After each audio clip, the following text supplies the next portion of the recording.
Hey everyone, good evening and welcome to the stream. It is me, ShellshockPrime, and now here we are again with another night of streams.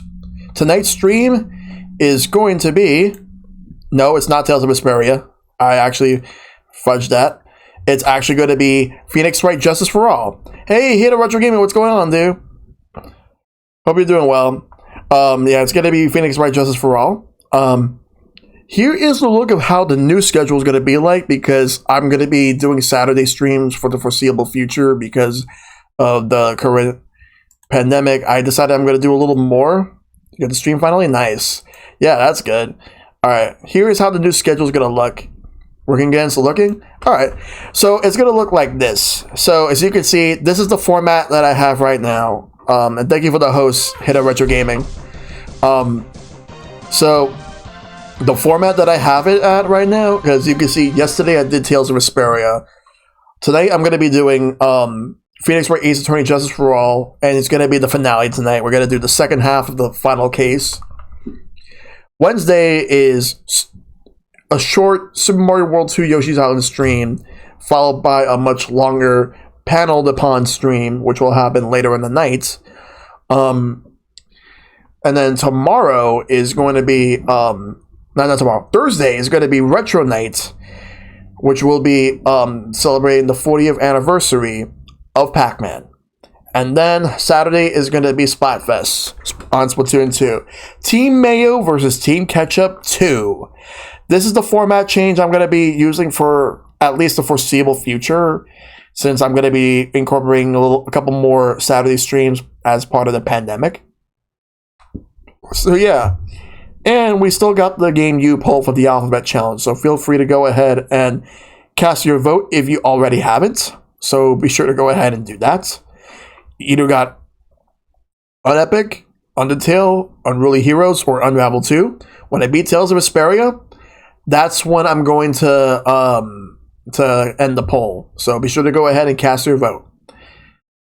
Alright, sure, yeah. I was going to ask you if you still wanted to be a part of that, but I'm glad that you're doing well, so yeah, I can't wait to have you. It's going to be, so far right now, it's you, me, Silver, and Epic Man for Team Ketchup. Like, that's going to be playing together.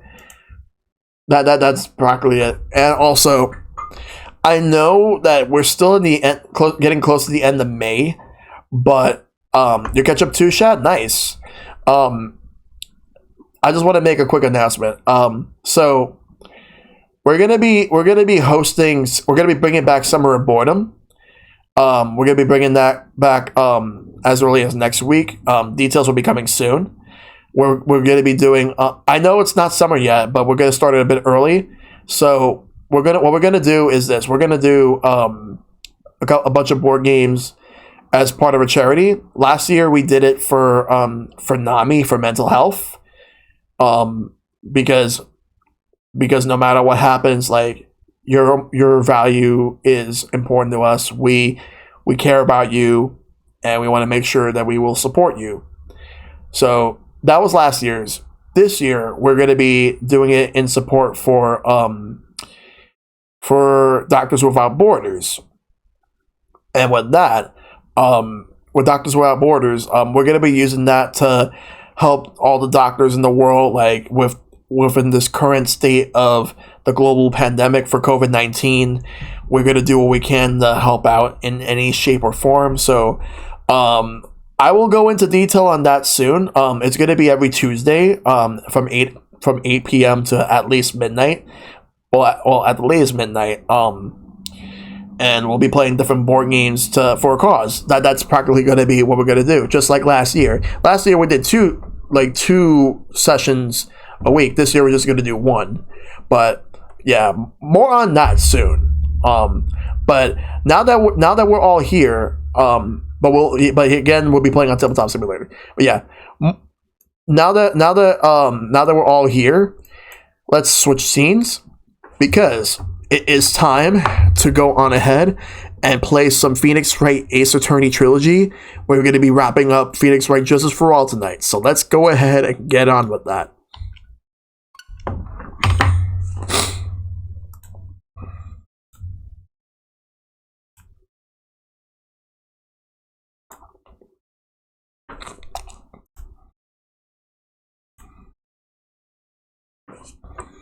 Capcom presents Marvel Comics. Good luck, thank you. I will do the best I can. Okay, so let's begin. Okay, so now we are in the second half, and we're gonna start off with investigation. Do I think I know who the killer is? I have a couple suspicions, but want to keep it to myself for a little bit. March 22nd, 5:24 p.m. Wright and Co. law offices. Okay, so let's do a quick recap. So what happened is that there was like a special ceremony going on, a special competition, the Grand Prix, and there was a murder. And what happened is that now we ended up having to figure out like who the murder was. We subpoenaed Adrian Andrews just to get her in, and it turns out like we might actually have someone else in general. So it may not be her after all, but instead it actually might be someone else completely. Who? Still have to figure that out. I know you want to hear my theories, but I want to just go to the game. So let's go. And of course, as I can't forget, Maya has been kidnapped. Mystic Maya! Mystic Maya! There, Pearls. I can't take it anymore. Wow! Look, it'll be all right. Everything may still work out. The condition was that we had to get a not guilty verdict. And so far, the kidnapper has kept his word and hasn't hurt Maya. And he won't because Mr. On Guard hasn't been given a guilty sentence yet. Cheer up. We don't have time to stand around crying. We have to get going. You're right. Mystic Maya is in much more pain than I am. Yes, that's right. So, hey, you guys! Glad I got you, pal. Mr. Scruffy Detective. Oh boy, looks like Detective Gumshoe has been dubbed Mr. Scruffy Detective in Pearl's book now. It's just plain old Mr. Dick Gumshoe now, and I came to talk to you, pal. But we're kind of busy right now. Okay. The future. So, what are you going to do from now on? What do you mean, pal? Well, you've been fired, right? So you don't have a new job lined up yet? Oh, that. What am I supposed to do now, pal? I don't have anything coming in at all until my next payday. What are you talking about?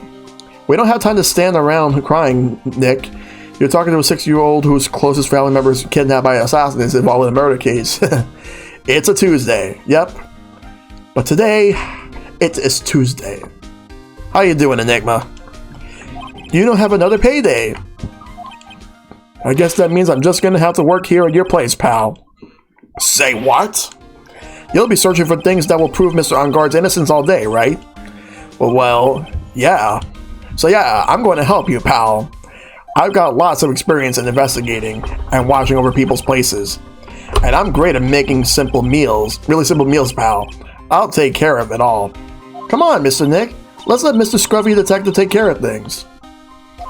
Okay. By the way, what's your best dish? Instant noodles, pal.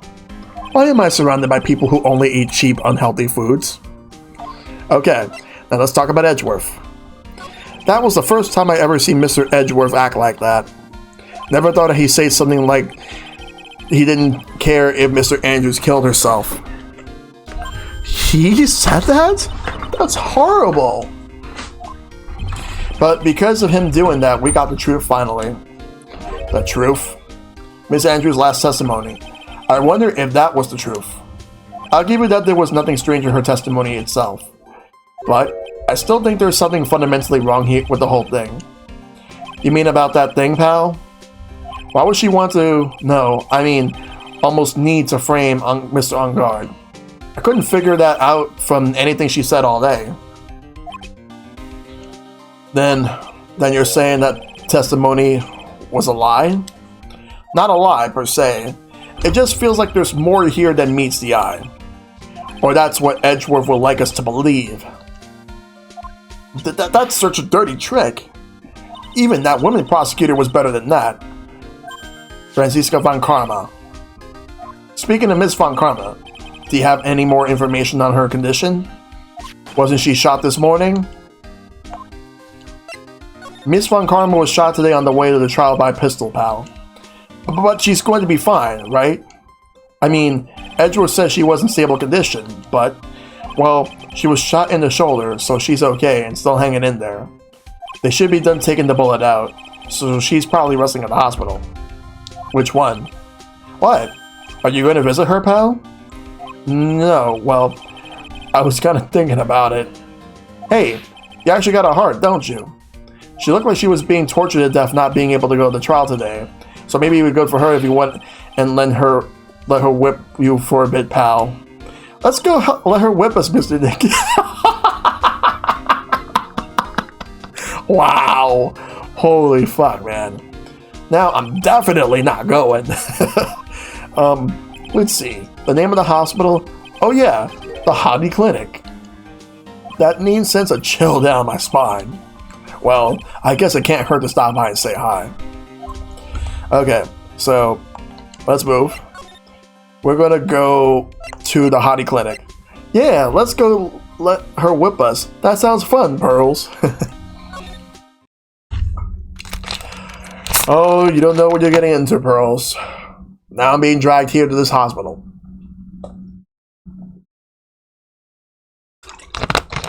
Okay. Never thought I'd ever come back to this place. Yes. Are you here to visit a patient? Oh, this guy. This guy was from the third case. Not exactly appropriate, Pearls. Ah, hi. Wait a second. You're... Yes. I'm Director Hottie. Ho ho. Why are you still here? Yes. What is it? Can I help you? You can't tell me. Yes. Director Hottie. Oh shit. It's Edgeworth. Edgeworth. No, I don't miss him. Yes, I'm Director Hottie. Ho ho. Oh, you're the man for this morning. Yes. What is it? Director, Franziska. How is Franziska von Karma? You don't need to worry. Yes, she's in good hands. Because you see, I'm personally taking good care of her. Yes. Hee. Yes. And that surgery, it went well. You have my gratitude. It looks like Edgeworth doesn't know about this director and his secret. She looks so pitiful, absolutely terrified. Yes. But I understand. Yes, her opponent was a gun, after all. And when I stuck up on her real secret light, she would scream really loud. Yes. I see. I'm trying my best to do a poor man's impersonation of William Shatner. From, like, the original Star Trek era. But she's really cute, too. When I do that, she whipped me up with her whip. Boy, did I cry like a baby. Yes. But I think I could get used to it.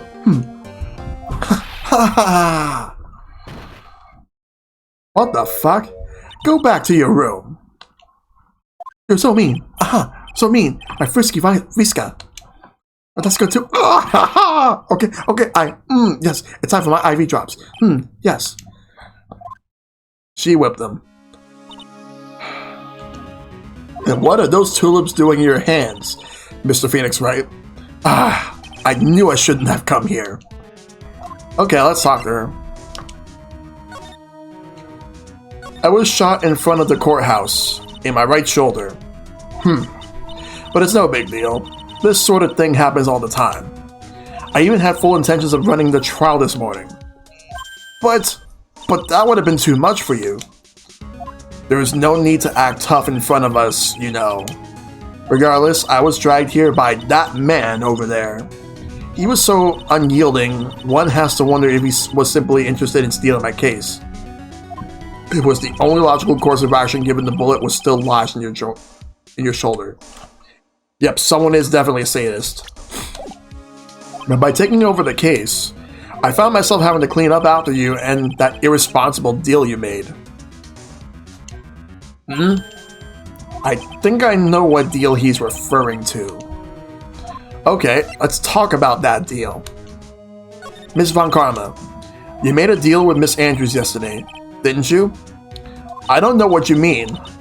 In order to make sure you got your guilty verdict on Mr. On Guard, you told Miss Andrews to not testify in court today.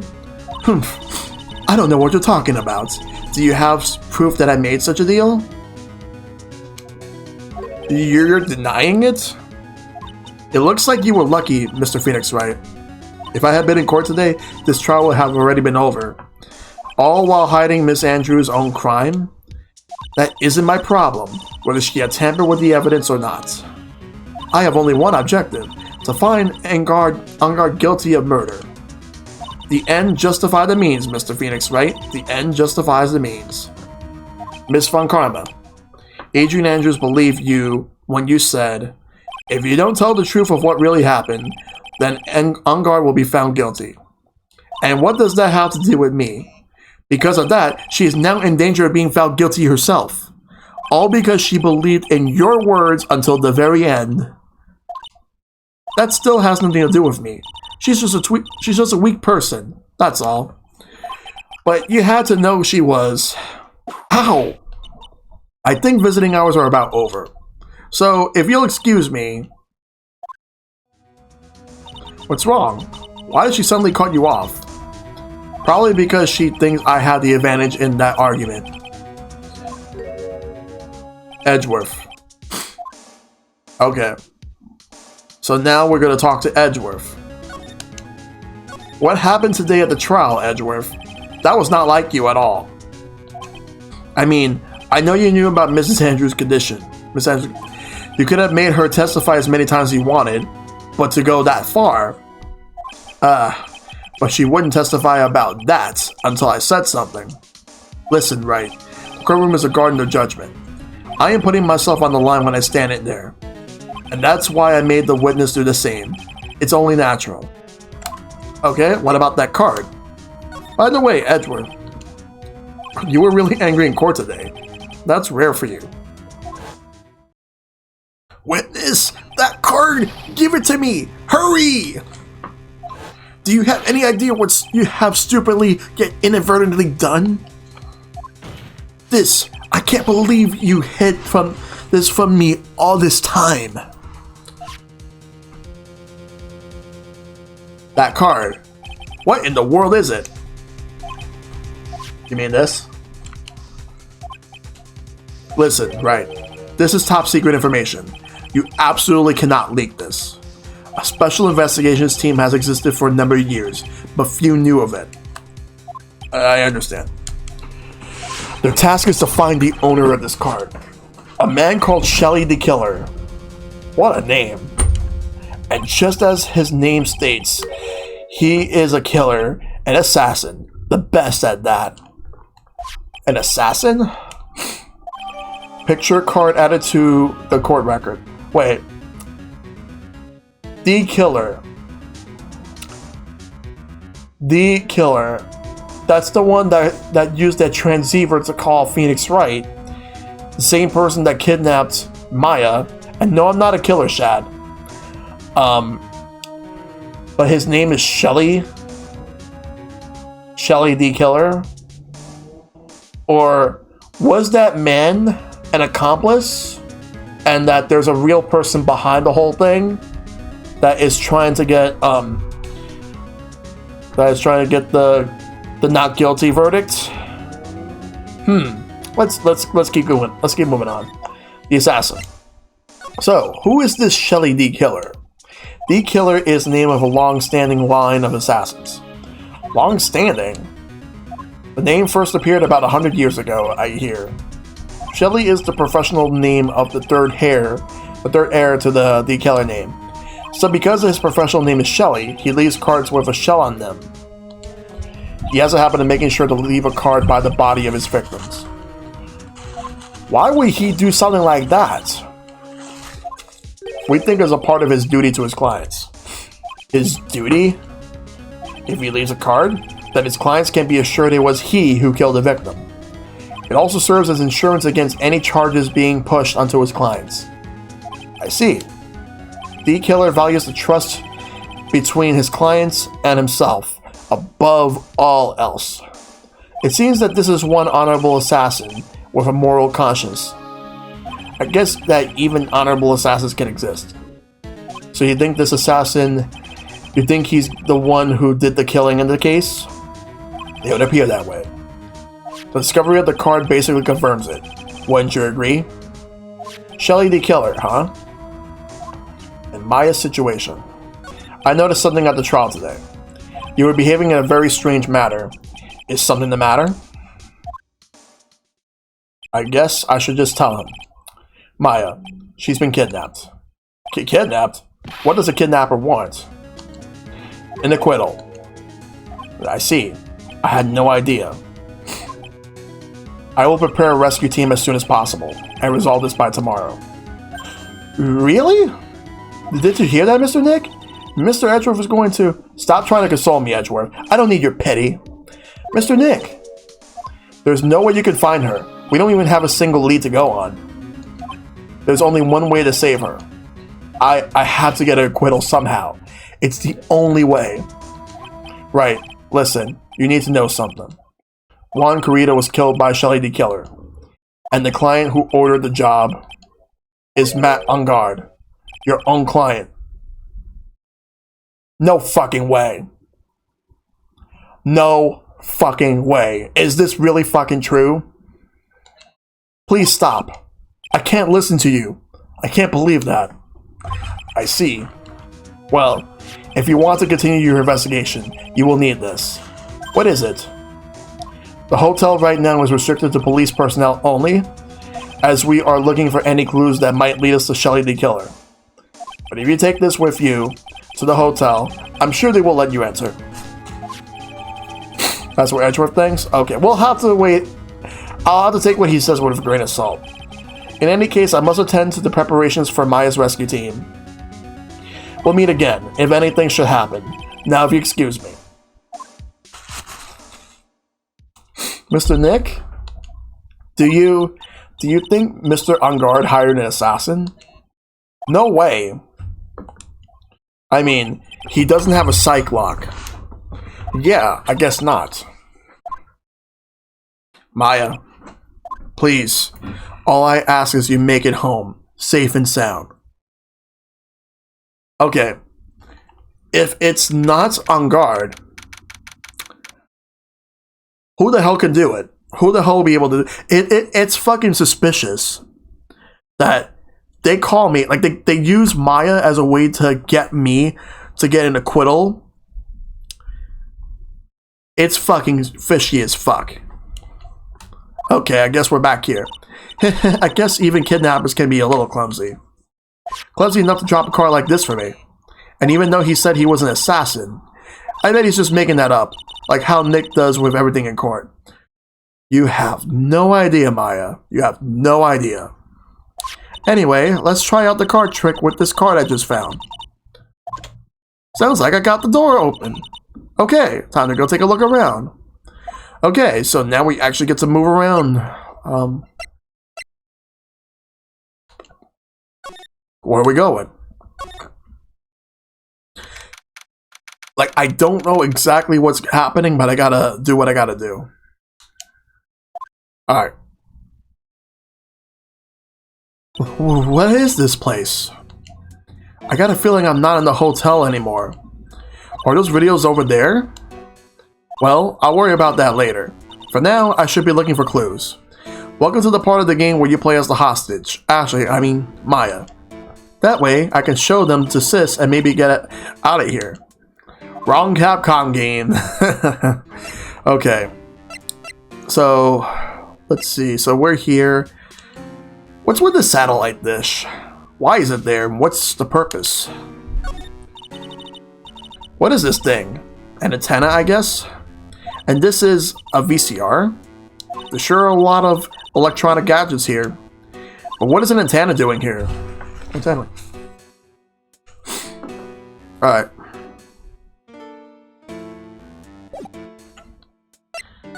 Alright, not moving yet. What about this bear? That's weird. What's a figurine doing on a sofa in a place like this? I think it's a bear. Aw, how cute. But it's got a lot of cuts and slits on it. I wonder if it's some kind of puzzle or something. A VCR in 2018? No way.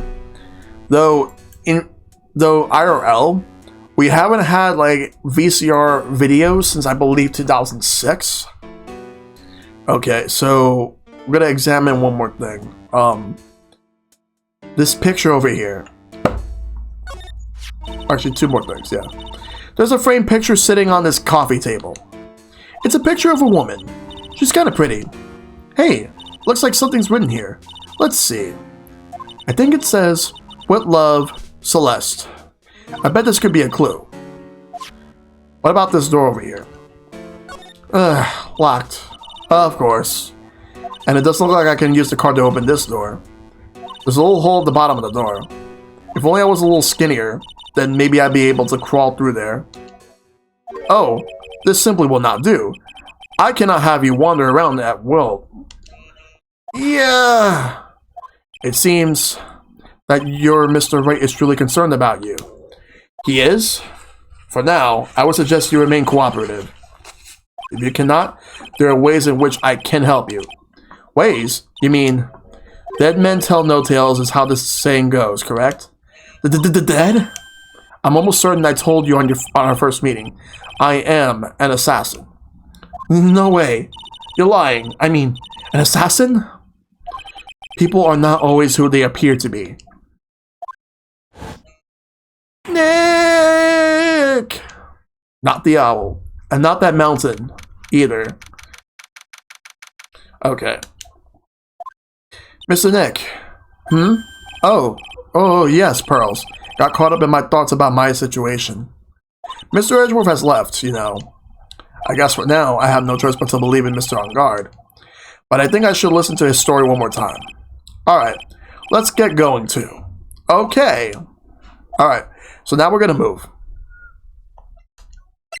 Alright, so next up we're gonna go back to the offices.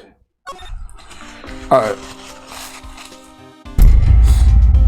And from here we're gonna go, we're not gonna talk to you right now, Gumshoe, but we're gonna go to the detention center.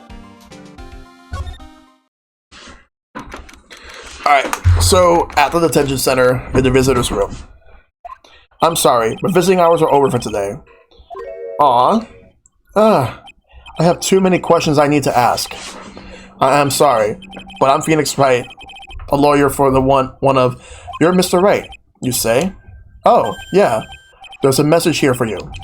A message? It's from Matt on Guard. Ah, here you are. What did he write? Is it something really important?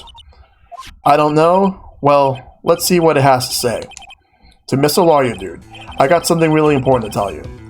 Why do I feel uneasy all of a sudden?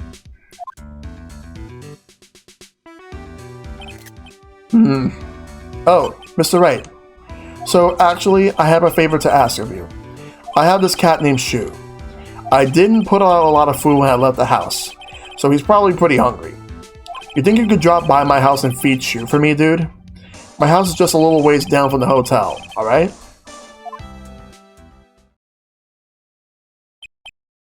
This is terrible. Let's hurry. We have to feed his cat. I'm sure poor Shu's stomach is growling by now. Yeah, I guess. No, Gumshoe's not a cat. Though, if he were to turn into a cat, that'd be hilarious. Alright.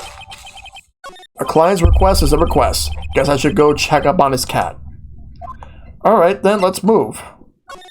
Alright. Let's go to the Wright & Co. law offices. From there, we're going to go to the hotel lobby.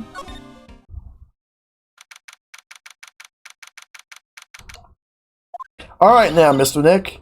Let's go look for clues. We have to. For Mystic Maya's sake. You shall not pass. Gasp. Miss Oldbag. Don't devalue my name and turn it into a gas, you spiky-headed pettifogger. Because of you, I've been made to look like the bad guy again.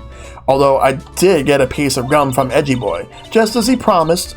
But what I really was something much more valuable. I want Edgy's Pohar's heart. It's all your fault. You wakened the wild beast inside this old bag. Arrgh. Ah, Miss Oldbag. Keep your hands off me. The helmet's airtight. No air gets in and no air gets out. Then why do you keep putting it on? Don't think you can get me to move with silly questions. You're going to have to defeat me if you want to get by. I'm not hearing this. Okay. Well, I guess we're gonna have to... I guess we probably might have to just talk to you. Or rather, no, we're not. We have this letter of introduction. This will actually be useful. Maybe if I show her this letter I got from Edgeworth. Miss Oldbag, if you will look at... What? You want me to look at this worthless piece of... Edgy Poo! Is that her perfume? Pheromone d'Amour, I smell? Let's see here. Would you please allow this unsophisticated young person to conduct his investigation? Yours truly, Miles Edgeworth. Yours truly? That man's good at flattery. Fine, but only because Edgy Poo said so, you understand? Letter of introduction given to Miss Oldbag. I just thought of something I had to do. Remember, no messing around. You can do anything bad and I won't let you off the hook. That was random. It looks like she has strong feelings with Mr. Edgeworth. That may be, but you know nothing's going to come of it. That's so mean, Mr. Nick. Feelings are meant to be told and shared. How? Every time we talk about love, I always end up with a handprint on my face somehow. So anyway, let's continue our investigation. Okay. Rat-tat-tat-tat-tat-tat-tat-tat. Ack, what now? One little thing before I forget. You can't go into Unguard's room today. Why? The police's main investigation team is going to be in there all day, you hear. I wonder if they're the team in charge of investigating the killer. So don't go in there. Set one foot in there and you'll face the wrath of 1D Oldbag. Okay. Well, we gotta move. Alright, so let's go to the living room.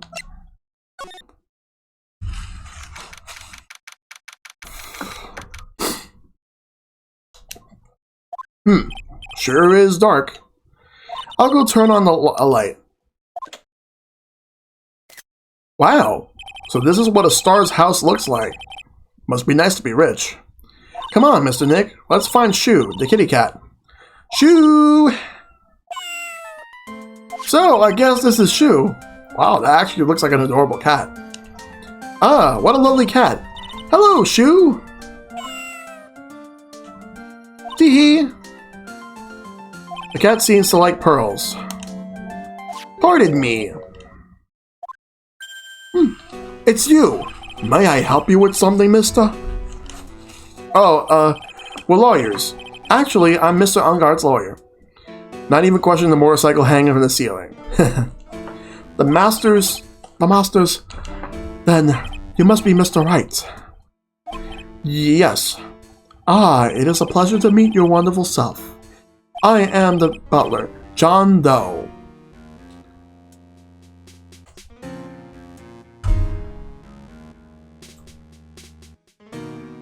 Are you serious? John Doe? Like, you couldn't come up with a better synonym? Better pseudonym than that? John Doe? You had to come up with the most boring name for yourself to hide your identity? No, fuck you.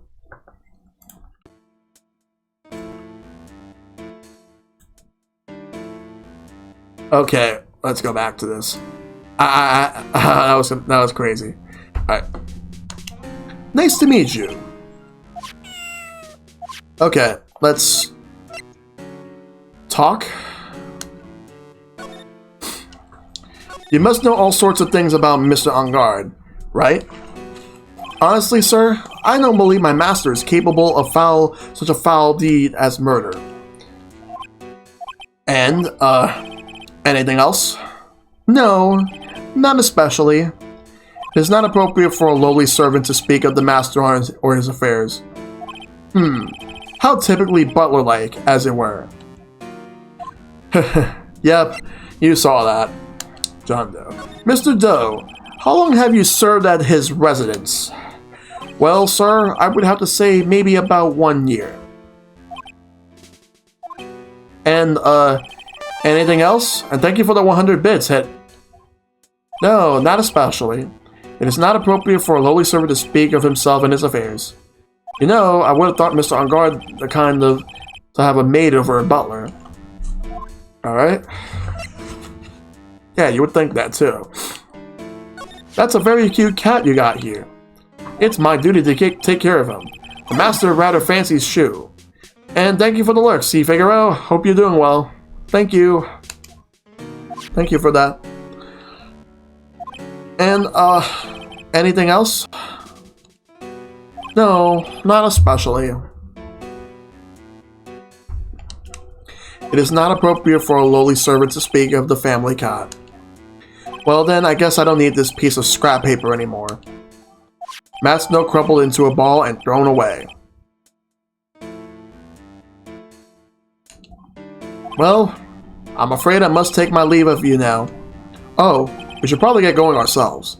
Ah, so young and yet already so accomplished, a master of law. But there's also a lot to be proud of in being a butler in charge of the house and all. Thank you for the compliment, sir. People are not always who they appear to be. Now, if you excuse me. Oh, and Hidden Retro Gaming, you just earned a new bit badge for 1,000 bits. I think that constitutes you getting a new emote, like a new emote exclusively for that. I think it's for that one, and that emote would actually be this one. Yes, you got it for just having 1,000 bits. Okay, so let's go to the hotel lobby. And now we're gonna move. We're gonna go to Viola Hall.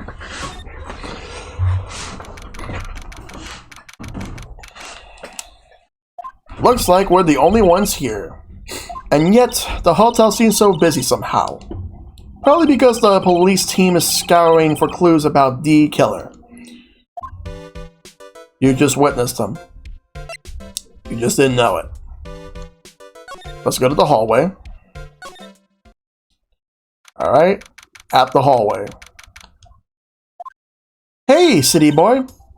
Lotta, you're still here. Reckon course. An investigative photographer eats or stars on her ability to snap up the scoop. Yeah? This hotel has just that. Aura of mystery. You know, like something's always about to happen. But, do you have a camera? Rick, given photographers gotta have cameras out in the ear like corn to be a real pro, you know. So I'm like hanging around here. Speaking of cameras and feeding the mouth, do you have mine, you bread thief? Why can't you drop that thief thing already?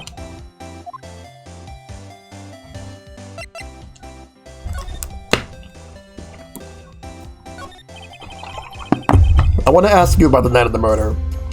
What? You really gonna shell out the bucks for the info I got? Lotta, you were loitering in this hallway the night of the murder, were you not? Well, kinda, but... Brace yourself, Phoenix. Here it comes. I didn't exactly hang around here the entire time, you know. Followed a few stairs around. Got a few autographs, shook a few hands, and had a soda pop with a few of them too. Looks like she wasn't here the entire time that night. The security lady also wasn't in this hallway the whole time either. I guess this means there's no one who can tell us who came and went that night. So, about the note that was inside your camera case. Oh, that Didier wrote? Yeah, can I believe what you've written? You mean the stuff about On Guard and shoveling his manager lady onto Corita? Yeah. Ah, well, I reckon you best not be believing that. What?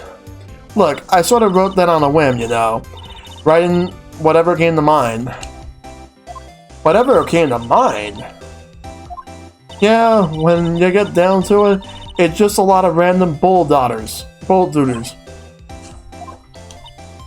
Hey, what's with ya? Why are you staring at me like my grandpa used to? Hey, and why do you look like you suddenly got older too? Or am I just shrinking here? My baby. My $1,600 baby. What's with the red-coated prosecutor anyhow? The guy told me it was evidence and refused to give it back to me. Well, that's kinda how it is. Hey, you're that redcoat's friend, ain't ya? So put in a few good words for me and get me back my camera. You want me to do what? Listen, nag the guy real good for about 5 hours and I'll guarantee he'll give it back. Why don't you do your own dirty work?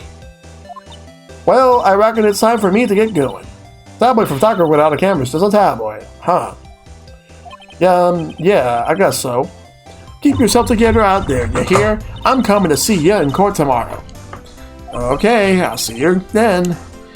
And you too there, keep up the good work, okay? Okay. Don't be picky about your food now. Okay. And make sure you do all your homework, you hear? Okay. And if you happen to find yourself a camera, make sure to bring it right back to... Would you please just leave already?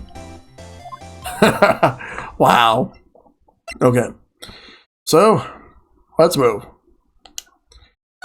Corita's hotel room. We're going there.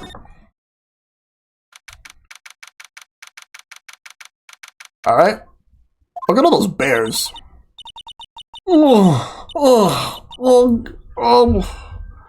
Mr. Nick. What is that otherworldly, ghastly moaning?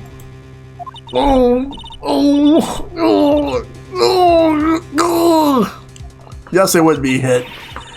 I hate evil ghosts. Wah! I don't think it's a ghost. Maybe it's a demon.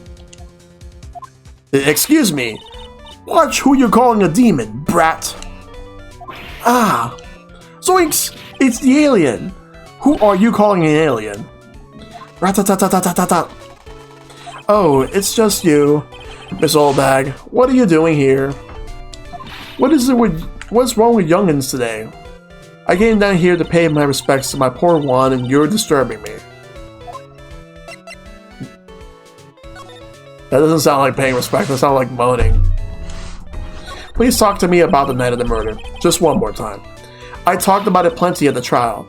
I was fooled, tricked, deceived by the fraud of the photographer and her note. She was loitering around with that imbecilic look on her face. Okay, got it. Now hold on a second there, you little pipsqueak. If you're going to take notes, at least make me sound better than that. Oh, alright. Now I've seen everything.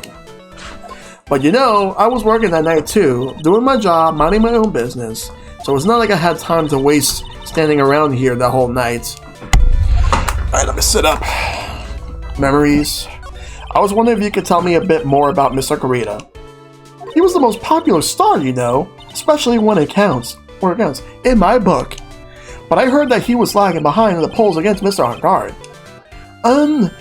Well, that's just a recent thing. Bad luck and all that, you know. But he was going to become an even bigger star than he used to be. Just look at this mountain of presents. It's a show of the mountain of feelings and all his fans had for him. Yeah, the mountain is pretty big, and certainly nothing to shake a stick at. Mr. Nick? What is it, Pearls? The presents. They're all bears, right? She's got a point.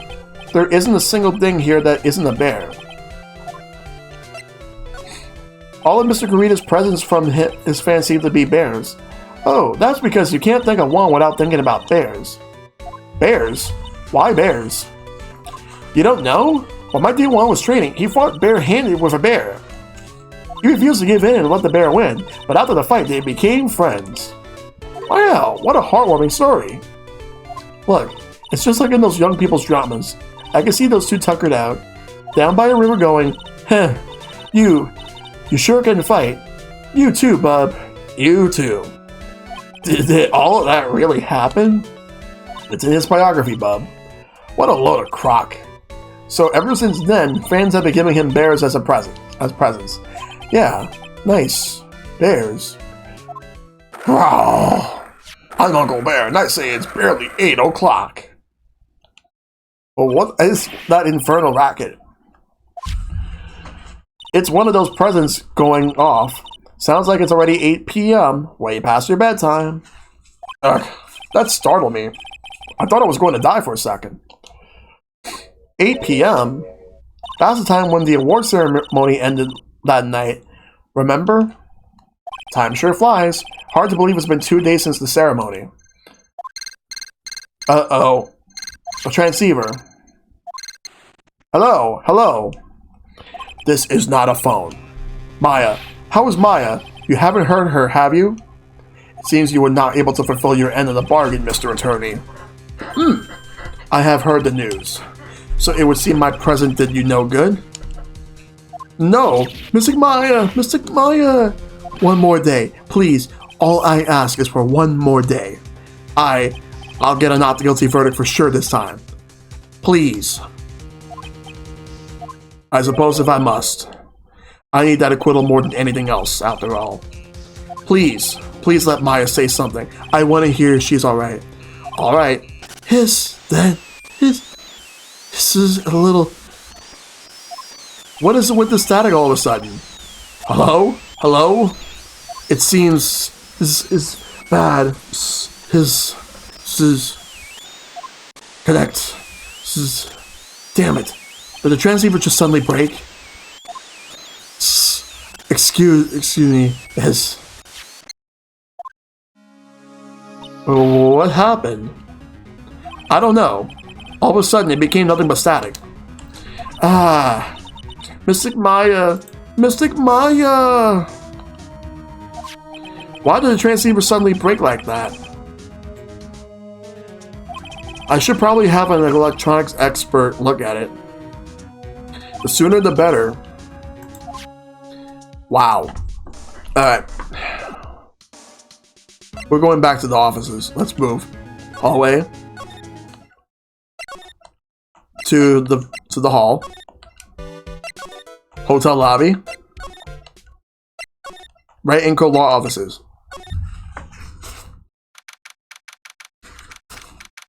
Alright. Hey, welcome back, pal. I thought I'd make you a little something for dinner. That's nice. Thanks. Rich man's luxurious full-course meal. Out of a can, that is. I'm sorry you went through all the trouble to cook, but I don't have the time to eat. Oops, looks like you don't have a can opener, pal. You gotta be kidding.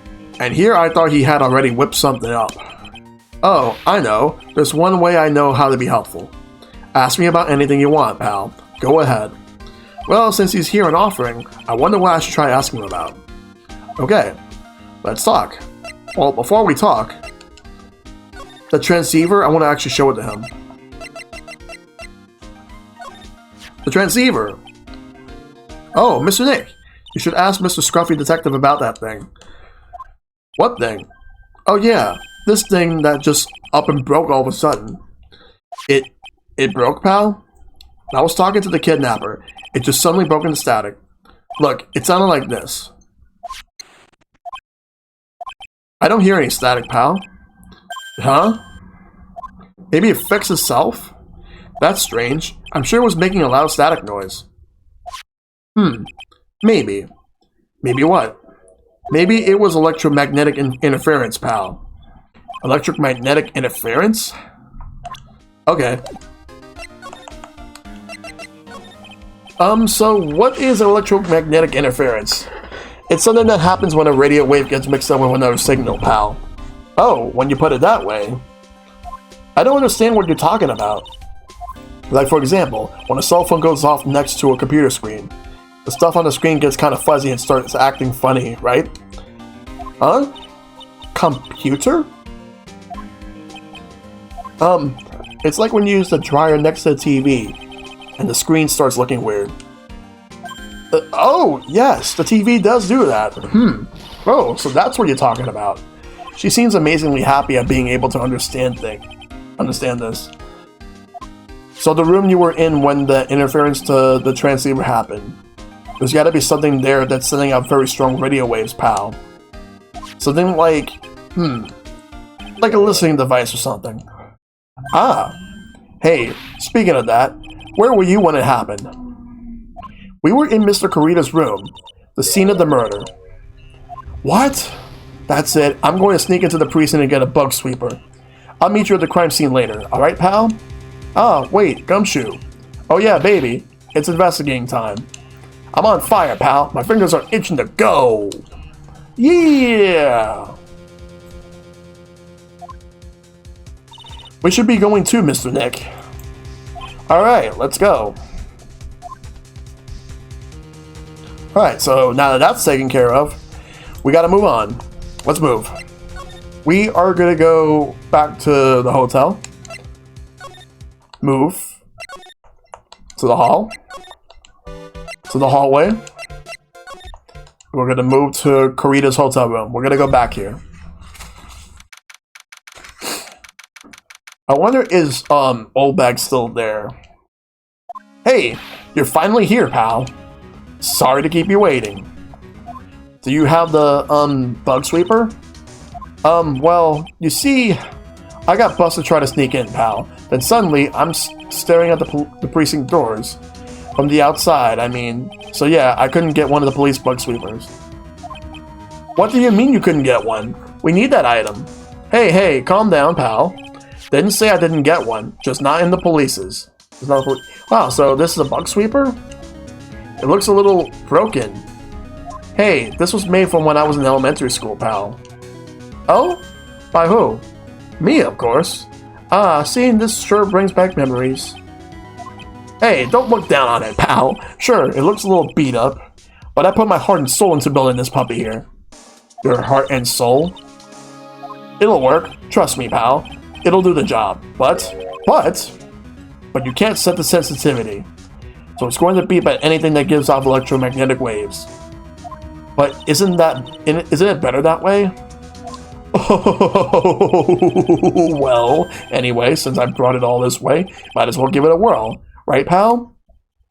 I'm getting that sinking feeling again. Okay, now I'll tell you how to use this baby.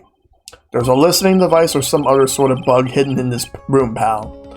So we're going to find it, right? Right. Now, first, let's turn that sweeper on. Next, move the sweeper around to give the room a real thorough look-see, pal. The sweeper will let you know how strong of a signal it's picking up, so keep an eye on it, okay? Once you find something that's giving off a lot of radio waves, press the A button to lock onto it. There's a lot of things here that's going to give off radio waves.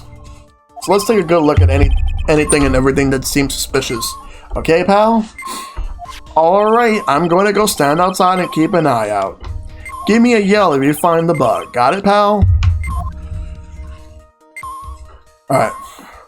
So let's look around. Let's start by looking at the left side of the room. Wait, what? Oh, wait.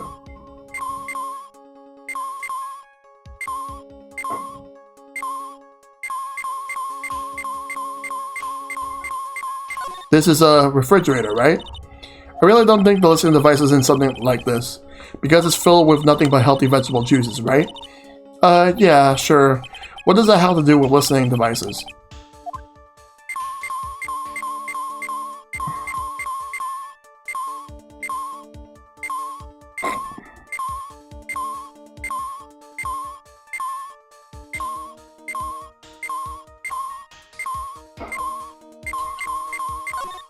This is just a giant stuffed teddy bear, right? It's the biggest one I have ever seen. Hey, So did you guys find it yet? The listening device, I mean. No, not yet. But this bear's eye is... Let's see. Perfectly normal stuffed bear with some really strong radio waves. Sounds like you found the device to me, pal. Let's dig this big fella's eye out and see what we got.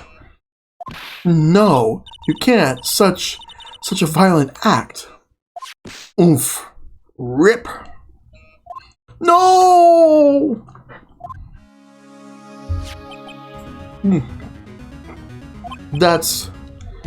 It's a miniature camera, and it looks like there's more. There's a transmitter and a timer. A what meter? Transmitter, pal. Oh, is this more of that high-tech stuff? Alright.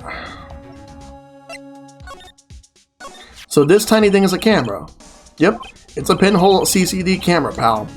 It's a small, high-grade video camera mostly used in security systems. So it's a video camera. It runs on a battery, which comes with a set. But there's no videotape in this camera. This is the only camera part here, pal. Tape recorder with the tape inside is somewhere else. Somewhere else? Footage is changed into the radio waves, and then it is sent to that recorder. So, it's sort of like a TV broadcast, isn't it? Hey, you know, you're right. Not the spy camera. Transmitter. So, what is a transmitter? It's a device that sends the footage to the camera took to a specific destination. It's like a video version of a listening device, pal. It looks like it's attached to a small clock-like thing. Oh, that's a timer, pal. You can set it to turn the camera on and record at a certain time with it. You can set it for a certain time? Yep, let's see. This looks like it was set to start at 8 p.m. and go for 1 hour. 8 p.m.? That was the time the award ceremony ended.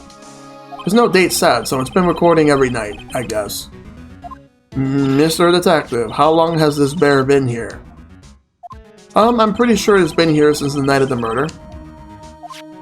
Then maybe this camera caught the murder on tape. Well, what? And if you think about it, the angle the bear is at, it's bound to have a clear shot of the whole crime, pal. So I got the transmitter.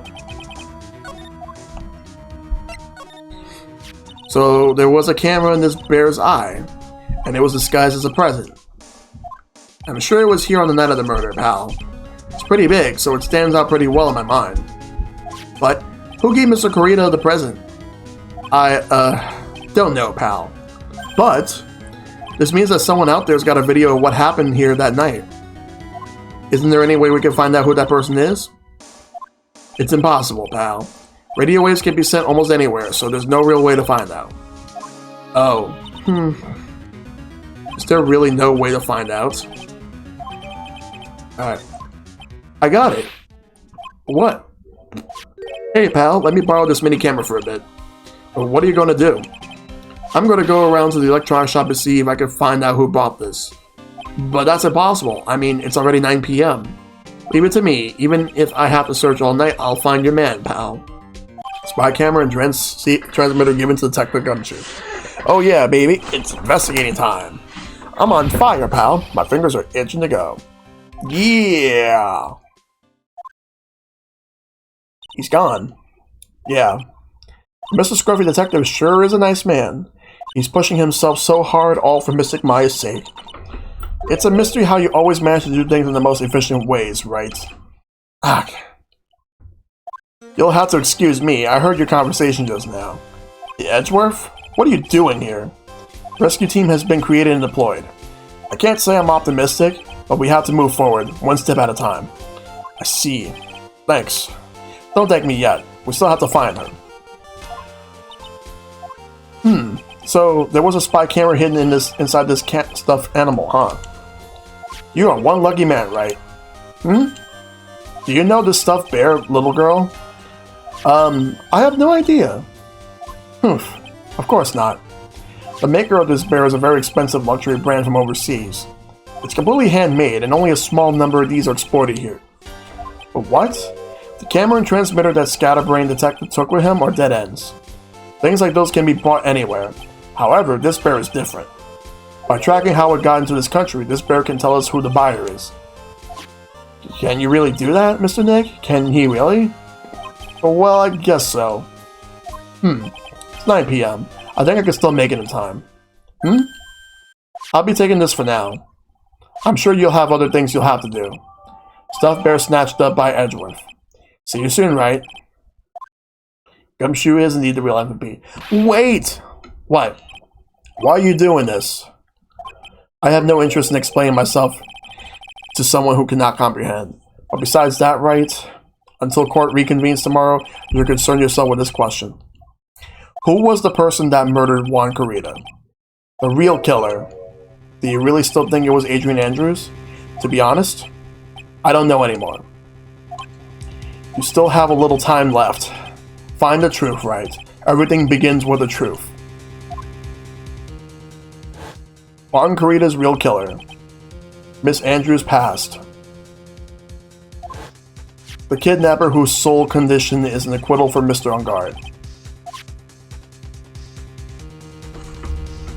And this card. Shelly D. Killer. Maya, the only way I can save you now is to find all the answers to this case tonight. I don't understand what your real intentions are, Edgeworth. But as you said, all I can do for now is find the truth. Also, I love the mental image of Edgeworth carrying this giant bear. Yeah.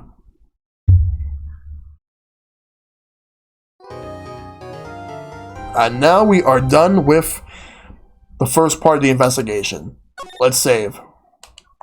We're about to get ready to start the next part of the investigation. So we still have more to do. Like, we're not out of the woods just yet. We still got a lot more we need to take care of. And the only way we do that right now is to go right ahead and get everything under control. So let's go ahead and do that, shall we?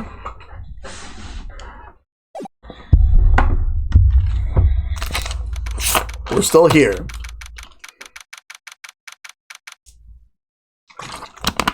GG for now, but we gotta move on. We're not out of the woods.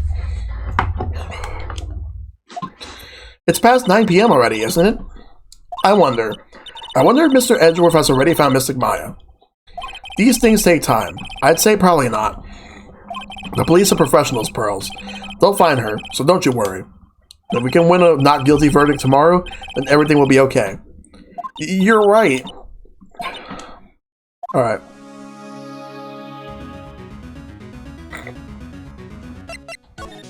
So the real person who killed Mr. Carita was that assassin, Mr. Shelly D. Killer, right? And that card Miss Andrews found at his crime scene seems to be proof of that. But if that's the case, then a new question comes to mind. Who was the one that hired the killer to begin with? Who is his client? You mean, who asked for the murder?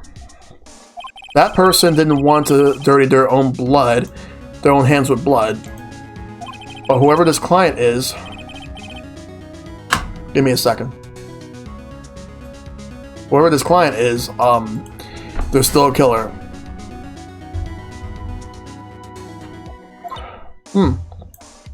And now for this one. The assassin's client. Who could have hired the assassin? Do you think it was Miss Andrews? I wonder.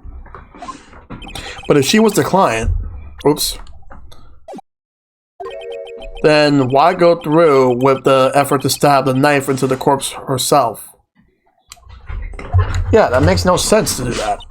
But if Miss Andrews wasn't the client, then no, it can't be. Matt Ungard himself? Was it Matt? If Mr. Ungard really did hire the assassin, then he is not innocent at all. Far from it. He would be guilty of the crime. But it can't be Mr. Ungard, right? I mean, when we first talked with him, Mr. Ungard, I'd like to ask you one more question. Did you kill Mr. Juan Carita? Alright, just so we're clear, dude. I didn't kill anyone, and that includes Juan Carita, okay? I didn't see any psych locks at the time. Actually, that reminds me. Did you remember something, Mr. Nick? Yeah, something Miss Andrews said at the trial today. She said something interesting. So what is this interesting thing? Oh, that's right. You didn't hear it, did you, Pearls?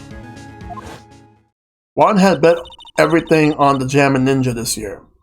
And if he lost the Grand Prix, he was going to make sure Matt was going down with him. That's what he thought anyway.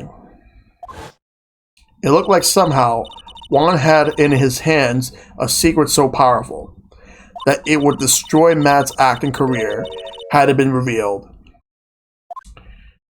We probably will never know what it is. Mr. Ungard's secret? Well, what is this secret? I don't know yet. But for now, let's think about it this way. Mr. Kurita was going to reveal the secret. That means Mr. Ungard had plenty motive to have Mr. Kurita silenced. Which means we have to meet with Mr. Ungard. There's no way around it now. We're gonna go to the hallway.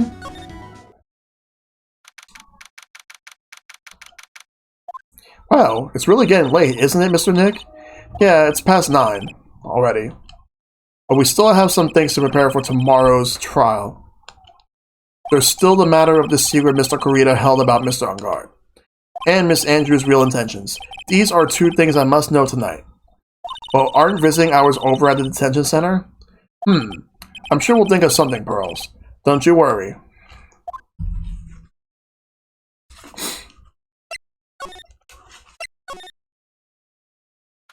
Oh, we just gotta keep moving on. Oh, you're still here. Hey, wait! What is it, Whippersnapper? All I know is nothing that has anything to do with you is ever good. Like just now, I was handed this strange device for who knows what reason. And I was told to use it to search the whole hotel. That's the bug sweeper, isn't it? The one Gumshoe made. I don't know, and frankly, I don't care. But the request came from Edgypoo, so... Edgeworth. And he said, if you feel angry, direct your anger at that unsophisticated lawyer. So I'm going to feel free to direct all my anger towards you. Gee.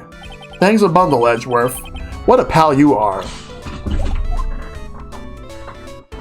Give me 1 second. We sit up. We're gonna go talk to Old Bag. This is absolutely top secret, so you had better keep it to yourselves. I hear they found a spy camera hidden in one of the presents. Very interesting. I'm sure it was, it was to catch poor Juan in the middle of a scandalous meeting. Scandalous? What's that? It means, well, that gossip has been going around about my dear Juan. Oh, you mean that thing about Miss Andrews? But I'm sure she must have had some reason for getting close to Mr. Kurita. I'll let you in on another secret, youngin'. I know who planted that spy camera. It was that obnoxious, puffy-haired photographer girl, nervous of people. Spying on people, by herself, as if I wouldn't want to see it for myself too. Wow, the alien actually admitted her true intentions for a change. I don't know what you're thinking exactly, but I can bet it's nothing good. But I didn't say anything. So you want to know about Juan and that manager, right? Actually, as I hear it, they were something of a refreshing pair, those two. Oh? I tell you, Juan really welcomed that manager with open arms, I heard. The manager? Who are you talking about? You don't know? That manager woman Juan had.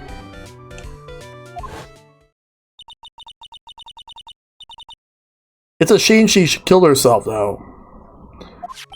Oh, you're talking about Miss Select's Impacts. Miss Andrews' mentor, right? Wait.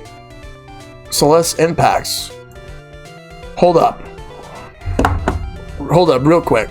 I just want to bring something up. Okay, so as we knew in the last case, she was the one who was the mentor for Adrian Andrews, but then, all of a sudden, she committed suicide, which greatly affected Adrian Andrews.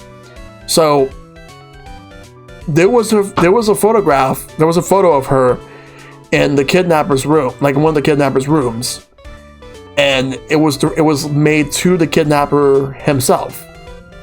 So now we're at a point where it's like maybe she might have something to do with whatever the kidnapper was doing before, like, he kidnapped Maya. I don't know what, but we gotta figure something out. Yes, that's the one. That Celeste girl. She was supposed to get married, you know. Married? You mean to Mr. Kurita? Really? You young kids today don't know anything. Do you? That girl Celeste killed herself 3 days after the marriage announcement. 3 days after the marriage announcement? What in the... Why would Miss Impax want to kill herself? She was going to get married. Well, that's because she was thrown away, you see, by Juan. What? But they were going to get married, right? They promised each other, right? They held a grand announcement session, but 3 days later, Juan suddenly canceled the marriage. Is that true? It was in the weekly magazines. But why? Why did he do that? Why is Wendy smiling while she's talking about someone's suicide? I don't know. I don't fucking know. I really don't know. It's fucked up. That was not in the magazines, unfortunately. I see. That night, after Juan called off the wedding, that manager, Celeste, killed herself. How terrible. I wonder what happened between those two. Okay. Can't tell if it's poor sprite choice or Wendy is just really screwed up. Probably both. Alright, we're gonna move. Hotel lobby. We learned some new information, but there's still more to learn. On that night, there must have been at least a few hundred people here. I guess the police are done with their questioning and investigating. It looks like things here in the lobby have finally calmed down. Well, for the time being, at least. At least, yeah. Okay, so we're gonna go this time to the criminal affairs. Alright, police station, criminal affairs department. It feels sort of tense in here, doesn't it, Mr. Nick? Yeah, it does. I wonder if something happened. You're Mr. Ungard's lawyer, right?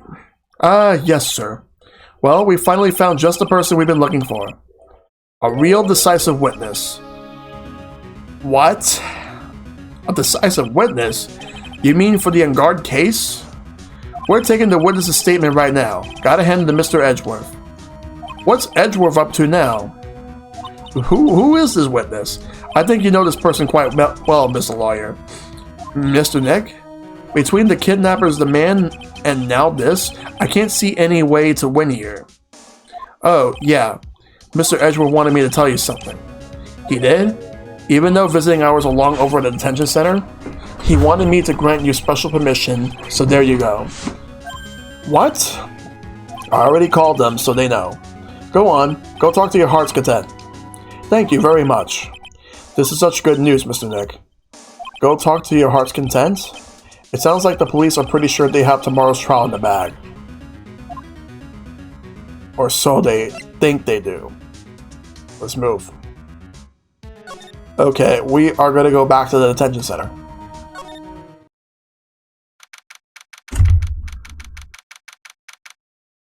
Alright.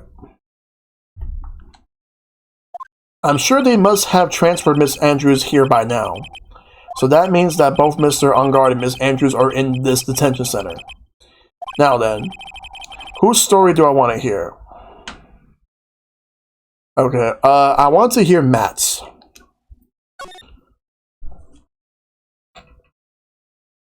Dude, it's Mr. Wright. I hope you can get me off the hook tomorrow. I'm counting on you. I hope so too. Edgeworth just dropped a bombshell on me by saying that Juan Corrida was killed by an assassin, and that the assassin's client is This man, Matt Ungard. What's wrong? Mr. Ungard, there's something I must know with 100% certainty. You seem kind of different. You're totally not like your usual lawyer self. Okay? About the press conference. You mean the one where Juan was going to dress up as Nickel Samurai? Yeah. I heard a little more about it from Miss Andrews. It looked like somehow Juan had his hands a secret so powerful that it would destroy Matt's acting career had it been revealed. Could you please fill me in on what the secret is, please? Oh boy, here we go again. Psych-lock. I knew this was coming. Mr. Nick, don't tell me. Psych-locks. You said a secret, right? But I don't have any idea what it is. Do you, dude? Did you know about Mr. Kurita and Mrs. Andrews' relationship? Well, it's all over the tabloids, dude. But I don't know any of the details, if that's what you mean. Look, how many times do I have to tell you, I don't care what Juan did with his life. Miss Andrews, she had a purpose in mind when she started seeing Mr. Kurita. Her mentor was Mr. Kurita's manager, and Mr. Andrews was going to get Miss Celeste Impact's suicide note from him. Celeste? Does that jog any memories? Dude, I suddenly just got totally hungry. You up for a pizza? My treat. Mr. Nick, what's up, pizza? Is this some kind of pea, like green peas? Let's go eat one later, okay? I got caught off by the pizza dude at the shop. That's too bad. Well, how about we get our minds off of this topic and talk about something else, okay? Mr. Ungard, are you connected to Mrs. Impact's suicide in some way? Okay, we will come back to you later on. Let's go and get some more facts. We're gonna move.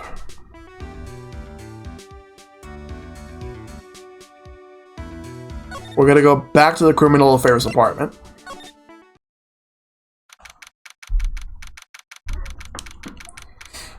Oh, Mr. Wright, please, you have to help me. Uh-oh. Mr. Powers. What happened? Why are you here? You see, I got roped into this somehow. What? And now I'm going to testify at tomorrow's trial. So the decisive witness is Mr. Powers? I was talking with a detective until a little while ago, and I was on my way home. Well, all of a sudden, you there, you're under arrest, and I was brought back here. Oh. They said my face and whole self in general looks suspicious or something. Well, I guess I could see how they thought you looked suspicious. I'm just a normal guy on an exercise show for kids. Is that a crime?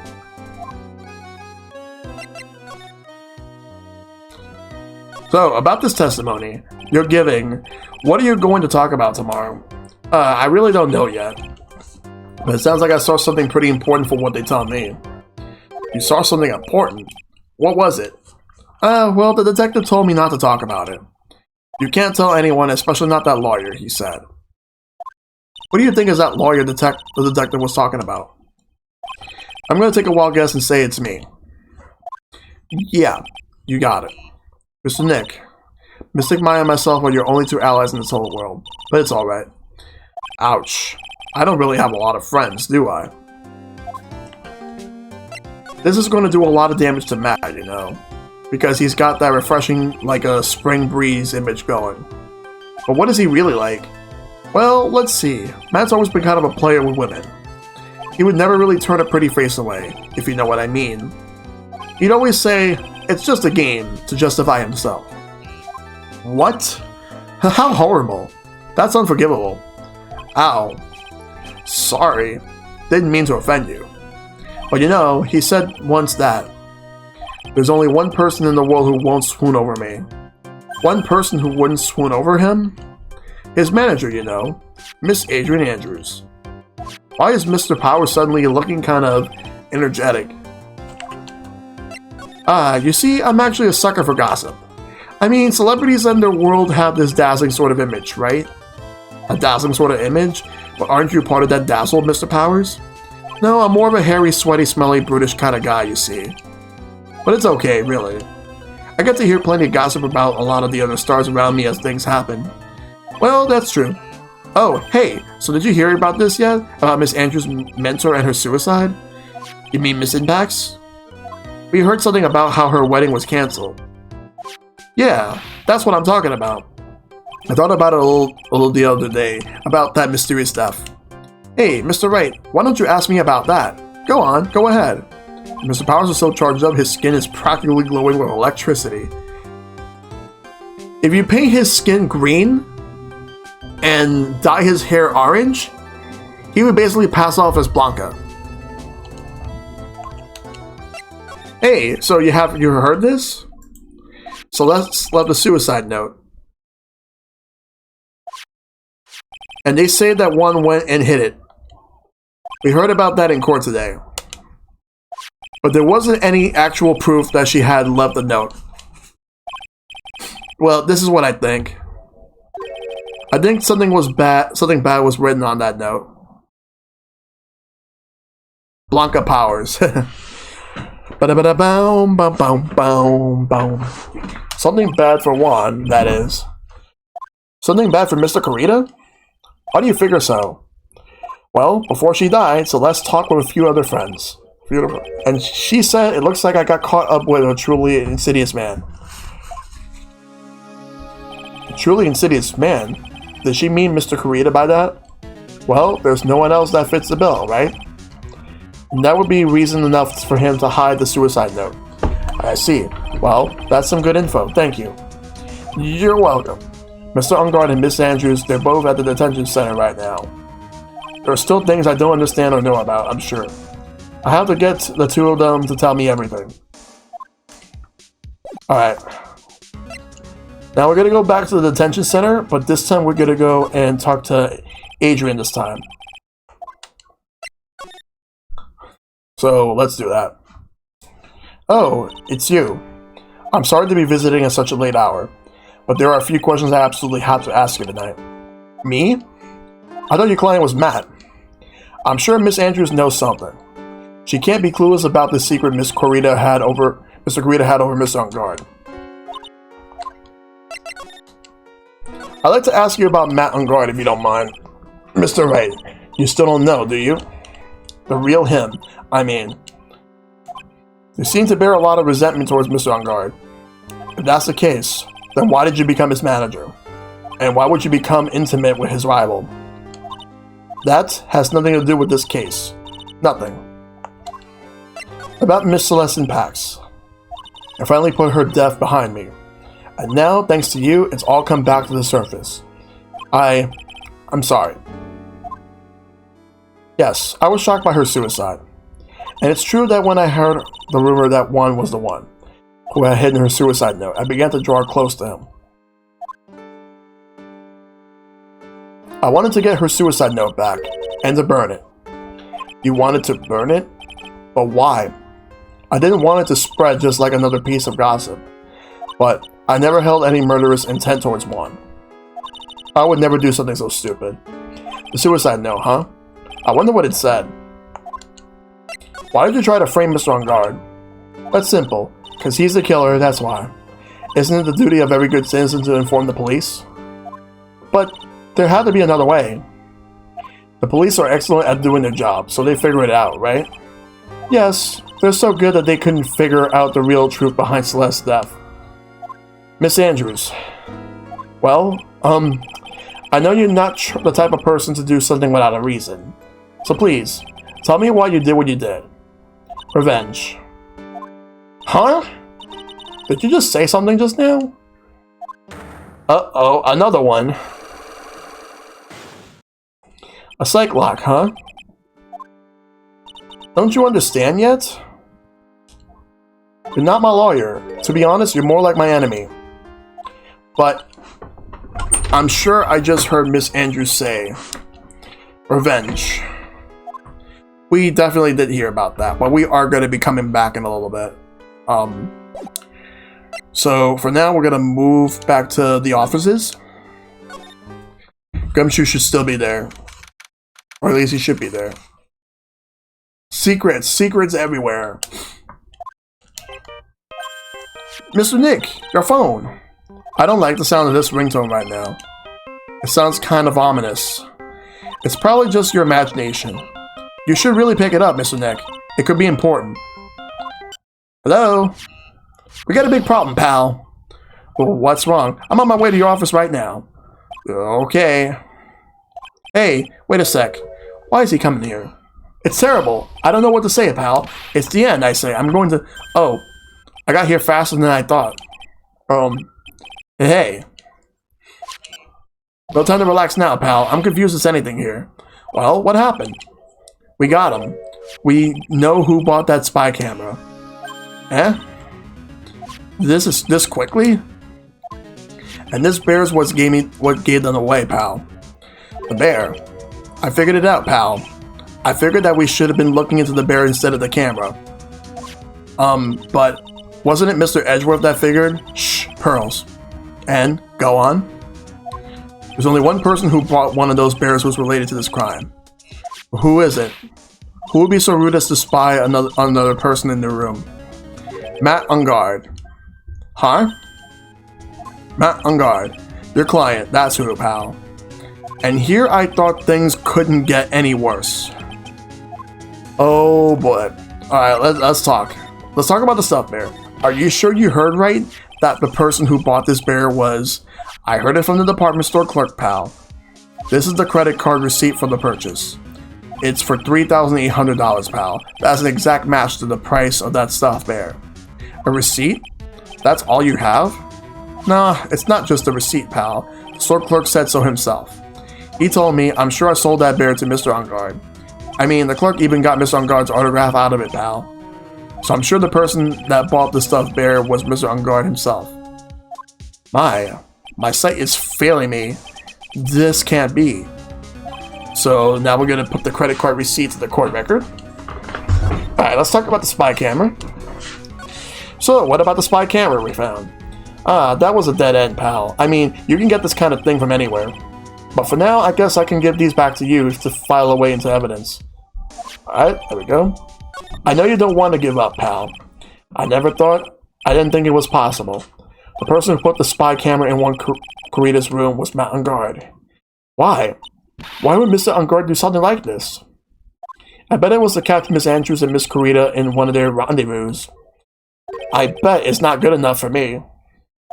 I have to know the absolute truth behind this camera. Are you going to see him, Mr. Ungard? I mean... Yes. I'm scared, Mr. Nick. I wonder what we will find out next. I'm scared myself, but I'll have to put on a good face for pearls. Matt Ungard, what in the world have you done? It's not looking good for Matt Ungard. Okay, we're gonna go back to the detention center.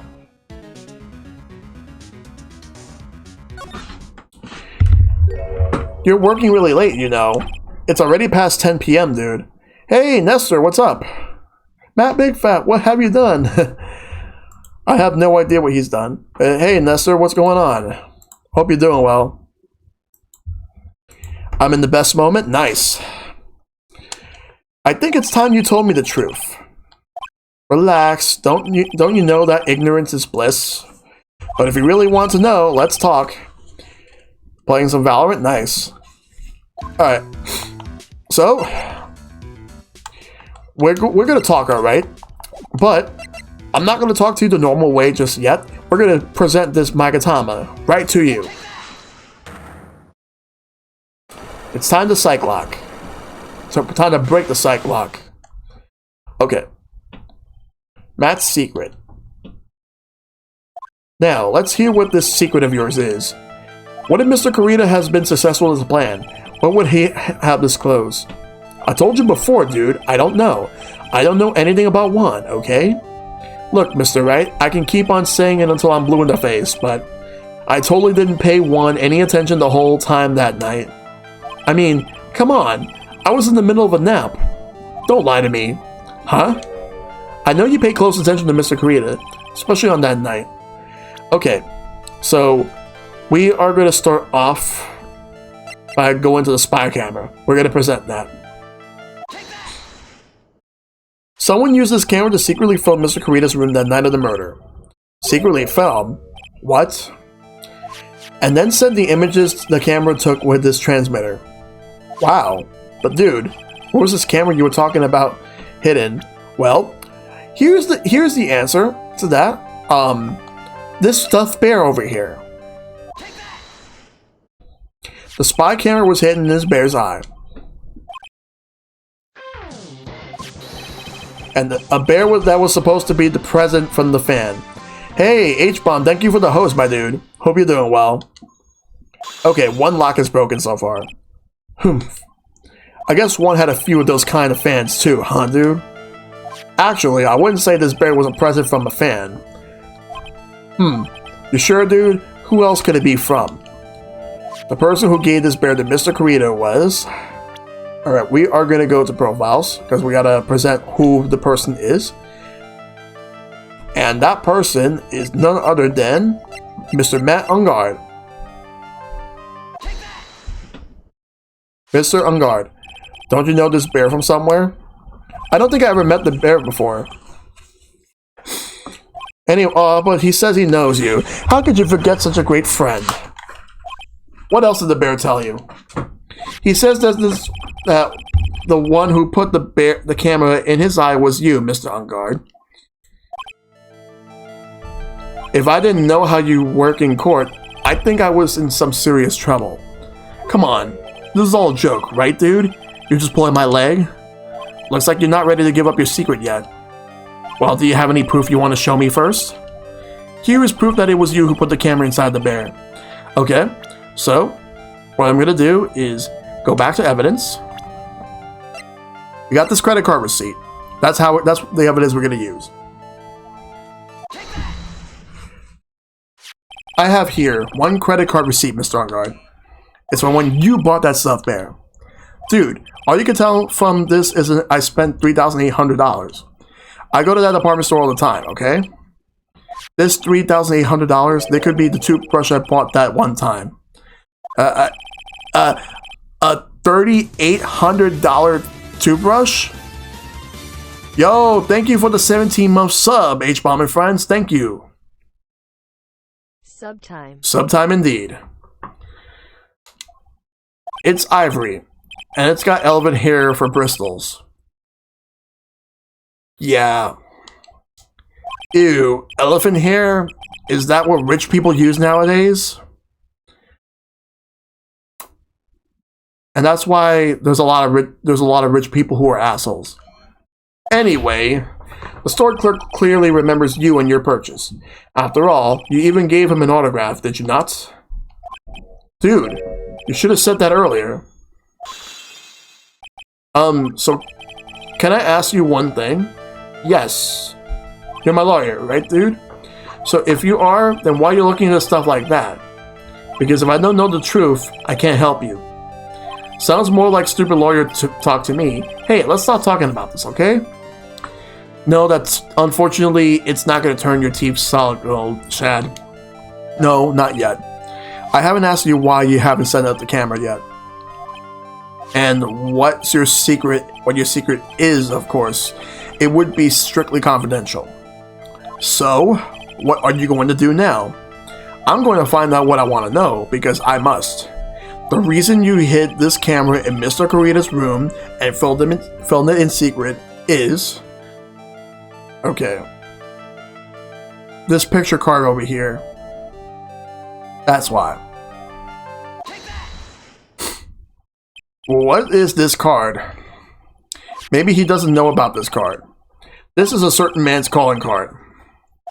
The man's name is Shelly the Killer, and I'm sure you know of him. Don't you? Shelly the Killer. That's ridiculous. Why on earth would I know someone, well, some shady scumbag like him? If you really don't know him, then why are you acting so jumpy all of a sudden? This is it. I'm finally starting to get the truth. I can't afford to make any more mistakes now. Yeah, I guess it's a cool toothbrush. Mr. Matt Ungard. I know why you know Mr. D Killer.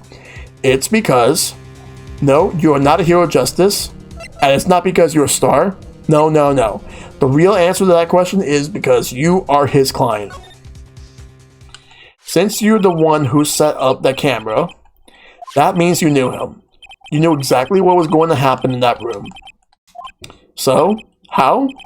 How would you know something like that? It's because you're his client. That's why. You hired Shelly the Killer to assassinate Mr. Juan Corrida. The real mastermind behind this whole murder is you, Matt Ungard.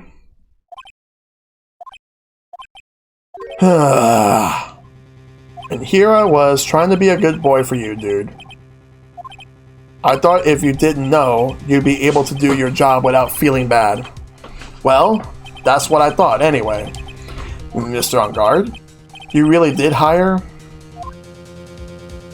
Hold on a second. I'm going to consult myself, okay? Consult myself?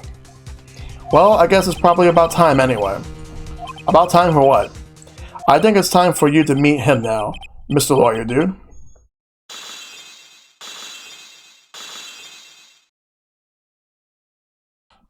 How do you do, Mr. Lawyer? I'm Matt Ungard. So this is the real Matt Ungard. Oh my god. Okay. Okay, we gotta talk. We are talking now. The massive brandy glass, yes. He's flexing and flaunting with it. Like it's nothing. Well done, Mr. Wright. I bet it wasn't easy to gather as much information as you have. You really... So, you are Shelly the Killer's client. You didn't really think I would dirty my own hands in this, did you? Oh, what do you mean? And that woman, Adrian, was quite brave herself. Trying to stick the crime on me, I didn't think she had it in her. Good guy, that guard letting him to drink in jail. Has no one ever seen his right eye? That's crazy. But all I care about is that Juan is dead. Isn't that right, Mr. Lawyer? That's... You're lying. What a terrible... It's way past your bedtime, little girl. Go on and let us grown-ups talk about more adult things. But why? Why did you hide that video camera and... A weakling soon believes the words of others, just like that pathetic Adrian. He knew about Miss Andrews' secret? But I'm no weakling. I don't believe anyone. Least of all, assassins. What? Oh, come now, Mr. Wright. Assassins aren't above blackmail. They turn their clients into cash cows by holding the sinful deed over their heads. And a superstar like me, how much do you think I'm worth? Care to guess? And? And that's why? Yes, that's where the video comes in. It's got his face and the crime scene recorded on it, preserved for all time. With that, I can keep him at bay and even blackmail him if I want. That's right, that video is my insurance. Isn't that what they call it, Mr. Wright? Why would you do something so wrong? Because I'm a grown-up, and I can. Good enough of an answer for you, little girl. Okay, motive for murder. Why? Why would you kill Mr. Corrida? Because he was about to sling so much dung into my beautiful public image. Scandals are a little annoying, aren't they? This is all because of that press conference, isn't it? If Mr. Corrida had been able to give it, then Mr. Ungard's secret would have... Ah, well, that's what we call taking advantage of the situation, you know. I had no interest in doing it, really, but bit by bit, it crept up on me. And then the situation just presented itself perfectly. How beautiful, I thought. And that's how Mr. Corrida ended up dead. Let me tell you something. I'm not like Adrian. I don't depend on anyone. People are simply things to be used and thrown away. Put on a sweet, innocent face and people will swallow anything you feed them. Adrian fell for it, the assassin too. Oh, and how can I forget? Even you fell for it, Mr. Lawyer. Everyone, all working their butts off for me, Matt Ungard. Aw, did that leave you speechless? What a shame. What's wrong, Mr. Lawyer? You've grown awfully quiet. How could I have been so deceived by you all this time? When we first met, I asked if you had killed one Kurita, and you answered very clearly that you hadn't killed anyone. Hey now, I never told you any lies. The person who did the killing was the killer guy, right? All I'm guilty of is taking a cat nap in my room. You killed Mr. Kurita. I dare you to say that in court tomorrow. Aw, but too bad. You can't. You're my lawyer after all, aren't you? You could always drop my case and refuse to represent me. How does that sound? Aw, but you can't you? That would be the one thing you absolutely can't do. Mystic Maya. You wouldn't want to test the killer. He's a man of his word, or so I hear. You could end up getting a certain friend of yours rubbed out if you lose. You scoundrel. So if I were you, Mr. Wright, Esquire, I think I would give it all. I'll give it my all tomorrow. Remember, everyone likes a happy win-win resolution. I'll get you for this. That's such a cliche phrase. One said something just like that, if memory serves. Of course, well, we all know how well things turned out for him, don't we? Good night, Mr. Lawyer. Maya, what am I supposed to do? That loophole then triggered the metagame because you asked if he killed Kurita, and well, technically he didn't. And now you finally found it. The starting line of this case. Edgeworth. I don't care for the horrid atmosphere here. Let's return to the precinct. Yo, Jester, what's going on, dude? How was the rest of your stream last night? Well, Wright, what are you going to do? If you plan on changing your strategy... No. We can't do that. That's right. He's holding Maya hostage. What? What should I do? That's not something I can answer for you. Mr. Edgeworth. Right. Only you can decide where to go from here. 1 year ago, at that time, I didn't truly understand what a prosecutor was. And that is why I had to leave the prosecutor's office. I felt that I couldn't stand in a court of law until I knew what a prosecutor really was. And now, Wright, it's your turn. My turn? What is this thing called a lawyer? What can you do as one? You must find the answer, and you must find it on your own.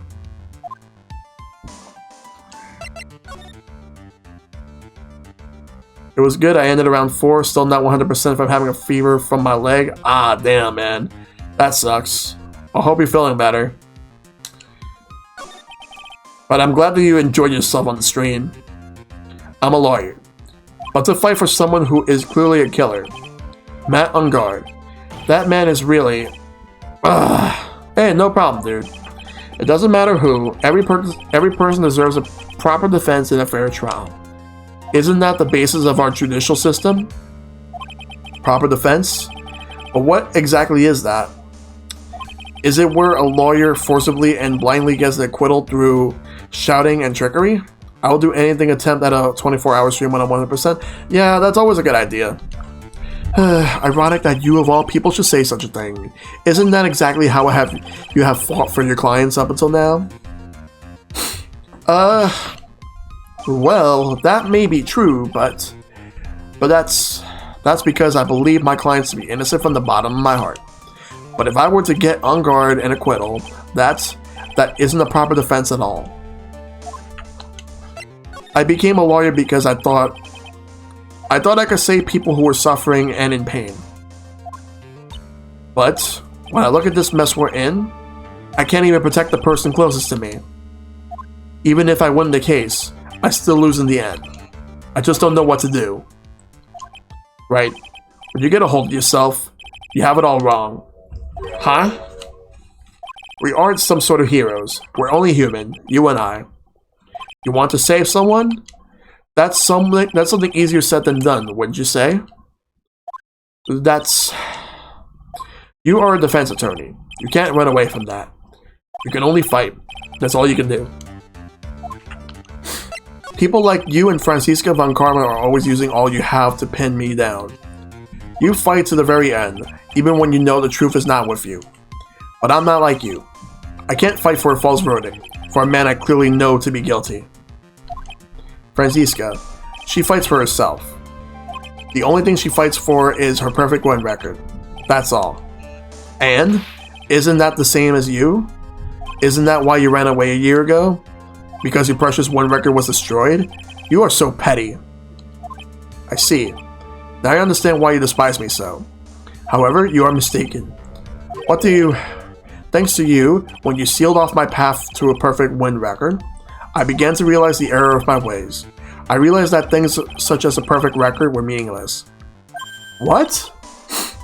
I don't believe you. Are you saying that is why you left the prosecutor's office?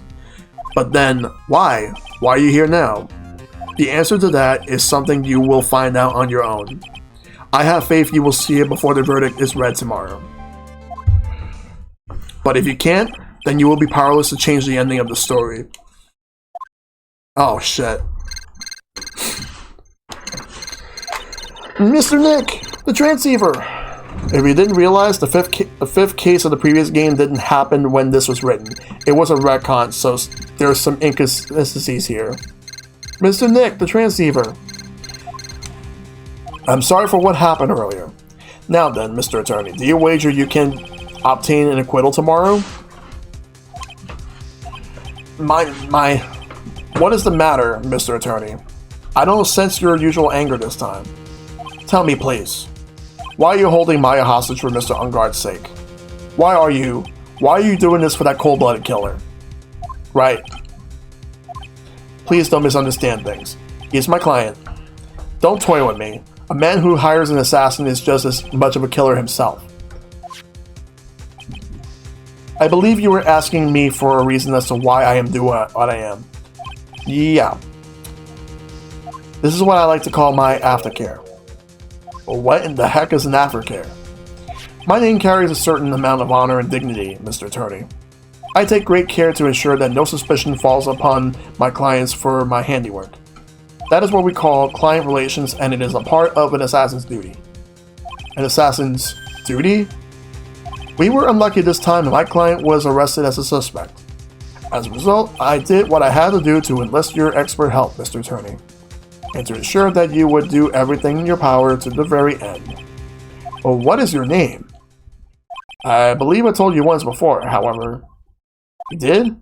But my name is D. Killer. Shelly D. Killer. You're Shelly D. Killer?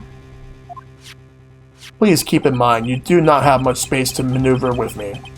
As a D. Killer, I always finish what I set out to do.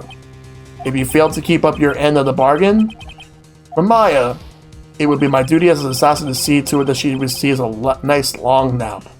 Ah, no! Now then, if you excuse me, if someone were to trace this signal back to me, it would be quite troublesome. Mr. Maya, Mr. Maya. I don't know what to say. Edgeworth. Did you hear that? At the end of that transmission? Huh? Oh, that. It sounded like a cat. A cat? It can't be. That cat. Can it? What is it? I think I know where Shelly the Killer is holding Maya hostage. Edgeworth, have all the police units head for Ungard Mansion immediately. Alright, you hurry over there as well, then. Don't lose hope yet, Pearls. The fight has only just begun. Yeah. Holy shit. Yo, Robbie Bobby Miller, good to see you. Holy shit, though. That's a lot of shit happening right now in this game. Alright. We are going... Alright, so now that we did all that, we are going to go to the hotel lobby. To the living room.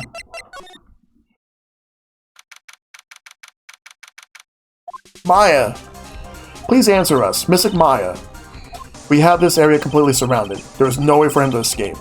Assuming he's still in the area. I can't believe it. That butler, all this time, he was D. Killer. He and On Guard were working together all this time. I'm sure they had worked out a contingency plan ahead of time.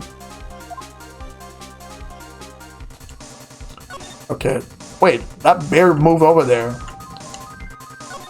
Oh, it's a figurine of a bear. But there are a lot of cuts in it for some reason. Alright, we'll add that to the court record. A bear? Isn't that more of a thing for Mr. Kurita? Why would something like this be here? Right, look down. There's a little pet door installed here. Ah, I'm sure that's for Shu. Do you think that this came through like that little door? Ugh, this door, it's locked. Well, I'm pretty used to breaking doors down by now. Let's go, Edgeworth. Slam, slam, crash. Ah, there's no one here. From the looks of this room, I would say this is On Guard's private lounge. Look at this, right? An antenna for sending and receiving video signals in VCR. Check inside the deck. If there's a tape, it would be an important piece of evidence. If we're lucky, it'll have the moment the crime was committed recorded on it. I'm sorry, but the tape deck is empty. There's no tape to be found. No? But there's no mistake that someone used this to record something. It looks like someone took the tape we're looking for and escaped with it. Alright, let's move to the wine cellar. We searched all over, but it looks like he got away. I'm sorry. It looks like he slipped out of our grasp this time. And now, we've lost our only lead. Don't give up yet. The little girl's looking to you to be her pillar. Yeah, you're right. We're close, I can tell. We've already set up checkpoints along every route leading out of this district. Leave the rest to us. Maya. Let's examine this. This looks like a picture of Miss Impacts. With love, Celeste. Miss Impacts? You mean... Yes, Mr. Kurita's former manager. Why would a picture of Mrs. Impacts be here in Mr. On Guard's mansion? And why does it say with love? This might be a clue. Oh. Was he cheating? Was she cheating on Mr. Kurita with On Guard? Ah. What's wrong, Pearls? Please let me see that picture frame. Huh? What's so special about the frame? On the back. There's something written on the back of the frame. Maya. It's Mystic Maya. She left us a message. For what?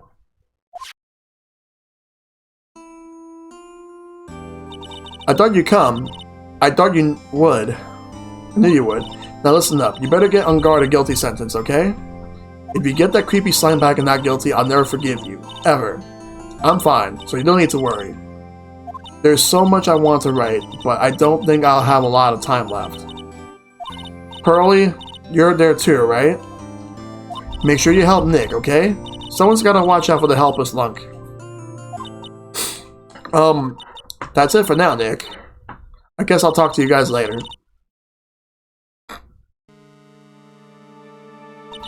That's, no! Mr. Kabaya! Right. What's wrong? Why the blank stare? Oh, nothing. We searched the house, and this is the last room. It looks like he eluded us. Edgeworth. Yes? As far as clues go, I think this is about all I'm going to get. But I'm still short one last thing. And what is that?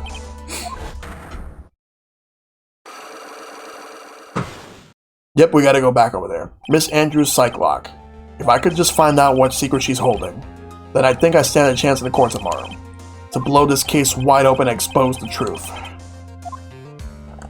I think I know what you're thinking. I'll contact the detention center. Thanks, Edgeworth. Well, let's go, Pearls. It's time to open that last lock. We gotta move. Now. We're going straight there. Not wasting any time. Good evening, Mr. Wright. What's wrong? You look ill. Miss Andrews. I have come to remove your psych lock. Psych lock? I want to know, and you will tell me. Your secret. Fine, go ahead. Try to break me, if you can.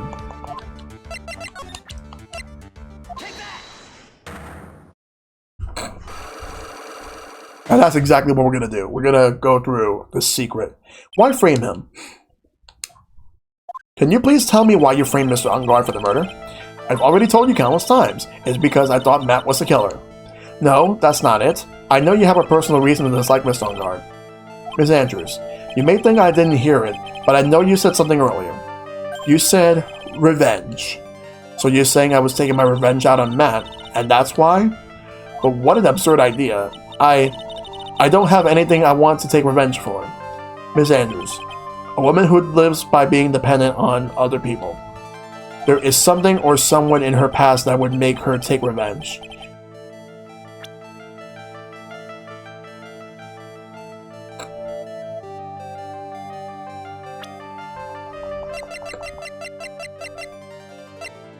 This.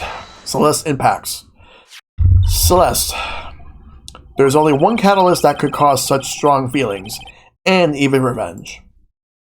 And that is Miss Impact's suicide. What are you trying to say? Celeste was Juan's manager. On top of that, the one who hid her suicide note was also Juan. What does all this have to do with Matt? You're right, you haven't mentioned him yet. But for you to hate Mr. Ungard, it would mean that he must have some relation to Miss Impacts and her suicide. Can you explain to me this relation between Celeste and Matt?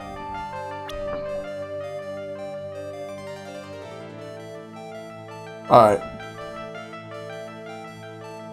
Oh shit. Fuck. I pressed the wrong button. Fuck. I pressed B by accident. So now I gotta do it again. Yes, the misclick. No.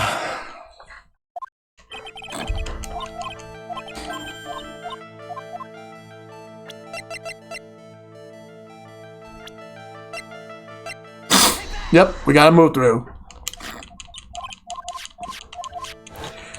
Gotta go up to the prop. Alright.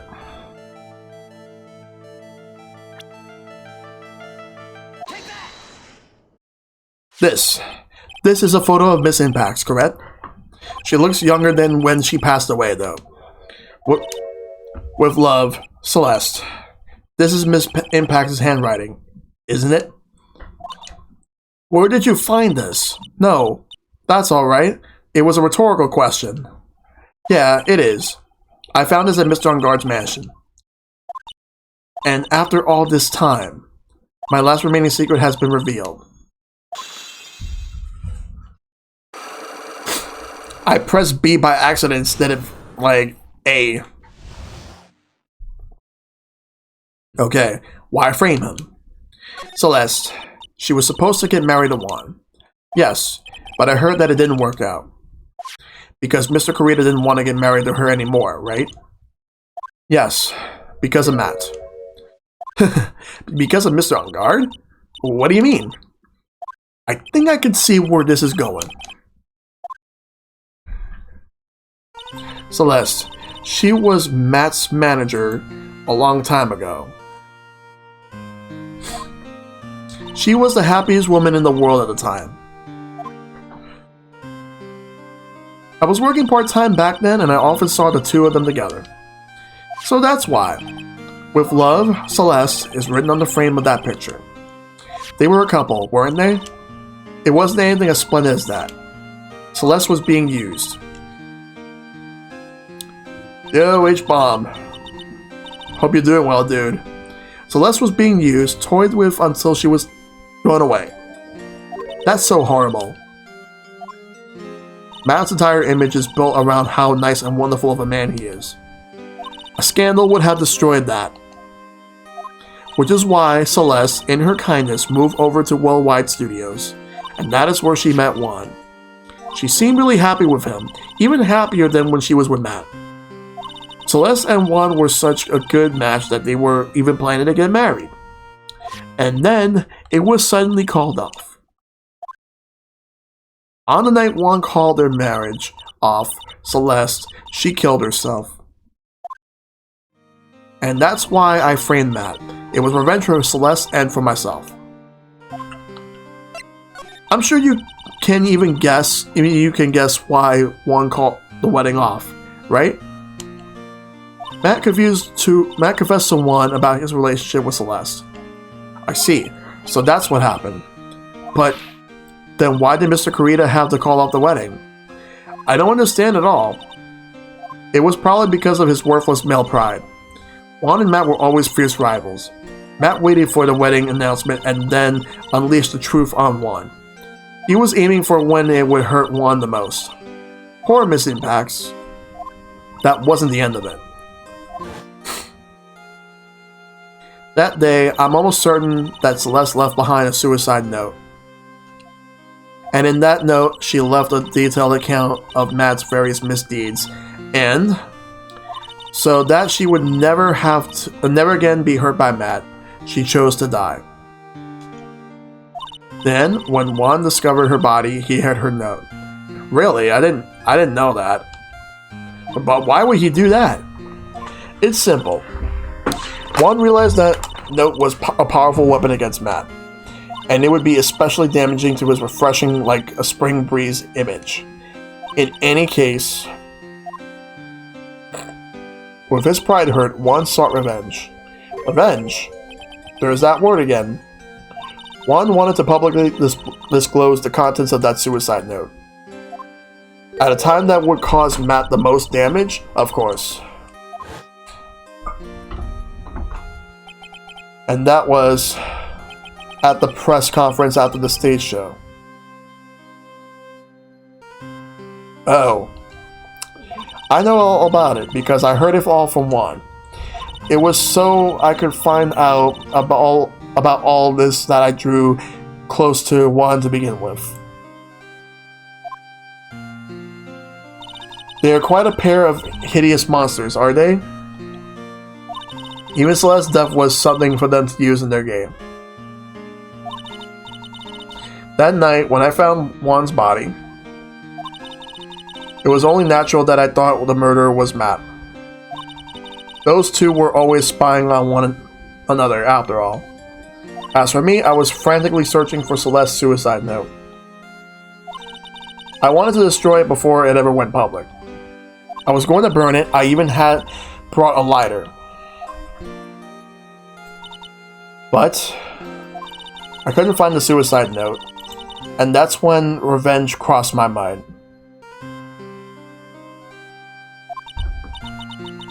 Yes, I was going to bring to them my own kind of cruel revenge.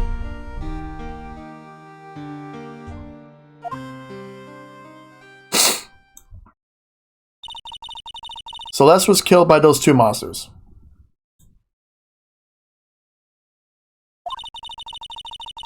So when I stabbed Juan's body with that knife, I didn't feel a single shred of guilt.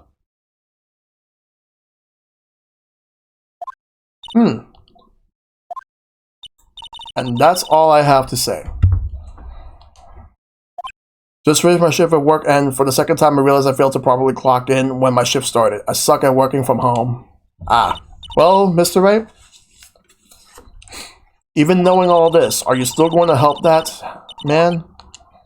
I'm a lawyer. I see. What a foul profession. Thank you very much for your time and for talking with me. It was no big deal. I couldn't sleep anyway. I can't sleep either. Not with my situation. Or what I know now.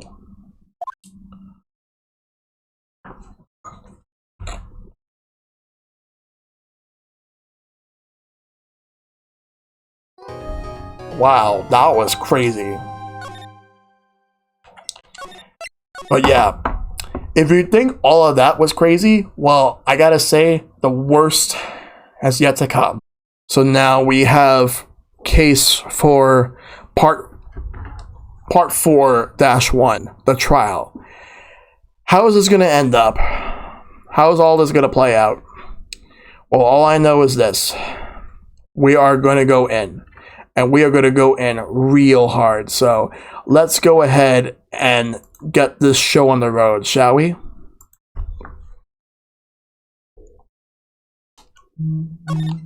For good measure.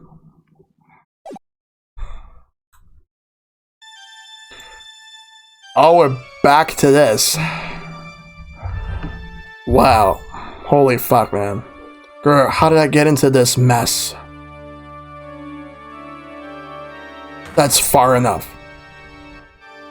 You can't run forever.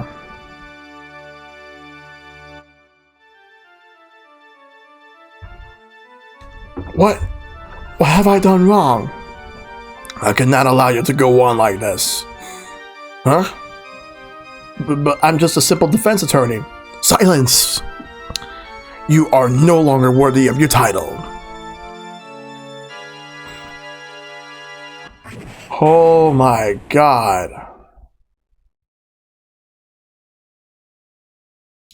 I've had this dream before. Someplace, some time ago. As if this day was written into my destiny. Today I'll stand in court as a lawyer. To prove a killer innocent.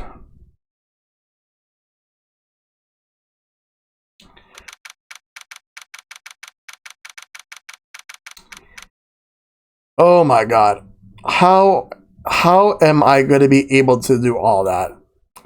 He's clearly guilty, but I have to try to prove him innocent. How can I do that? The logistics here. Let's do it.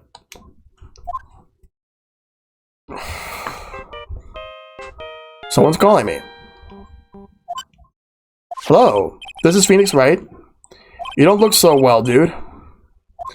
You're gonna prove me not guilty today, right?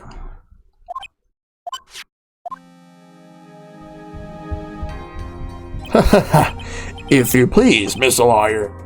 Remember, it's not just me. Your precious friend's life is riding on today's verdict, too. Grr. Now listen up. You better get on guard a guilty sentence, okay? If you get that creepy slime back and not guilty, I'll never forgive you, ever. Maya. Phoenix. Mia. Maya. How's Maya? I don't know. You don't know? She hasn't tried to channel me since yesterday. Mia, what am I supposed to do? Well, like I said, for a lawyer, the worst of times are when you have to force your biggest smiles. But you can't give up. There's still some hope left. Stop it, please. There's nothing left. Not here, not anywhere. Huh? Ah, is that a curse on guard again? Will you leave me alone? Look, don't call me anymore. I mean it. You're really mean, pal. Ah, Gumshoe, I'm really sorry. Where are you? They let me join the investigation team and we're chasing after the killer, pal. Then you have some sort of lead? Sorry, but right now we've got 0 leads on the guy. But we're not going to give up. Gumshoe, until the trial is over, until the verdict is handed down, we're going to do everything we can to find the killer. If we can get Maya out, then you can get on guard the guilty verdict he deserves, pal. That's true. I could do that if they found Maya first. You got that? So you have to do whatever you can to make the trial last longer. I have to make the trial last longer? If you go at Mr. Edgeworth with everything you got, then you too can draw it out. Oh, now I get it. I believe in you, pal. You and Mr. Edgeworth can do it. So, believe in us. We're going to give it all we got. Just like you. Got it. Thanks, Gumshoe. Hey, Phoenix. You understand now, don't you? You have something money will never be able to buy. Friendship. It's the strongest weapon in the world and you have it in abundance. Yeah. Looks like we're coming to the end. I have to make the trial last as long as I can. Gumshoe will come through. I know it. Here we go.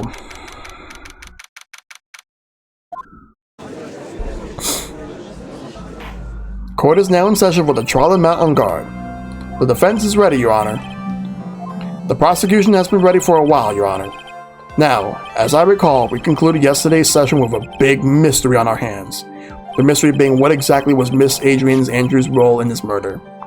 That is to say, is she really connected to the crime herself? Mr. Edgeworth, if you would please inform the court of today's proceedings. Adrian Andrews. She forged the evidence that drew suspicion onto Mr. Ungard,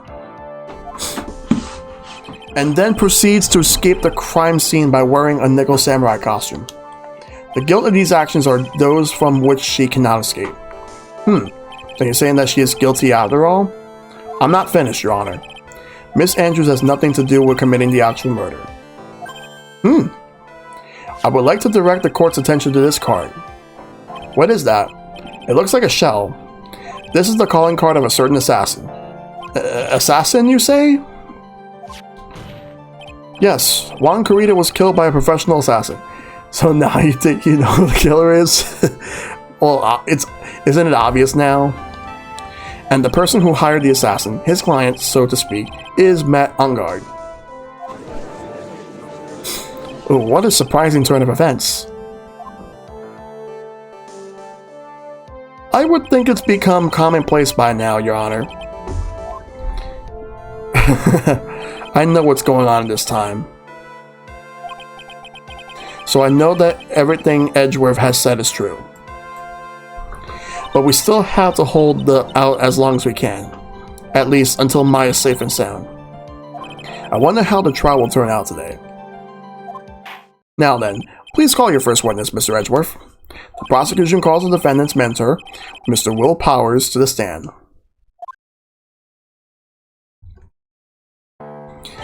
Now then, witness, your name and occupation, please. Okay. I'm, Will Powers. I'm a poor, underpaid action star. And what is your relation to the defendant? Well, I guess I'm sort of a lousy mentor to him. In a way, yeah. Mr. Powers, please, you don't need to put yourself down so much. Oh, sorry, well, I'm just kind of a nothing sort of guy. On the night of the murder, you visited the defendant's room. Is this correct? Yes. I didn't know that. But you know, I didn't actually get to see Matt when I went. All you need to do is answer what you're asked. Now then, I would like you to please testify about when you went to Mr. Ungard's room. Okay, sure. A visit to Matt's room. After the award ceremony, I went by myself to Matt's room. Matt was standing there in front of his room, still in his nickel samurai costume. He was talking with someone. At first, I thought it was the bellboy. I watched the two of them for a while, but then I gave up and went back. I had guests with me that night, and I couldn't make them wait for me. Nothing sounds out of place in Mr. Powers' testimony, and talking with the bellboy is no big deal. If one assumes that the person Mr. Ungard was speaking with was an ordinary bellboy, well, what are you implying? Well, Mr. Wright, let's have your cross-examination, shall we? Looks like we're in another sticky situation. Huh? A trap. Can you smell it, Phoenix? But for us to find out more, we're just going to have to charge in head first, right? Alright, we're going to do this. Let's do this. After the award ceremony, I went by myself to Matt's room. Matt was standing in there in front of his room, still in his nickel samurai costume. He was talking with someone at first. I thought it was the bellboy. I watched the two of them for a while, but then I gave up and went back. You saw the two of them, the bellboy and the defendant together, correct? Yeah, the bellboy just wanted to say congrats. Now, while you were watching the two of them, Did you notice anything strange? You know, I did feel something weird. I think it was because Matt, well, he gave the bellboy a tip. A tip? Well, that's a perfectly normal thing to do. So, how long did you watch the two of them? Not more than a minute or two, I think. I guess with me that night, I couldn't make it away from me. Let's go back to this third statement when he says he was talking with someone. At first? What do you mean by that? I didn't think he was a normal bellboy. And why was that? Why did I think that? Well, Mr. Wright? How am I supposed to know? Hey, wait a second. Actually, Mr. Powers, only a few minutes ago, you stated, you know, I did feel something weird. I think it was because Matt, well, he gave the bellboy a tip. Could it be that you felt something strange about the tip-giving incident itself? Ah, yeah, that's it. You really know your job. Mr. Edgeworth. Yes, Your Honor. This bellboy, he wasn't an ordinary one, was he? Perhaps we should let the witness tell us. Very well. Mr. Powers, please amend your testimony. You mean about the bellboy, right? Matt gave the bellboy a tip.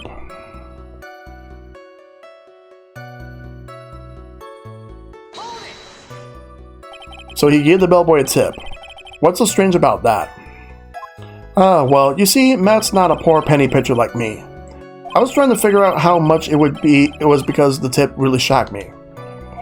How much it was? But that's when something even more surprising happened. The bellboy was putting the tip he got in his pocket. And that's when I got my first good look at the guy's face. I was really shocked. I'm afraid I don't follow at all. Sounds like Mr. Powers was surprised twice by this event.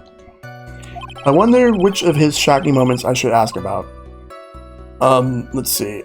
I will talk about the tip. The defendant is a huge star. He can afford to give a generous tips. Would you agree? Sure. But giving him that much was maybe a little too much, I think. A little too much? Would you please clarify with the court about how much would you say the defendant gave to the bellboy? Honestly, I don't know. I can't even begin to guess. And why is that? Because he gave the bellboy a really, really fat roll of cash. A roll of cash? Ah, well, how interesting. That certainly was a very generous tip, wasn't it? A very fat roll of cash. That can hardly be called a tip, Your Honor. Judge is beginning to look awfully suspicious at us.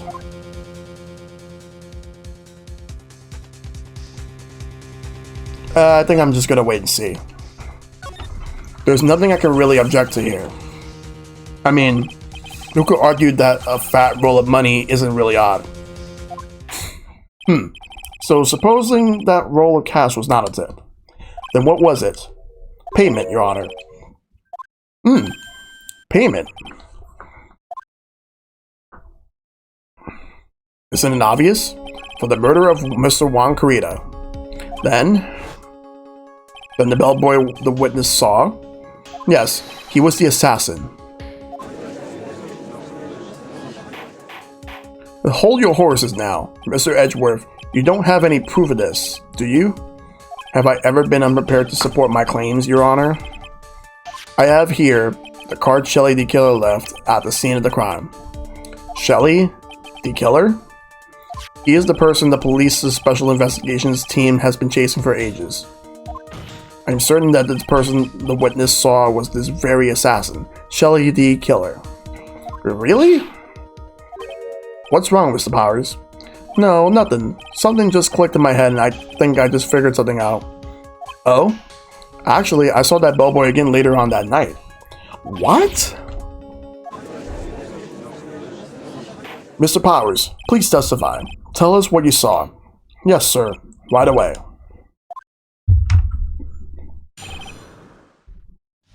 The second time.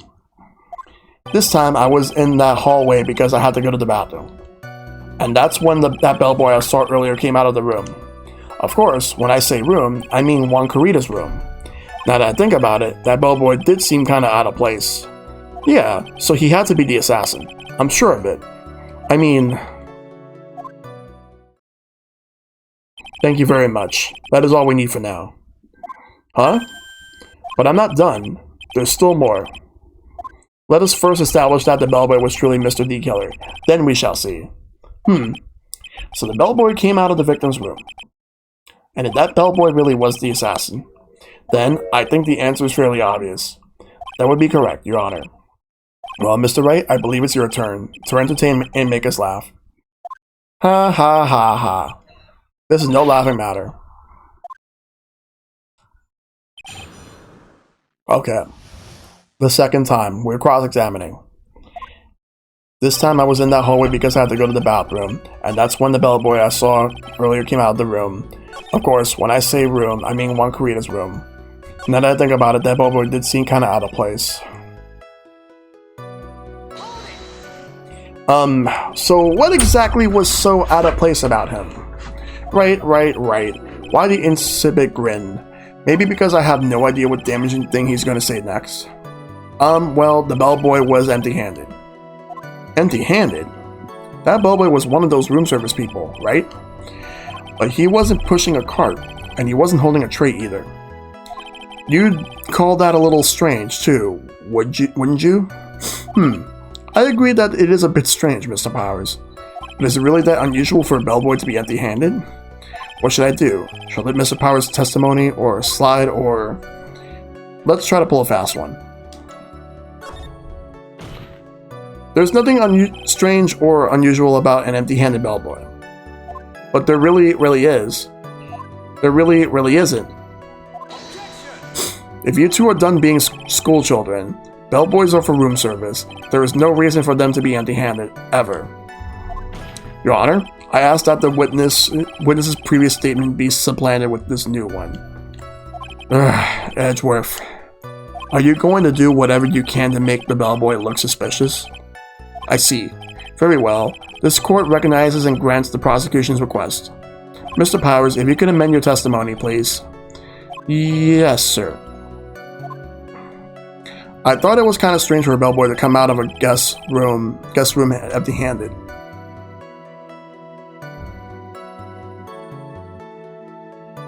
Well, I think there is something I need to present. This wine glass? Mr. Powers. Yes? You're easily influenced by other people's words, aren't you? As soon as you heard that the bellboy might have been the killer, you got caught up in believing it must be true. But, isn't he really suspicious? He's got all those stitches, and... So? A baseball has stitches? Are you saying all baseballs are suspicious because they have stitches? Gulp? Well, there's also, what about him being empty-handed? I would like to ask the court to please take a look here. This is the crime scene. There is a wine glass sitting next to Mr. Carita's body. The liquid inside this glass is tomato juice. And now, if you will look at what is on top of the table in the lower right corner here, anyone can clearly see that it is a tray with a bottle of tomato juice on it. The bellboy had just brought this to Mr. Carita's room. He left the tray in the room, which is why he was empty-handed when he left. But that would mean that the bellboy had seen and left a dead body in the room. But can you prove that Mr. Carita was already dead at that time? Mr. Edgeworth. Yes? I blame you for leading me down this route. I'm terribly sorry. What is it with him? Why is he laughing? Witness, isn't there one more thing you would like to share with us? Is there? The boy was empty-handed. Or should I say, empty-handed? Huh? I recall you had something interesting to say about his hands. Oh, yeah. I almost forgot. Huh? Well, what? That bellboy, he was wearing gloves. Gloves? Yeah, pitch black, leather ones. All the other bellboys don't wear gloves like that, right? Black leather gloves. Why didn't you mention them earlier? Sorry, it slipped my mind. Boy, does this make the bellboy look really suspicious. Alright, gotta focus. I can't get lax here. So what if you had gloves? A lot of bellboys wear gloves. Come on, Mr. Wright. That bellboy was wearing black leather gloves. So, a football is made of leather. Are you saying all footballs are suspicious because they are made of leather? Nope. But that man, he received a large roll of cash from the defendant. And then he was seen leaving the crime scene wearing black leather gloves. I don't think that even someone like myself can believe he was just another bellboy. Ugh. It seems that we have finally come to an understanding. Now then, witness, please continue with the rest of your testimony. The rest? Oh yes, please tell more. Okay. Their second meeting. After leaving Juan's room, the bellboy went and knocked on Matt's door, just like that. He gave something to the person inside the room. Then the old guy just left, without even going into the room. After that, I went to the bathroom and then back to my seat. So the bellboy, after leaving the crime scene, next went to the defendant's room. Yeah, I kind of saw all that by accident. Some accident? I said you saw too much. And all of it was suspicious to high heaven. I think it's safe to say that we can no longer consider this bellboy to be normal. Now then, let's get started, shall we? Mr. Wright, your cross-examination, please. Yes, Your Honor. Their second meeting. Okay, let's take a deep dive at this, because we have a lot to unpack with. After leaving Juan's room, the bellboy went and knocked on Matt's door, just like that. He gave something to the person inside the room. Let's press this one. I said, hold it. Okay. That's better. Ahem. What kind of statement is that? Please elaborate and give us a few more details. Oh, okay. I should probably ask him only one question at a time. Okay, so there's ask about the person inside, ask about this something, don't ask anything. We are gonna ask about the person inside. So who took this something the bellboy handed off? Actually, I don't know. What do you mean? I'm sorry, but I only saw the person's arm. Only an arm? Then you're saying you didn't see the person's face? Yeah. Well, it was Mr. Engarde's room, correct? So it could have only been Mr. Engarde himself, I say. And then, what did the bellboy do after that? Oh, so after he gave the person inside the room the thing, then the old guy just left without even going into the room.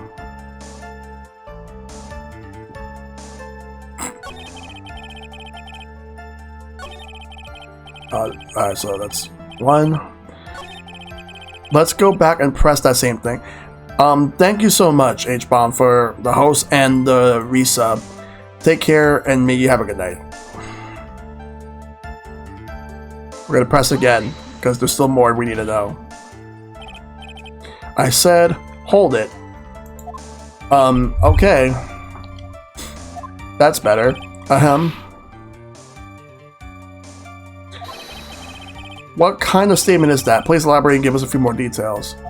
Oh, okay. I should probably ask him only one question at a time. Okay, we have already asked about the person inside. Let's ask about this something. He gave something to this person. Yeah. And what was this something? If I remember what it was, I wouldn't be calling it something, would I? This implies that something was removed from the scene of the crime. Are you sure you really can't remember, Mr. Powers? I think it was something kind of small. I would like to summarize the testimony up to this point, if you don't mind. When the bellboy left the crime scene, he immediately went to the defendant's room. There, he handed a small item of some sort to the person inside. As for the person who received the item, all you could see was the person's arm. Yes, yes. It was just like that. Mr. Edgeworth, is all this really that important? Of course, Your Honor. I think this is of the utmost importance. This is when whatever was removed from the crime scene was handed over to the client. Mr. Powers, please try to remember what it was the bellboy handed off. Well, let's see. I think it was... No. If you remember, please add it to your testimony. Yes, sir. If I saw it again, I could say for sure, but I think it was some sort of wooden statue.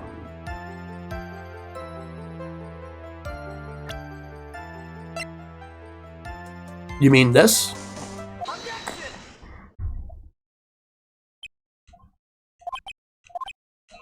What was the point of that pregnant pause? Where did that objection come from? Well, speak up. It was me, Your Honor. What is it, Phoenix? I have a feeling that something bad is going to happen once I show this. Mr. Wright, if you have something to say, please spit it out. Yes, Your Honor. Okay, Phoenix. Deep breath. Mr. Powers, was something you saw. Was it this item? Oh, hey, that's it. That's the something. Wow, Mr. Wright, you really figured it out. I recall we found this at Matt Angard's mansion. At the defendant's house? What does this mean? It's simple, Your Honor. Shelley the killer assassinated one creator in this room. And then he stole this wooden bear from the scene of the crime. Then, the bear being found in Mr. Angard's mansion would mean... It goes without saying, Your Honor. Mr. Matt Angard is the killer's client. Order, order, order. I said order! Mr. Wright, this is a most unfortunate turn of events for you. Yeah. Sorry, Mia. No, it's alright. Your judgment was sound. Actually, I figured the bear would come up. If not now, then it would have later on. Even if you hadn't shown it to the court, I'm sure your friend Edgeworth would have. I almost forgot that he knew about it too. I think it's clear that there is no need for us to continue this trial. I can't let this happen. I have to do something. There has to be something we've overlooked. Your Honor, a minute please. Yes, Mr. Wright? There are still a few points left that we have not fully explored. What are you trying to pull? Oh, well, we can't have that. Alright, Mr. Wright, what questionable point would you like to explore further? There is a Powers testimony, the person who received the bear, and there's also the bear itself. I think that for the sake of this trial, I'm gonna go and pick the bear itself. I think it's fairly obvious that the bear itself is very questionable. The bear, Mr. Wright? This was found in Mr. Angard's mansion. However, Mr. Angard was arrested at the hotel that night, which means that since the murder occurred, he has not had a chance to go home. Oh. I think Your Honor has already figured out what I'm trying to say. It is not possible that it was Mr. Angard who took this bear to his mansion. Why, that's very true. We didn't consider that point, Mr. Wright. There was no way, time-wise, for the defendant to have taken this bear home. Phew. They did avert it. Wait, okay. You haven't gotten the best of me yet, Mr. Wright. Huh? I remember it clear as day. I remember what you muttered to yourself at Angard's mansion. We have this area completely surrounded. There is no way for him to escape. I can't believe it. That butler, all this time, he was the killer. The killer and Angard were working together, so to speak. And the killer was hiding in Angard's mansion, as its butler. Well, what a bold move. The bear figurine was brought back to Angard Mansion by the killer himself. When it looked like he was about to be arrested, Angard had him do so. I assume because it would have been bad had the police found it during the investigation. Well, Mr. Wright, you've been quiet for a while now. This is too much. Isn't there anything I can attack at all? I have to try. I have to find something else. What will you do now, Mr. Wright? Do you plan to... I plan to expose clearly shaky place in Mr. Powers' testimony. What? There's still another one? There is indeed, Your Honor, and it's quite a questionable point. What are you trying to pull? Oh, well, we can't have that. Alright, Mr. Wright, what questionable point would you like to explore further? We've already talked about the bear itself. There's no need to talk any more about it. So, now we gotta go to the person who received the bear this time around. So let's go ahead and do that. There was one thing in Mr. Powers' testimony that was very unclear.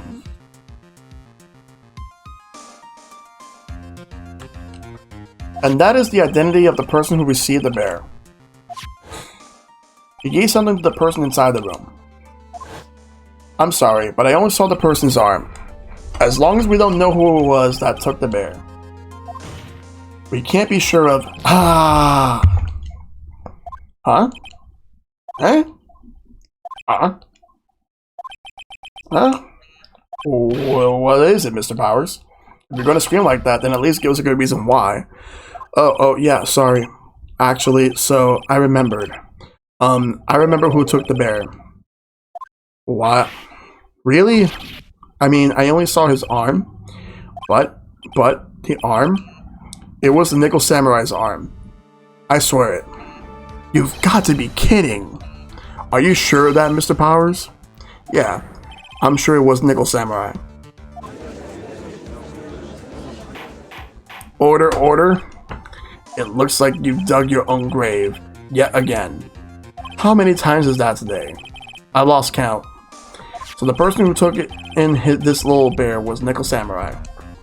And, as we all know, Matt Ungard is a Nickel Samurai. Thanks to the defense, we've made it all the clearer. I think we've heard enough. We now know why this bear figurine was at the defendant's mansion. As well as who was it that received the bear from the assassin in his room. Everything has become very clear. Client, who hired the assassins to commit the murder, was Mr. Matt Ungard. I see no reason for this trial to continue. Therefore, I will now hand down my verdict. Thank you, Your Honor, for your understanding. You see, Mr. Wright, you could not win against the truth, could you? I knew it would turn out this way. After all, what Edgeworth has stated is the truth. Any last objections, Mr. Wright? Well, do I? What should I do? I say we will, raise an objection. I will now announce my There is only one way for me to drag this trial out. The only thing I've left is this 130 trick.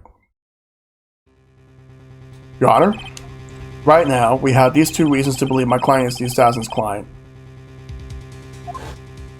Reason number one, he accepted the bear figurine from the assassin. Reason number two, that very same figurine was found in Ungard Mansion. However, it's possible this is all the work of a certain other person. What are you saying? What I'm saying is, it's possible a different person is the killer's real client.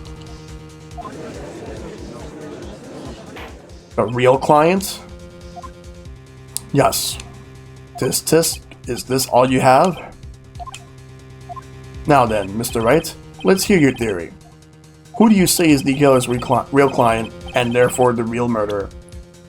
Well, it's quite simple. There is no other person who qualifies for such a thing than Miss Adrienne Andrews. Adrienne Andrews? Yes, we already know that she tried to frame Matt Ungard for the crime by wearing a spare Nickel Samurai costume. Then the Nickel Samurai's arm that I saw. That could have very well been Miss Andrews. But what about Mr. On Guard? If you would please recall yesterday's testimony. The defendant was taking a nap during the break period. That's right. Then, finding this figure at Mr. On Guard's mansion. It was a well-laid trap set by Miss Andrews. Mr. Edgeworth, what is your opinion on this? I can't even begin to count the flaws in the defense's logic. Besides which, there is no evidence to support it. However, I can't fully discount its possibility either. What is with this trial? Come on, anyone can tell On Guard did it. I can't believe the defense would go so far as to pin the guilt onto someone else. Yeah, unbelievable. It's not something petty, it's a murder of all things. This is to save Maya. This is to save Maya. Even if the whole world turns against me, this is one fight I can't give up on. Order, order, order. All distracted parties will be forced to leave the courtroom. Your Honor, for the benefit of the defense, I'm willing to play along with his what-if game. His what-if game, Mr. Edgeworth. The prosecution is prepared to challenge the defense's theory. Mr. Wright, even you must have thought it was strange and wondered, why would the criminal want this little wooden bear? He's right. The killer did specially bring that bear to On Guard right away. Why do you ask? Is there something special about it? Absolutely. And I'm sure that once the court knows the significance, the true killer's identity will become crystal clear. Your Honor, the prosecution calls upon a witness who will clear all doubts against Miss Andrews. And who would that be? It's quite simple, Your Honor. It's Mrs. Adrian Andrews herself. I see. Well then, the court will take a short 10-minute recess. The prosecution will prepare its witness in that time. Yes, Your Honor.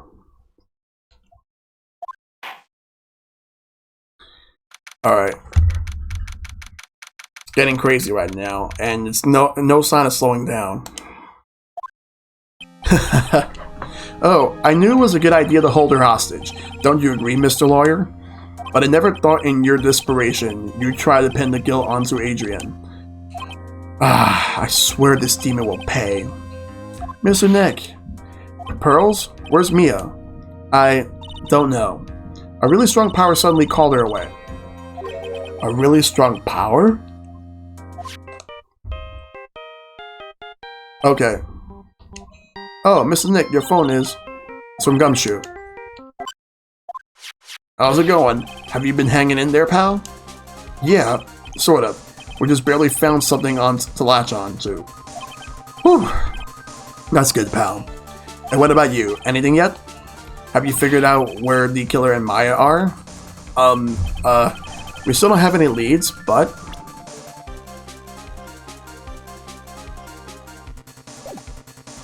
What?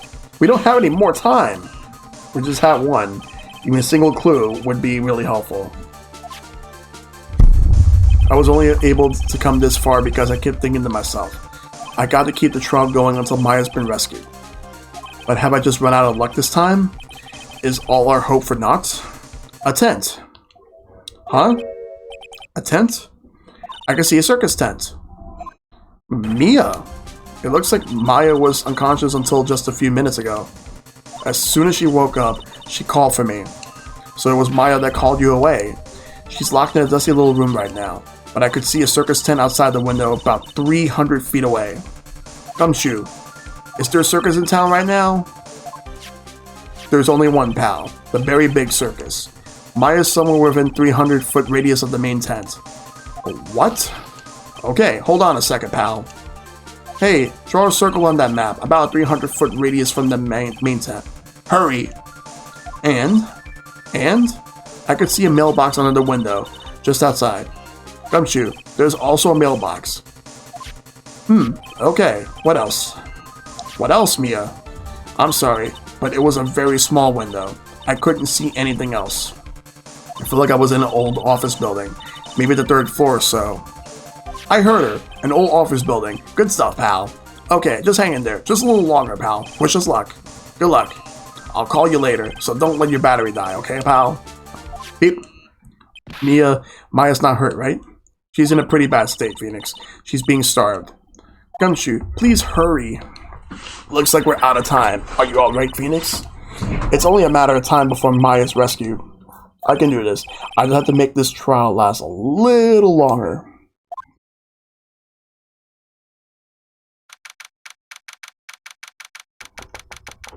Here we go. Oh boy. Court will now reconvene. The killer, the man who murdered the victim, handed this to his client. From this, one obvious question arises. Why this particular item? I believe the answer to that question will provide us with the name of the real culprit. Now then, the prosecution calls the defendant's manager, Adrian Andrews, to the stand. Currently, the witness is accused of tampering and obstruction of justice. However, you have been called to the witness's stand today to ascertain who exactly is guilty of the murder. I understand. Very good. Now, have you ever seen this bear before, Miss Andrews? Of course I have. You have seen it before? That's right. It's only natural that the witness has. Miss Andrews, could you please enlighten the court to this bear's secrets? All right. Why? Why does she? The bear figurine. Actually, this is an elaborate puzzle. If you know the correct order, it can be taken apart one piece at a time. As its center is small cavity with just enough room to store a small item. Because of its complexity, if you don't know the order, you can't open the bear. You really can't tell that it's a small jewelry box just by looking at it. Oh my god.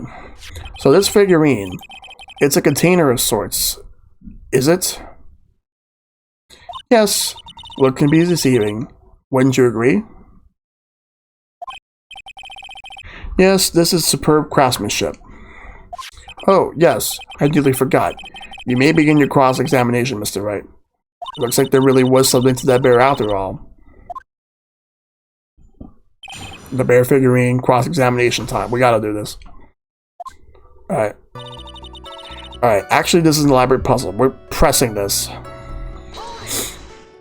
A puzzle? That's right. But it looks like an ordinary figurine. True enough.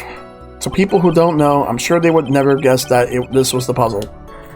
So what kind of puzzle is this exactly? If you know the correct order, it can be taken apart one piece at a time. So you can take it apart? And how would one go about doing that? Well, you first turn its tail to the right and then push it in. Oh, yes, I see. After that, the arms and legs are free to move and can be removed. Oh, this is most interesting. A boy and his new toy. It's like he's 5 all over again.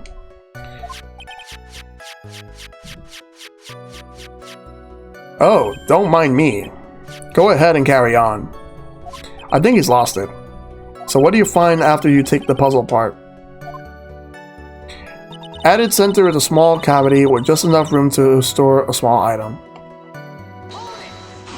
And how do you know about this? I know because I was the one who brought it. Huh? It was a souvenir from when a friend and I went to Switzerland. Then this was a present from you. That's right. It was a puzzle in the shape of a bear, so I thought it would just be perfect for one. So it was a present from Miss Andrews. Witness, let's continue with your testimony. Because of its complexity, if you don't know the order, you can't open the bear.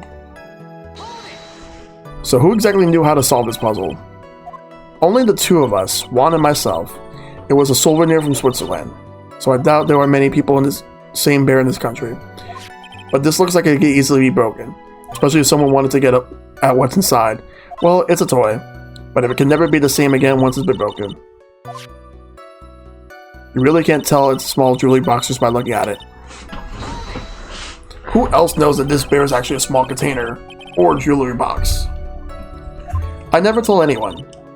And as long as one never told anyone either, then only the two of us knew. The two of you, huh? And of course that means Mr. Ungard didn't know, right? I think this is about all I'm gonna get for now. Figurine updated. Well, Mr. Wright, I think even you have come to realize that there is one very important fact we have uncovered, and that is this. This bear is actually a jewelry box. Now that we have agreed to this point, there's only one logical question that can come next, and that is this. What is inside this box? What's inside? That's right.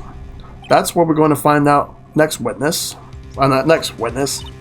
Yes? You are the only one who can open this. Please.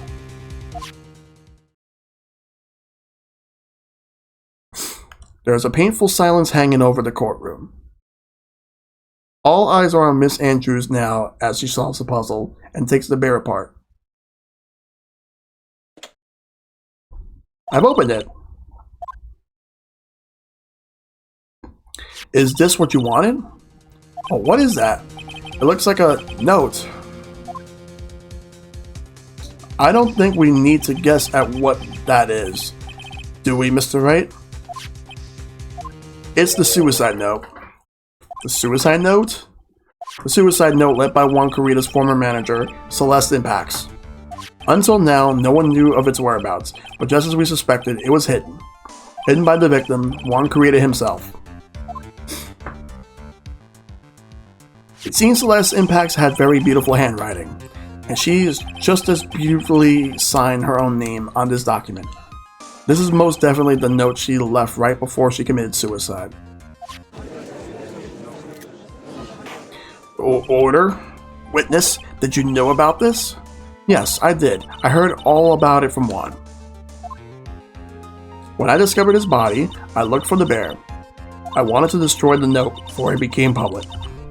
But I couldn't find it anywhere, because it had already been taken by D Killer. Everything is going at Mr. Edgeworth's pace. So now that the suicide note has been found, what's the next logical question? What is written on the note? That's right, at least, that's what I would think. Now then, I believe it's only appropriate the contents of this note be made known. I can't stop you, can I? I went through so much just to get my hands on it, and I was going to burn it for her sake. I'm deeply sorry, but I can't allow you to persuade me to stop. Your Honor, if you could please read the contents of the note aloud. Very well. The judge's voice rang loud and clear through the deathly silent courtroom. In her note, Celeste Impax left us a record of all that had happened to her. About being used and then thrown away by Ungard. About being engaged to Corrida, and Ungard's role in destroying that. And about how she decided in her despair to end it all.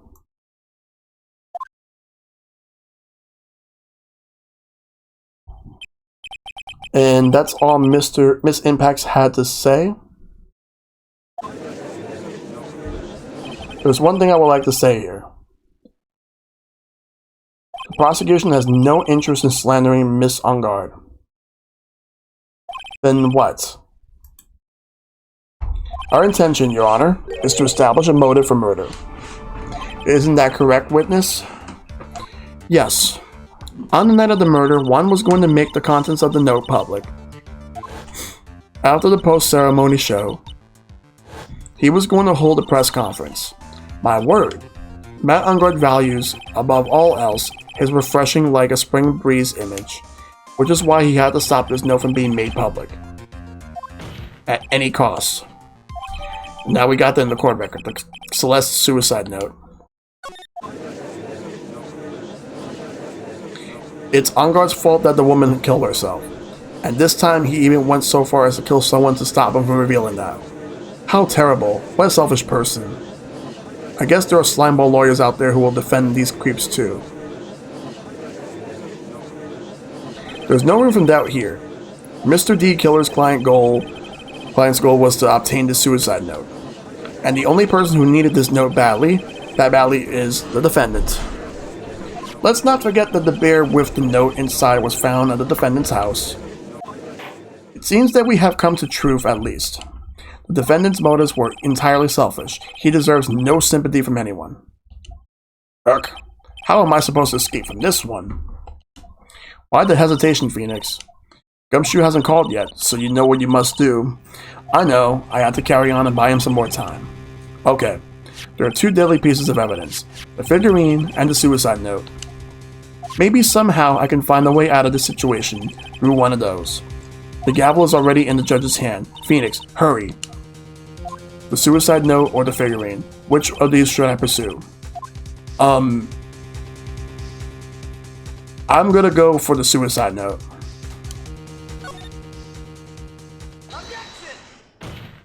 Please wait, Your Honor.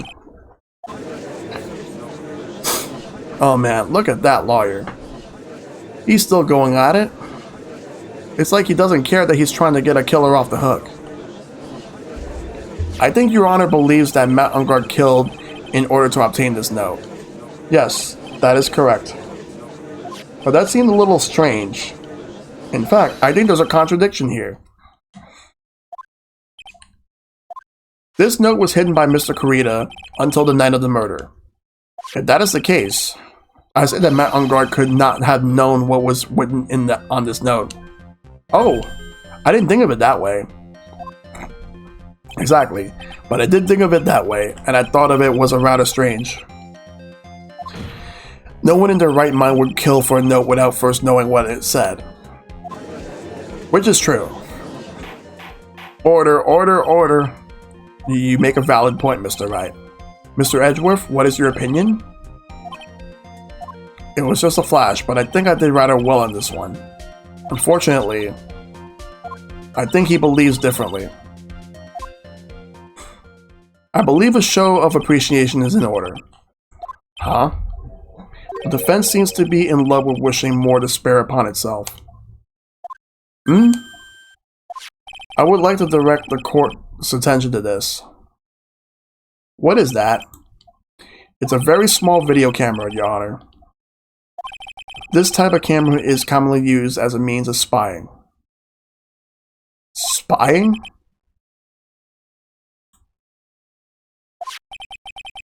What the? I thought that spy camera was in my possession. Matt Ungard and the victim both thought of the other as the biggest rival. They even went so far as to use this type of item to find each other's weaknesses. And the victim, Juan Kurita, was being spied on. His personal life was being watched by none other than Matt Ungard. Order, order, Mr. Wright? Yes, Your Honor?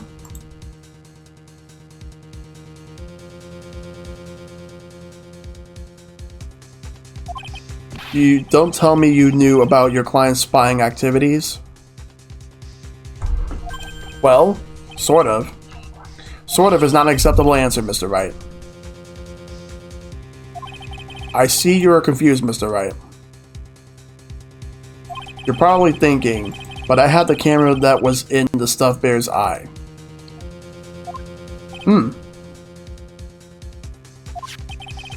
But this camera that I have is not the same one.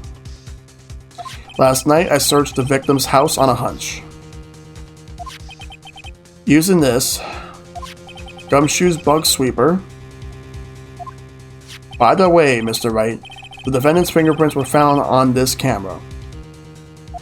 Matt Ungard's fingerprints were on there? Well, Phoenix, it looks like those cameras were hidden all over the place, huh? What am I supposed to say to that evidence? I think this is the end. It's fairly obvious that Mr. Ungard learned of this suicide note through this. He was watching the victim all along. He got me good this time. I don't have anything to counter that. Hey, now like what the lawyer's thinking. Mommy, is that man the bad guy killer guy? Shush, stop. Don't look at him. The way he's sweating is just so ew, nasty. Phoenix. Yes, Chief? Have you figured out what you're going to do next yet? What I'm going to do next? Does running away like a frightened child work? I know it seems like Mr. Edgeworth is very close to putting the lid on this case, but in his eagerness to prove his point, he forgot one very important thing. Well, what is it, Mia? There's a piece of evidence that he really should investigate. Something he should investigate? I would really hate to see the good prosecutor get scolded for not remembering to look into the item when he had the chance. Why are you speaking in the riddles of all of a sudden? Alright, I think this time we finally understand everything. Well, Mr. Wright, you don't have any further objections, do you? What is this piece of evidence that Mia's talking about? Can I figure out what it is that still needs to be looked at, or should I let it go? Let's see. We'll present evidence. I have an objection, Your Honor.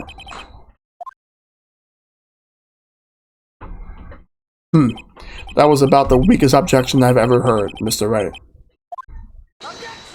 Your Honor, the defendant has no intention of letting this go so easily. You're beginning to sound desperate. That's just your imagination, Your Honor. Mr. Edgeworth, this is not like you at all. In your eagerness to prove your point, you've forgotten one very important thing. Hey, isn't that what I just said? So, you're telling me that I forgot something? You're so close, Mr. Edgeworth. But there's something you really should examine about this piece of evidence. Alright, Celeste's suicide note. That is, Mrs. Impact's suicide note, right? Who knows? I mean, sure, this suicide note was found inside this bear, but this bear was in my possession until only a few moments ago. Which means the handwriting on the suicide note has yet to be analyzed. Oh, so, as to whether this pivotal piece of evidence was really written by Miss Impacts or not, that has yet to be even remotely confirmed. Mr. Wright, you can't seriously be suggesting... Mr. Wright, are you saying the suicide note is a fake? Miss Andrews? You were the one who tried to pin this murder on Mr. Ungard. Who's to say you didn't create a fake suicide note and put it into this bear? How dare you? Your Honor, the defense is indiscriminately accusing the witness again. There is no evidence linking the witness to the suicide note whatsoever. But if this is a fake, then the witness is the only person who could have made it. What? Recall the witness's testimony concerning this figurine. The only person other than the victim who could have solved the puzzle is the witness herself. Ah! Her glasses broke. Miss Andrews, you wrote this note, didn't you? You wrote it so you can use it to frame Matt Ungard. I did no such thing. Right. If you're going to pronounce this suicide note a fake, then show this court some evidence to support your theory. Mr. Edgeworth, you were the one who presented this scrap of paper as evidence. That means the burden of proof lies within you. As with you, the prosecution. Ah! That's enough. Mr. Edgeworth, can you confirm the handwriting on the suicide note? It's as the defense stated, the handwriting has yet to be analyzed. If that's the case, it seems that yet again we have reached a point where a verdict is impossible. That's impossible! This isn't good, Phoenix. The judge is going to carry this trial over one more day. I don't think Maya will physically be able to make it another day. I didn't want to have to do this, but I don't have a choice. I request that both the prosecution and defense further investigate. Handwriting analysis, my butt. That's just a lawyer trying to buy more time. Ungard is guilty. Look, any idiot can tell you that. I think we've reached the end of the line. Guilty, guilty, guilty, guilty, guilty, guilty, guilty, guilty, guilty.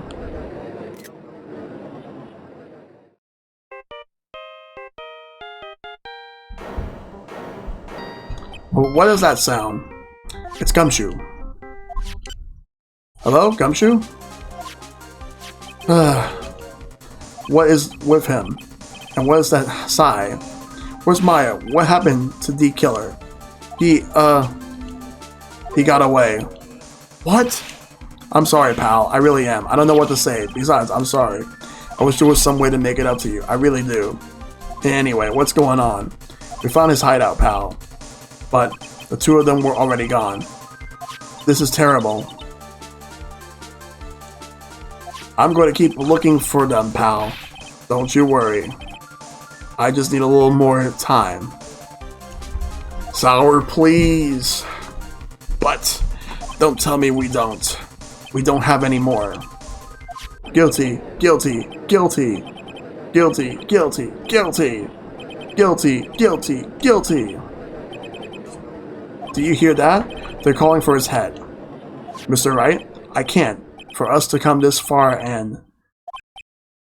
Oh. What? What is it? Let me talk to Mr. Edgeworth. I can't do that. Mr. Wright, would you please get a hold of yourself? Yes, Your Honor. I'm about to end today's proceedings. You may take your phone calls after. Hold on, Your Honor.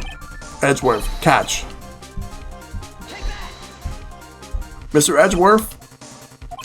Please, you gotta buy us some more time. Court is in session. Beep. Motherfucker. You motherfucker. I'm sorry, Your Honor. You were saying? Mr. Wright, this is a court of law. I'm sorry, Your Honor, but I am reluctant to do this. However, it appears that I have no choice but to suspend proceedings until tomorrow.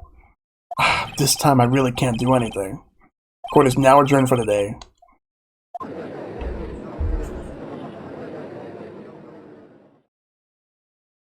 Objection! Wait, what? Please wait, Your Honor. The Edgeworth? What is it, Mr. Edgeworth? I'm literally requesting another 30 minutes of Your Honor's time. For what purpose? We can perform the necessary tests on his piece of evidence in that time. But can you really obtain your results in 30 minutes? I believe we can, Your Honor. But wouldn't it be better if we adjourn for today and then reconvene tomorrow? 30 minutes. Please, Your Honor. That's all I'm asking for. Please, Your Honor. Very well. At the prosecution's request, this court will now take a 30-minute recess. But be advised that I will not allow another recess today. I'm not sure if this is helping or hurting us. The court will now take its final recess of the day.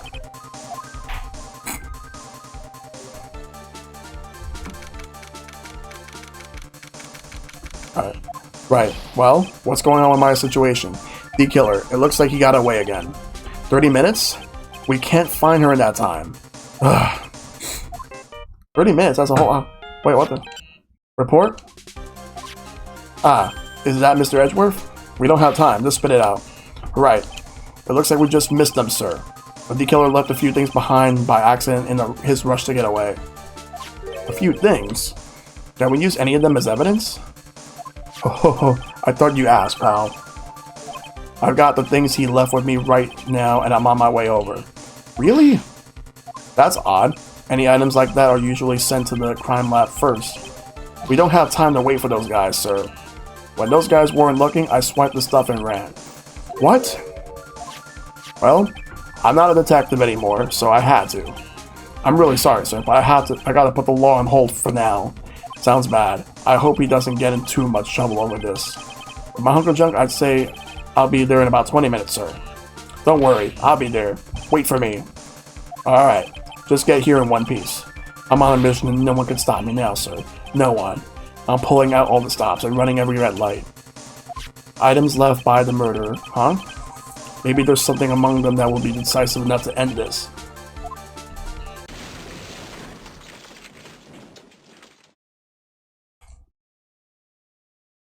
Hey, what's wrong? Detective Gumshoe, answer me. No one can stop Me. Oh no. But what happened? It sounded like he had an accident. I'm guessing his cell phone broke as well. But what was he thinking? We gotta hurry and call for help. But we have no idea where he is. His cell phone is broken, and he wasn't driving a patrol car, so no radio either. Also, if we don't get to those items before they do, the police will take possession of them.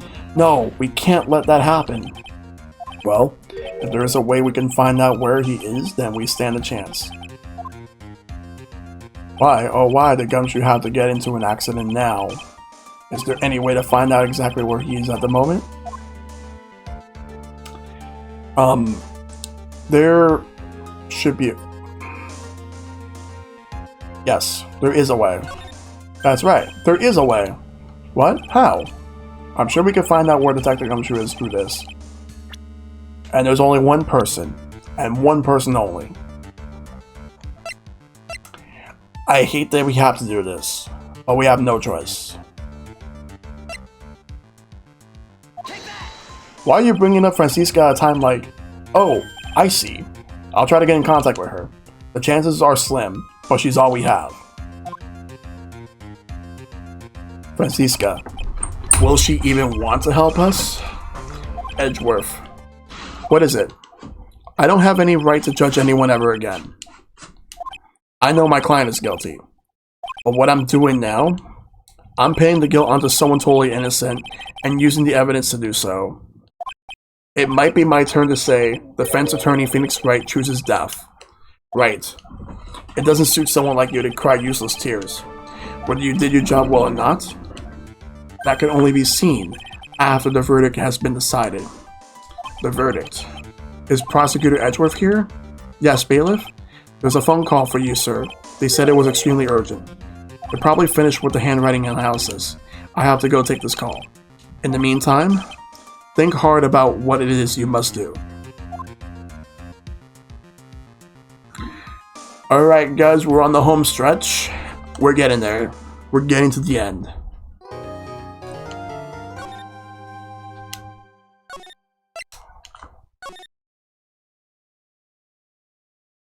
Oh man, this is gonna be crazy, guys. So, let's do this. We are almost there.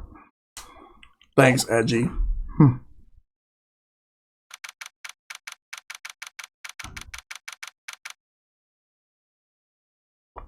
Let's do this. Court will now reconvene. I assume both sides are ready. Yes, Your Honor. Yes, Your Honor. I can understand the defense acting like this. However, why you also seem distraught, Mr. Edgeworth? It's nothing, Your Honor. What's wrong with Edgeworth? It looks like something unexpected just happened to him. Now then, Mr. Edgeworth, if you could please tell the court the results of the handwriting analysis on Mrs. Impact's suicide note. Yes, Your Honor. Unfortunately, we have discovered that the suicide note is a forgery. What? What do you mean, Mr. Edgeworth?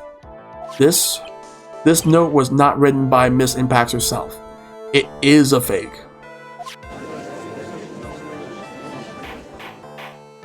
Order, Mr. Edgeworth, would you care to explain what is going on?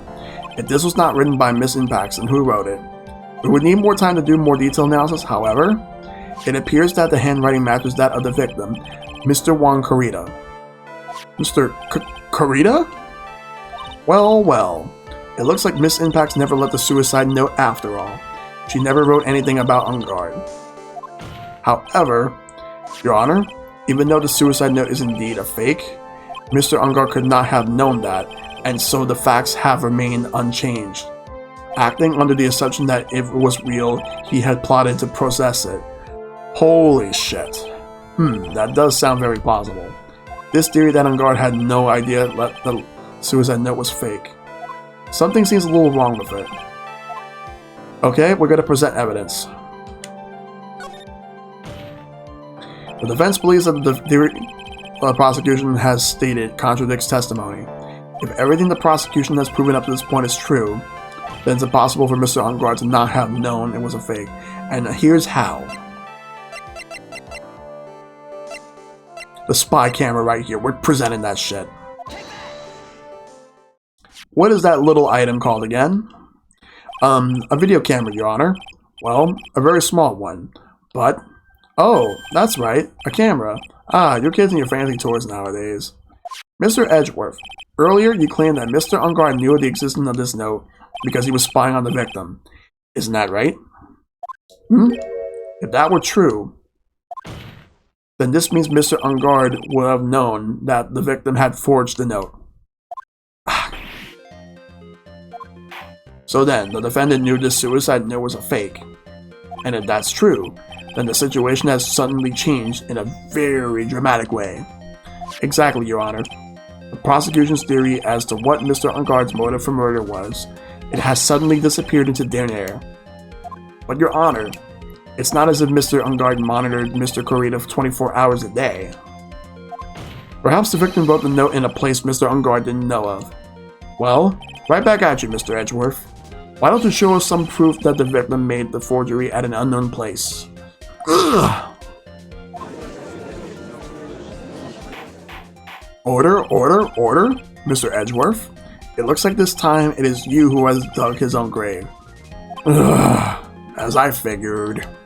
Huh? As I figured, it came down to this after all. Mr. Edgeworth, you are not making any sense. When I heard the results of the handwriting analysis, I thought this might happen. The question is, what's next? What next? If the prosecution can't prove Mr. Ungard's motive through the evidence, then we must prove it from another angle. Well, I agree with you there. Your Honor, the prosecution would like to call a witness to the stand at this time. Oh, well, that's fine. However, this witness is a little unusual. Edgeworth studying?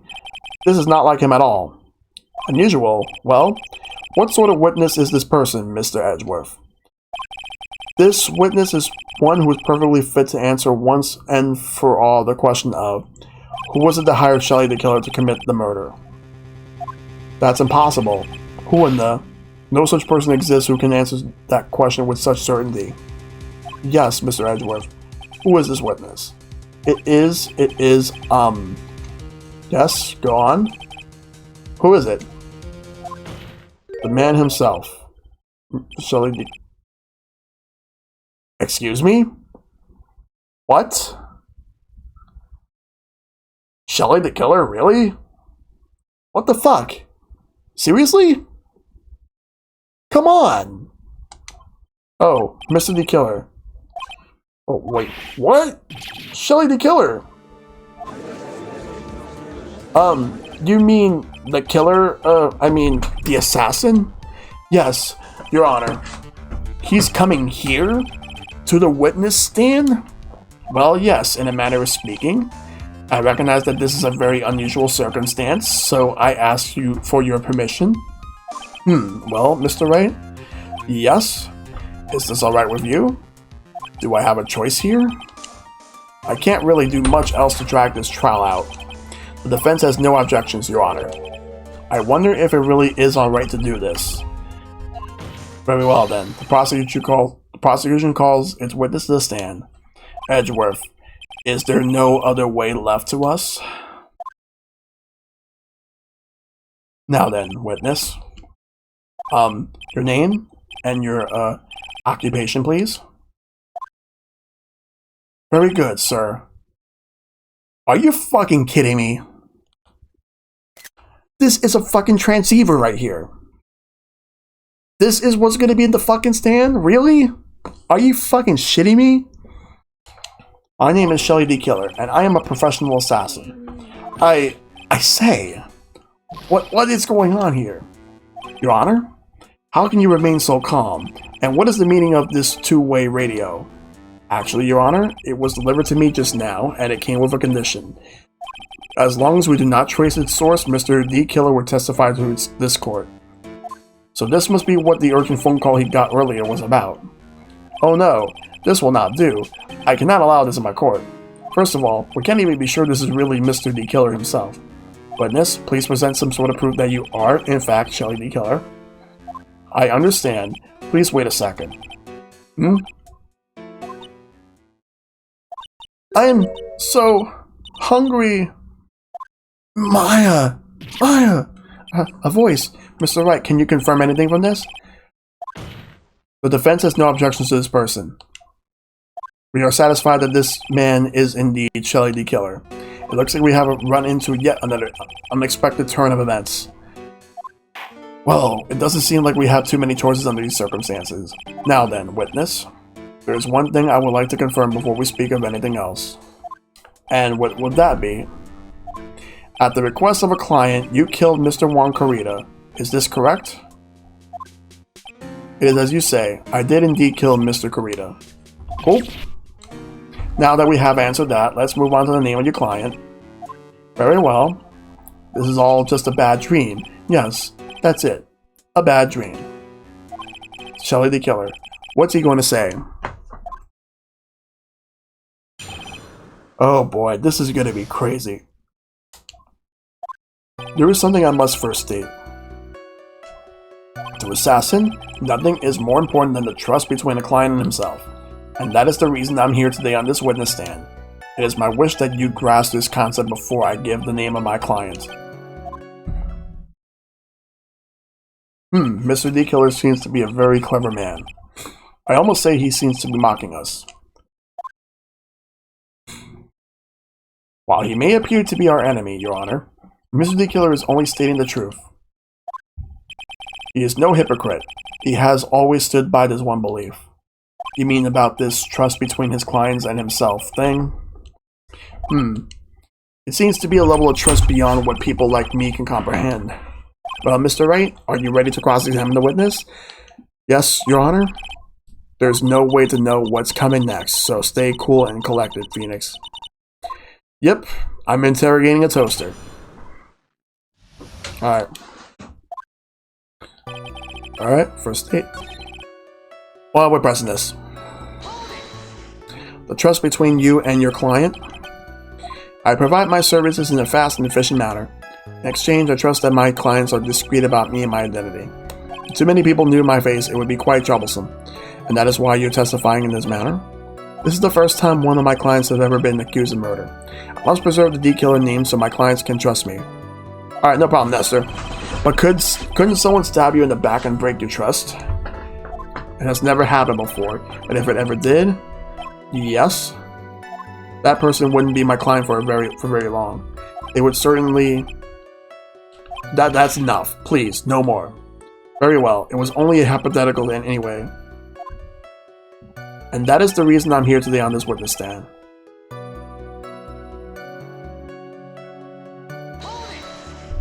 That seems a little strange to me. I mean, you're about to tell us the name of your client. I would think that this would be very bad for them. It doesn't matter to me. This client has already broken the rules and acted outside of the prescribed role. Their role? This person tried to implicate another of the crime in order to save themselves. And this is a trespass that cannot be forgiven. You. Who gave you the right to be so high and mighty? To the gentleman who spoke just now, excuse me, but would you care to die? No, didn't say anything. The judge had better watch himself. Alright, we're gonna go back to the second one.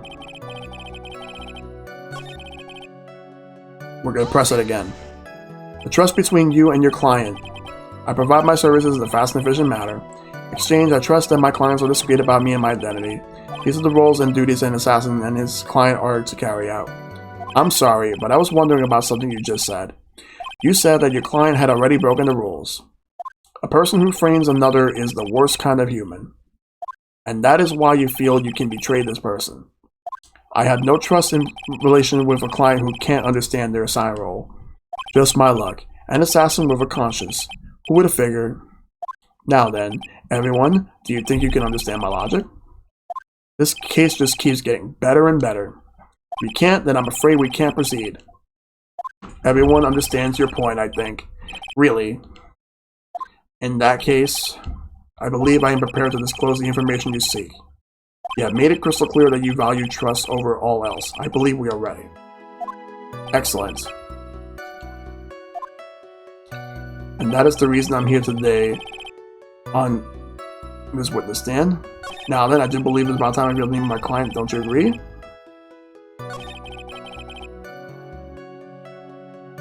Let's skip that part because it's gonna go back.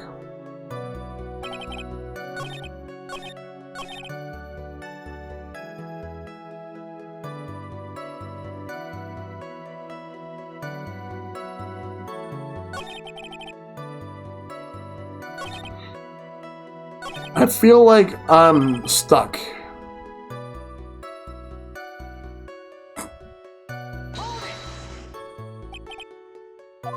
Perhaps sufficient manner. Oh, it's the same thing already.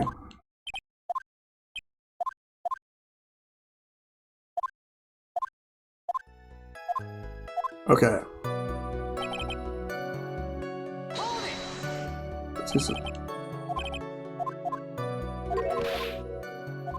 Alright.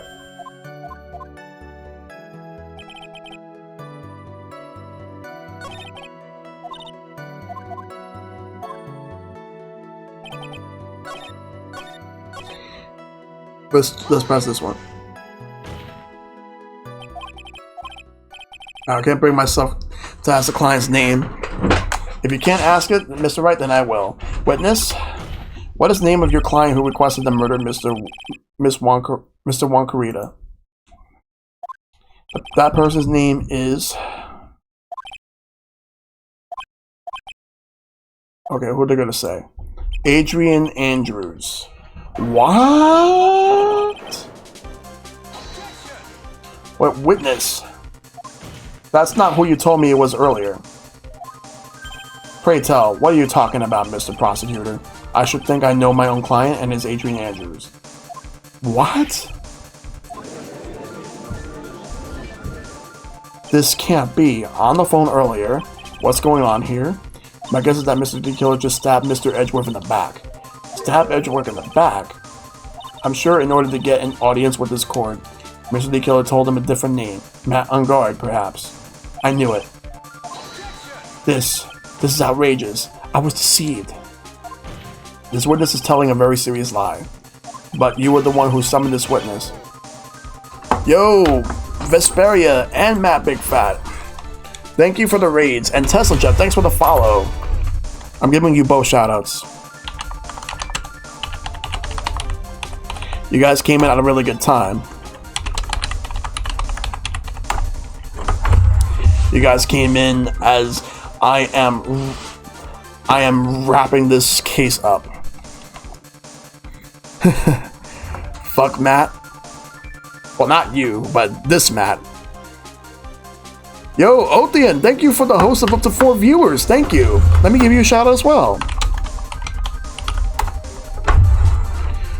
Ooh, Personify the Royal. And to Matt and Vespi, I hope you guys enjoyed Resident Evil 5. And I hope you enjoyed Personify the Royal as well, Othean. Holy shit. And yeah, good to see you, Tesla Jeff. Yeah, I do know you. I've seen you before on multiple streams. Well, holy shit, though. But you were the one who summoned this witness. Grr, you, Shelly the Killer. My testimony is the truth. The defendant at the moment is Matt Ungard. Am I correct? All I wish to do is help procure his acquittal. Yeah, I'm at the point where the game is broken in my favor? Damn. Wow. All of a sudden, it feels like we can actually win this. Yeah.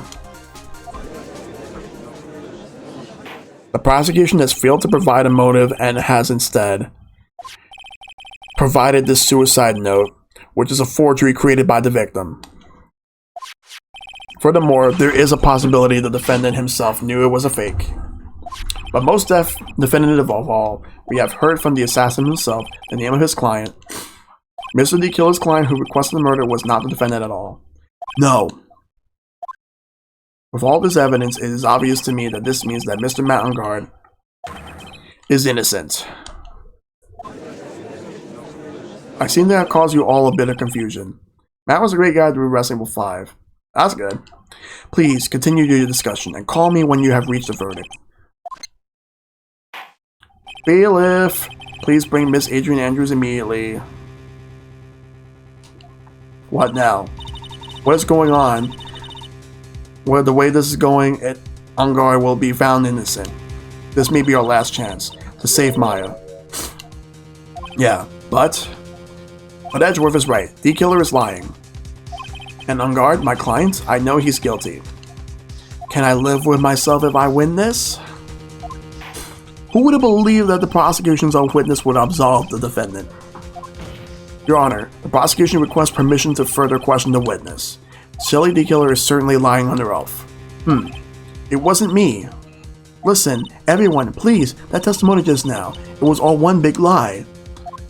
Ms. Andrews, the suicide note may have been a fake, but that man, Matt, he's the reason Celeste died. And Juan's death, it was all because he got pulled into Matt's twisted world. The testimony just now, you have to believe me, it was a horrible, horrible lie. But Mr. D. Killer himself has testified. He has named you as his client. No, that's not true. Also, there is quite a bit of evidence that points to you. The knife and button, donning the nickel samurai costume. But that's... You even have a motive. We know that Miss Celeste's impact was a large part of your life.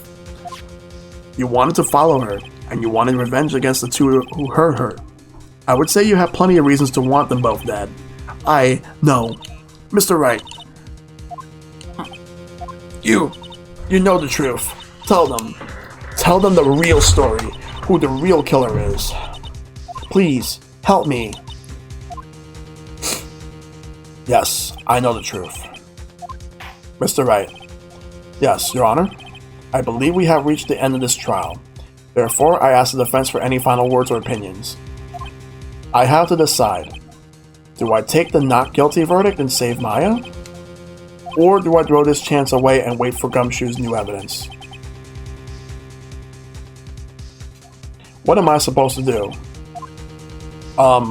Request the trial to continue. We gotta do that. Phoenix, I can't do it, Mia. I can't accept the not guilty. You are a lawyer. I know. But Matt Ungard is a killer. A murderer. I can't let him get away with this. I can't let someone else take the fall. If I let Miss Andrews be convicted, then I'm no better than Ungard.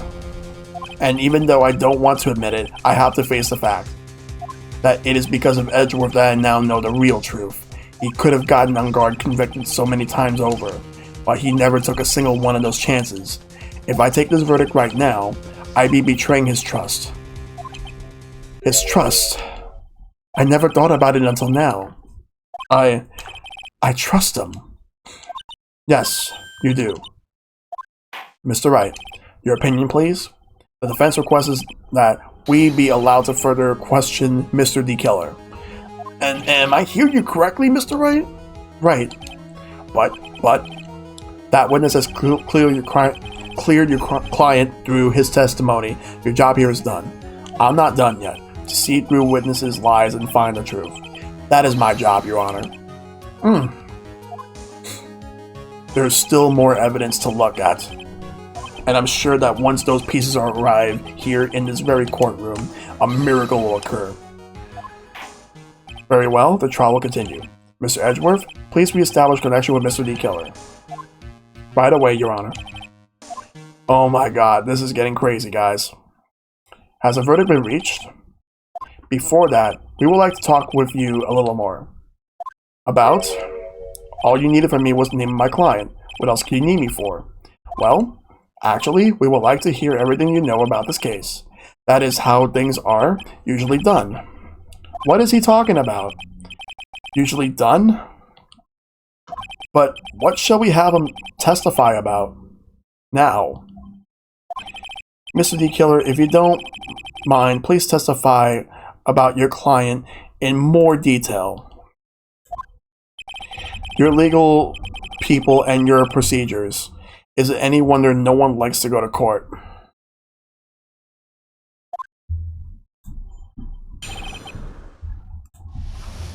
About my client, Part 2.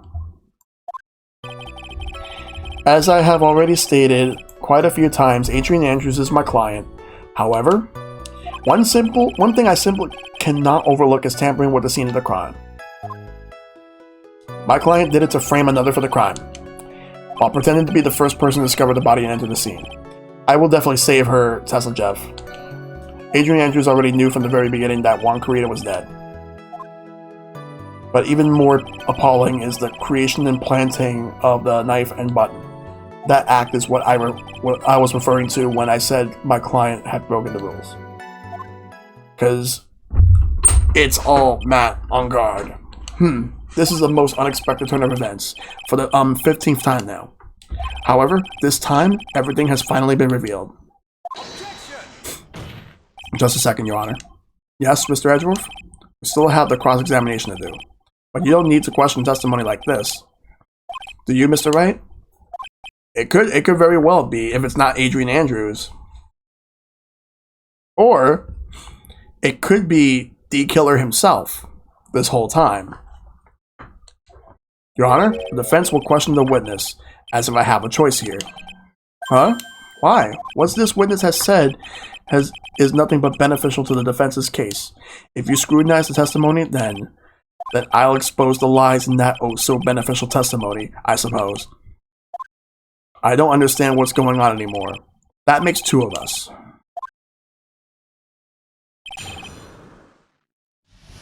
Alright. As I've already stated quite a few times, Adrian Andrews is my client. However,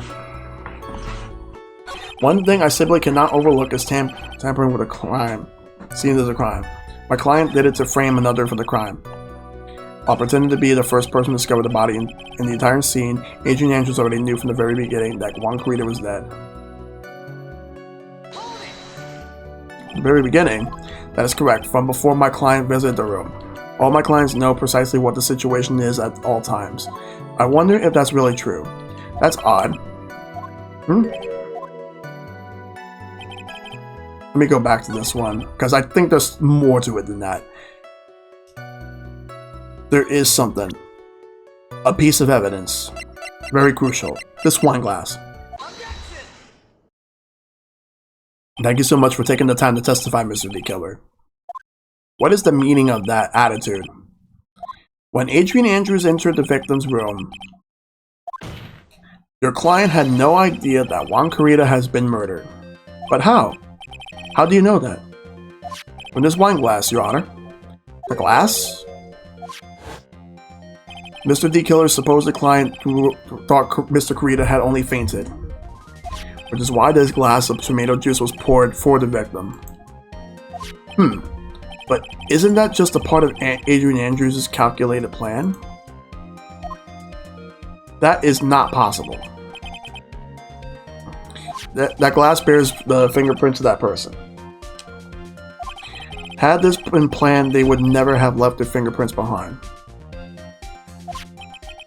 I see your point. Mr. Edgeworth, what is your opinion?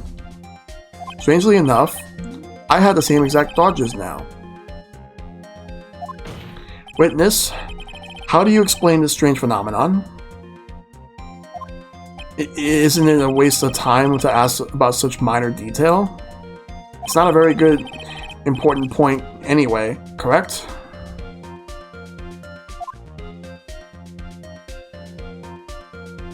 I'm afraid you're mistaken. If Adrian Andrews really is your client as you claim, then your client should have had knowledge of Mr. Corrida's death. If not, then that could only mean Adrian Andrews was never your client at all. How strange. Yes. Why is it that the attorney has yet to raise an objection at this absurd situation? Phoenix, if D. Killer figures out what we're up to, we're in real trouble. Yeah, I know. Mr. Edgeworth, I'm surprised. You know you can't say things like that without any evidence. Sorry. Well, that was an awfully weak objection for the two of you. Anyway, I'm positive there was a contradiction in that testimony. The prosecution requests further testimony concerning when the request was taken. Very well. Right now, I have to buy us more time. While we wait for the items D Killer left behind to get here. I just know that the very outcome of this trial lies with those items. Request taken. This request came to me, about a week ago. It was a request for my services of the night of the award ceremony.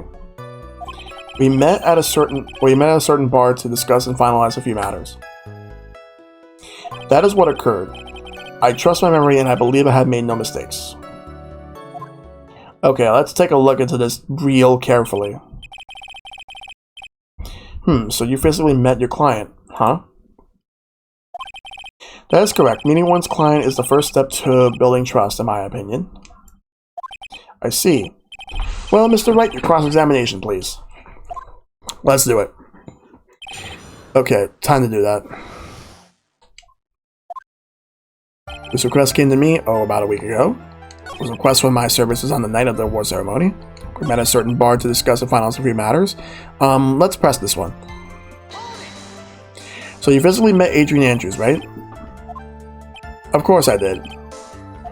What was that? What was with the brief pause? Let's press further. Witness, I would like for you to give us a few more details. I always meet my clients at a matter of principle. I have never taken a request by telephone or mail. And why is that? That's because I value the trust between the client and myself above all else. And the only way to establish that is to speak to the client while looking at them in the eye. Well, Mr. Wright, was the testimony just now of any importance? I don't think it was that important. So, no. While he meets his clients is not important, and that wasn't the point. Witness, please stop sidestepping my questions. But what do you mean by that? My question was, did you really meet Adrian Andrews in person? I have already told you, Mr. Wright, I did. It was only through talking with him face to face that I began to trust him. That's when I thought I can trust this person as a client. It's true what they say about talking face to face. Well, Mr. Wright, was the testimony just now of any importance? This one was very important. If I heard what I think I heard just now, then I think I've got him. Your Honor, I believe the testimony just now was of the utmost importance. Huh? Really? If that's the case, witness, please include the statement just now in your testimony. Very well. From the moment I saw him, I thought I could trust this person as a client.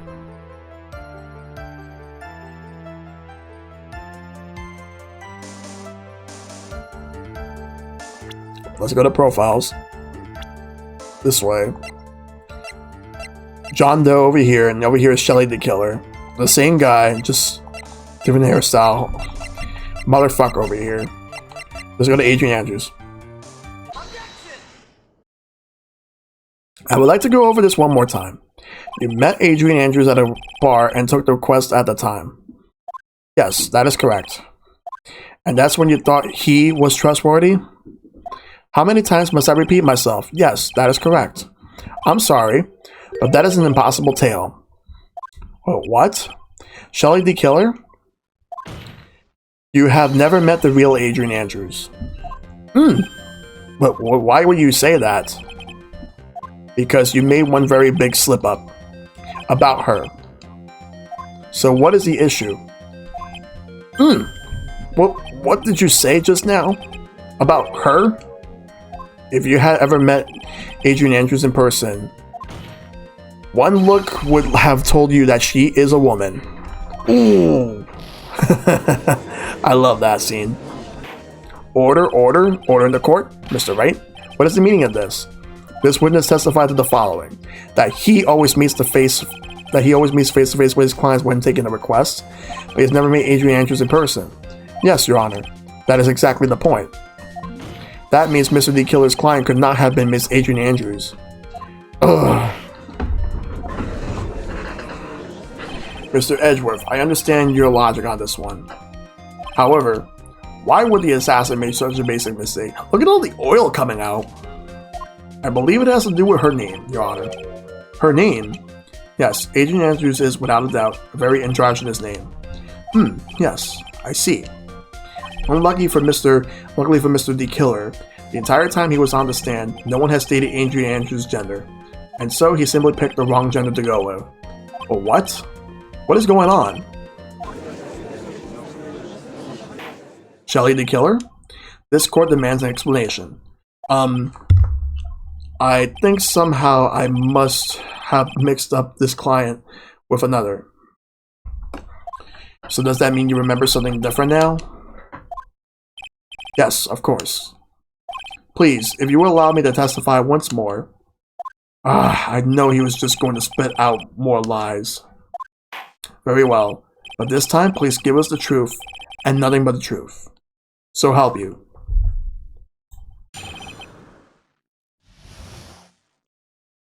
Alright.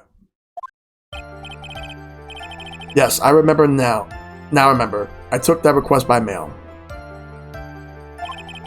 There have been times when I took a job without having met my client. The request was for the murder of Juan Carita and 2 or 3 other small things. When I saw the name at the end of the murder, end of the letter, I thought my client to be a man. Okay, then in that case, let's just look at this. So you took this job through a letter. He didn't mention anything about a letter in his early testimony, which means he's definitely lying. Be careful, Phoenix. If we break the assassin's testimony completely, it's over for us. I know. I can't make him suspicious. But I think we're okay. Like, we can do this. As long as he's standing there across from me, no matter how strong of a punch I throw, he'll counter it. Now then, let's begin the cross-examination. Here we go. Time to cross-examine this. Request taking part 2. Let's go. Alright. Okay. Let's do this one right here. 2 or 3 other things?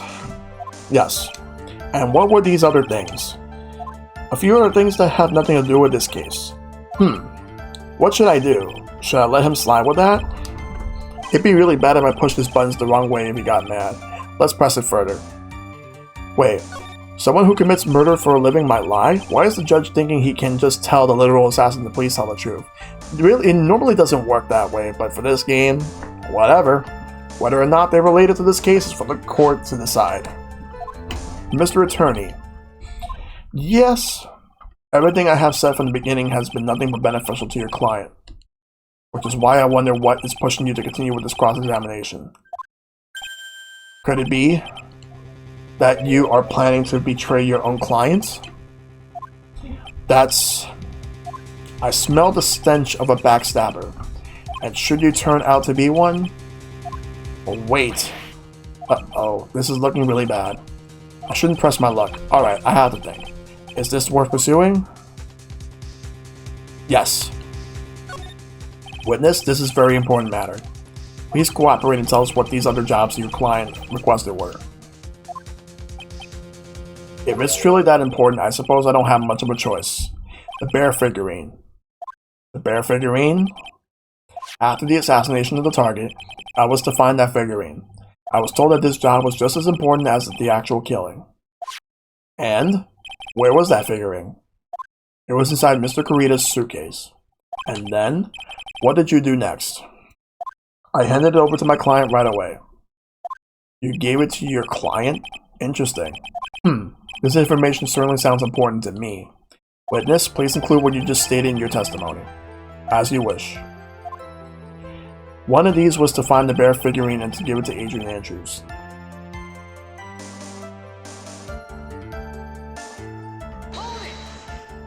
I found this figurine at Mr. Ungardi's mansion. If you gave it to Miss Andrews, then what was it doing there? I was waiting for her there. That was also part of the plan to frame Mr. Ungard, I'm sure. That makes a lot of sense. Well, Mr. Wright, did you have any problems with this piece of testimony? Let's see. I think I am going to go with there is a contradiction. There has to be one. So, the killer says he gave the figurine to Miss Andrews. But I know somewhere that this statement, there is a contradiction. And yet, I know that if I present something trivial here, he will cut the connection on his end. If you want to make a strong point, Phoenix, you have to present strong evidence. She's right. So now what, Dr. Wright? We're going to go and present evidence. Witness, let's go over this one more time. You gave Miss Andrews the bear figurine, and she told you to take the bear and wait for her at Unguarded Mansion. Is this correct? Is that correct? Yes. Where are you going with this? Well, I think maybe you might have remembered a few things incorrectly. What? This is a battle of wits. I can't let up on him. I don't think it's possible for Miss Andrews to have been the recipient of this bear. And the reason for that is simple. This.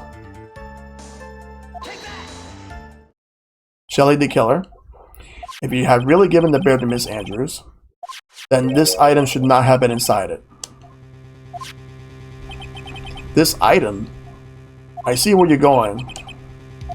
Yep, that's where I'm going. Where's everyone going? Do I need to pack a suitcase? Your Honor, please think back to Miss Andrews' testimony. And I was going to burn it for her sake. If even for a single minute, this bear had actually been in Miss Andrews' hands, I'm sure she would have taken the suicide note out and burned it. Order, order, order? So that's where you two are going?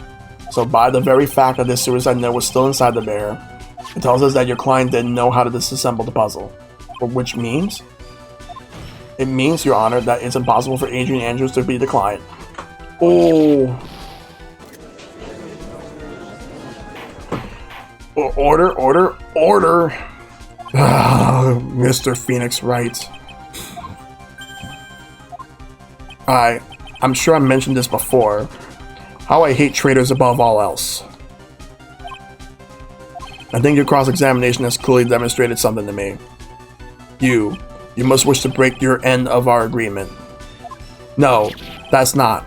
That's enough. If that is your intention, then there is only one thing for me to do. Wait, please. Gentlemen, ladies, please excuse me. I have a matter that I must attend to. No, please. Not that. Please wait.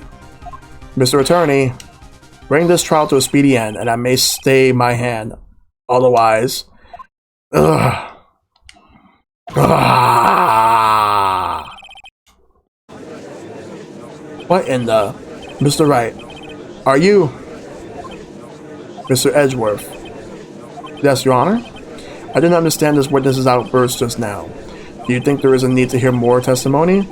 Or is this enough? Well, we should. Edgeworth, we can't do this. If we keep this up, Maya, she'll... Ugh. Prosecution. Well, what has come over everyone? Even you are. Prosecution rests.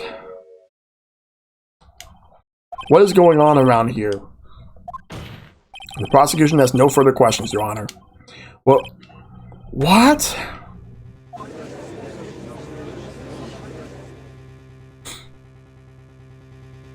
Well, I never thought I'd see the day. This is a most unusual situation. The prosecution rests with no further questions. Then, the prosecution has failed to uphold its stance. If that's the case, then, even though I am reluctant, I must believe that Mr. D. Killer's testimony is accurate. That would mean that Shelly D. Killer's client is Adrian Andrews. Ugh. Mr. Wright. Yes, Your Honor? If I end the trial here right now, then your client, Matt Ungard, will be declared innocent. And in his place, Adrian Andrews will be in charge with murder. Miss Andrews would be charged with murder? The prosecution has no further questions, so we will now hear the defense's final remarks. Bailiff, please bring the defendant, Matt Ungard, to the stand. The evidence from the killer's hideout didn't make it in time. We tried as hard as we could, but it looks like our time has run out. I can't believe it. The outcome now lies in your hands. Clearly Maya's life is more important than Adrian's. Pretty much. Dude, did the oil guy finally decide? To be honest, I can't think of you as truly innocent and good person either. You have done enough evil to drive a woman to suicide.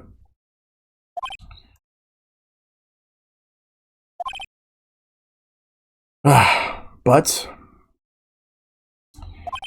at least on the charge of murder, it would appear that you are innocent. Huh. So, I guess even the old fuddy-duddy figured me out. Mr. On guard?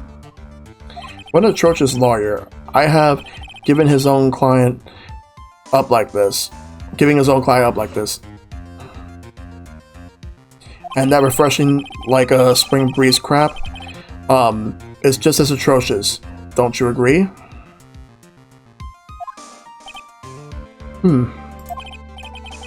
Anyway, get on with it and proudly pronounce me innocent already. Right, Mr. Lawyer? Should I side with justice, or should I save Maya's life?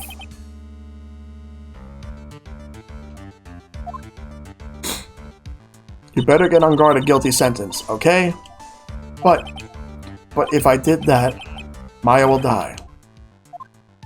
But if I say he's innocent, then Miss Andrews will be charged as the murderer. Do I say he's guilty or not guilty? Either choice I make, someone's life is going to end.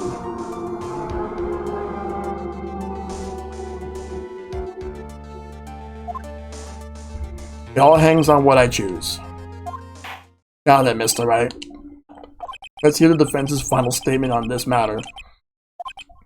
If the person who hired the assassin was Adrian Andrews, then your client, Mr. Matt on guard, is innocent? There's no need to ask, old man. After all, my lawyer is going to say what I want. Aren't you? Right. I can't do this, but I have to decide something. I can't count on the evidence to help me anymore. I have to listen to my heart. My client, Matt on guard, is... I'm gonna go with guilty.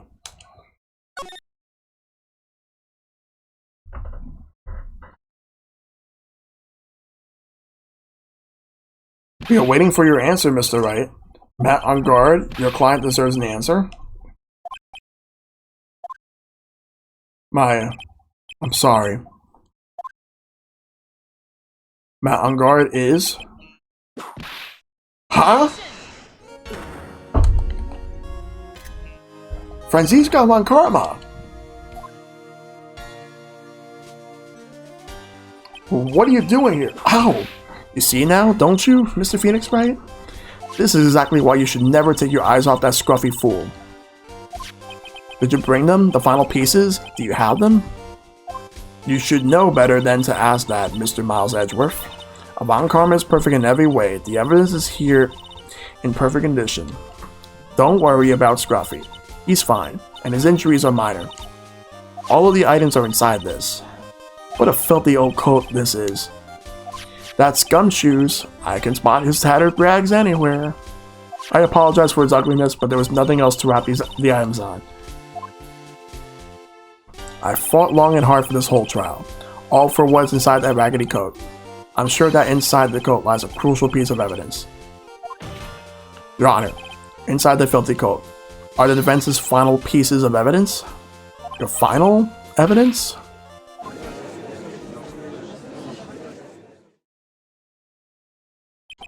This trial is already over.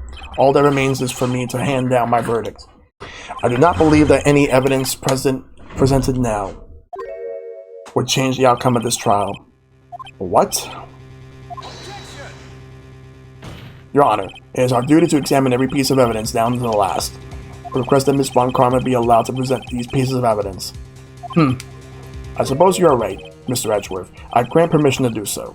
However, this one obvious rule applies here. If these items do not bring up any new points, then it will not be accepted by this court. Now, Miss Von Karma, if you please. These pieces of evidence are items left by the killer during his escape from the police. He must have been in quite a rush. Yes, Your Honor. The killer left 3 pieces of evidence. Some were among the evidence we're about to see. 3, there will be something that will turn this whole situation around. Like a miracle. I'm sure of it. That is all we can hope for. The first item is a pistol. Does the killer's pistol have anything to do with this case? Alright. Let's question for more actually, no. Actually, let's not yeah, let's question for more details. Does the pistol have any relation to this case? We have yet to perform a ballistics test, so I can't say anything for certain. However, I believe it has something to do with this case. At least with me. That's the pistol he used to shoot you, isn't it? That's what I believe, yes. Oh. I kept the bullet they removed from my shoulder as a sort of memento. I'm sure it'll be an excellent sample for the test. So that's the pistol that was used to shoot Francisca. It's probably not going to help us very much. So that's the first one's a pistol. The second piece of evidence is this videotape.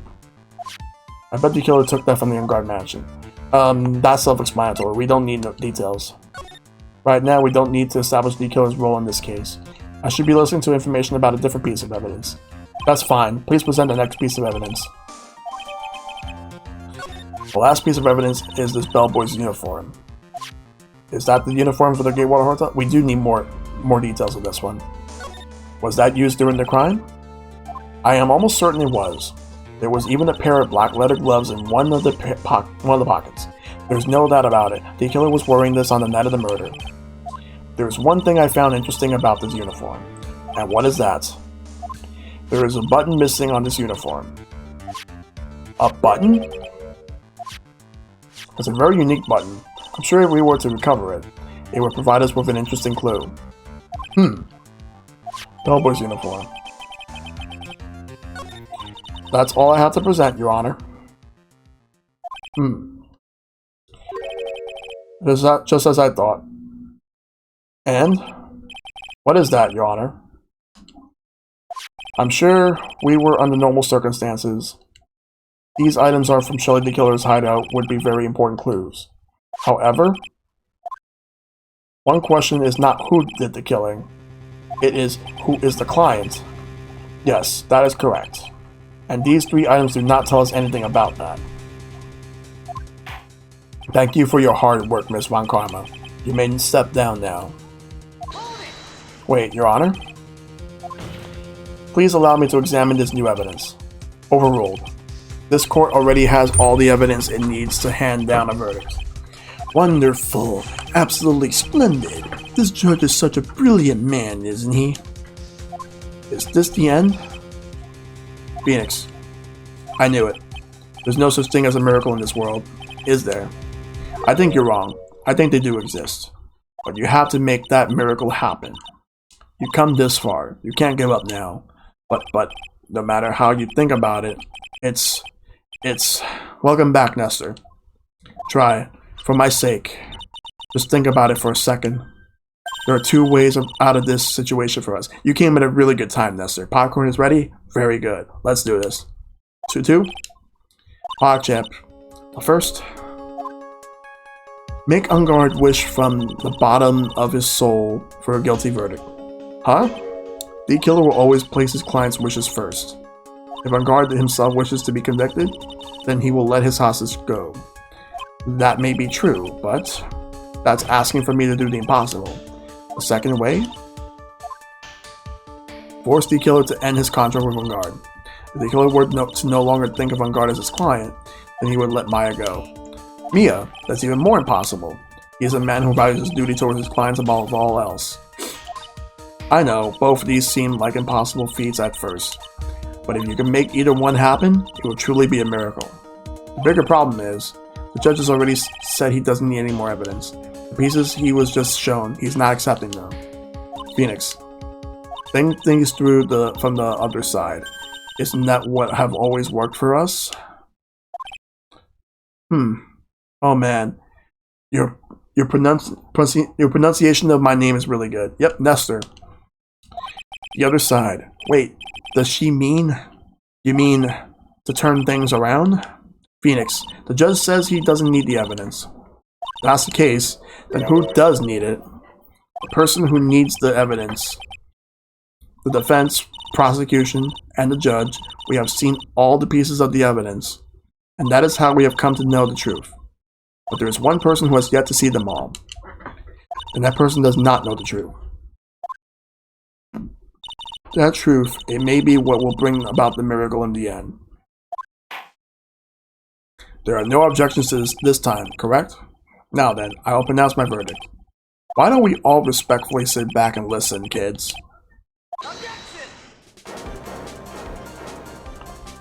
I have already told you, Mr. Wright. This court does not need any more evidence. I am not saying it as us that needs the evidence, Your Honor. Then, you want to show the evidence to that person? Yes, Your Honor. Please, Your Honor. Mr. Wright, for you to ask with such passion, I will grant you one chance. One chance? Please show your evidence to who you think is the right person. That's impossible. To turn this situation around in one try. One try. That is all I will permit. I have to try to remember everything that has happened up to this point. Think, Phoenix. Think. There must be a way to save Maya while taking On Guard down at the same time. Now then, Mr. Wright, let's not waste any more time. Who would you like to show evidence to? One person and one person only that fits the bill. And that person is Shelly the Killer. I see. And now? Tell this court what one piece of evidence would you like to show this person? Okay.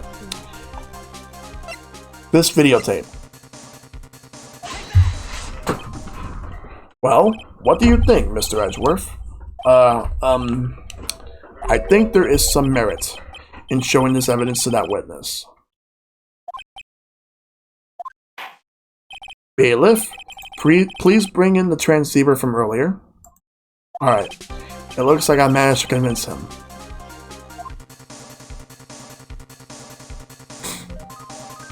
Maya, she's okay, right? Didn't I tell you to concern yourself with bringing about a speedy end to this trial? Now, if I understand correctly, you wish to show me one piece of evidence? Yes, one is all I need. I have here a videotape. It was found in your hideout. I heard you injured three officers in your attempt to get this back. That was most regrettable. However, it was an order from my client. I was told to protect that videotape.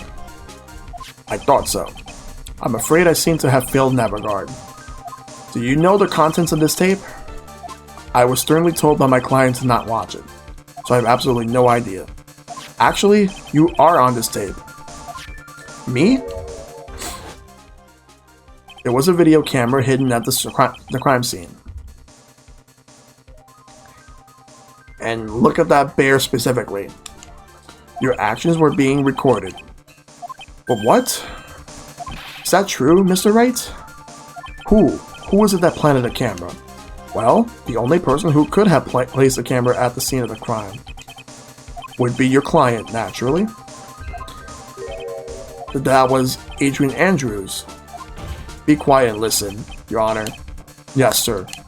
Your client specifically specified a place and time for you, isn't that right? Yes. That was so that they could film you. I had no idea. Mr. Wright, why would my client do such a thing? I would like to know why. Why did Matt Arngard film the crime scene? The reason why he did, that is my ticket out of this whole mess. There's only one reason why your client would secretly film the crime scene. Alright, and the reason? They wanted blackmail on you.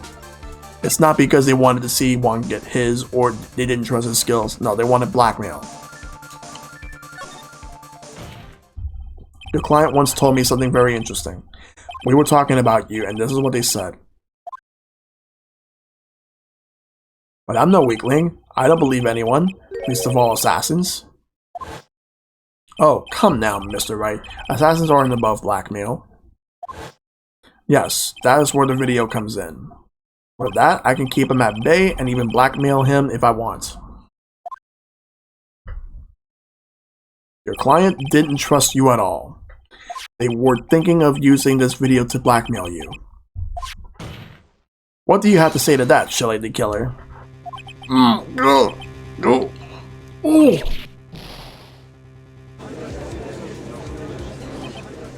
It looks like I was being deceived from the very beginning. Yes, by a natural. That is the kind of person they are. Your client is a person who only thinks and plots of how to use the people around them to protect themselves from any and all dangers that may arise. That is the true nature of your client. I have one question for the witness. Yes? You told us one thing numerous times during your testimony. You said that you detest traitors most of all. Yes, that is right. But what if that traitor was your own client? What will you do then? That's obvious. I would break our contract in that case. And then, that client would become my next target. For the honor of the killer name, even if it takes an eternity, I would follow that person to the ends of the earth to exact my punishment.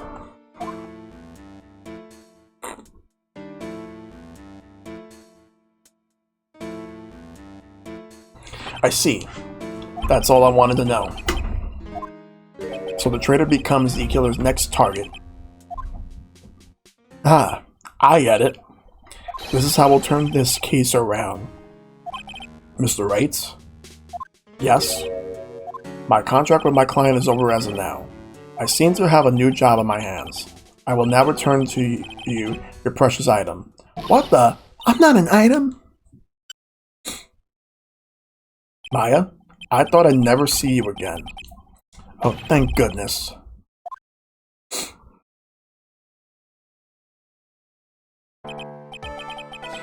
This trial appears to have come to its conclusion. However, I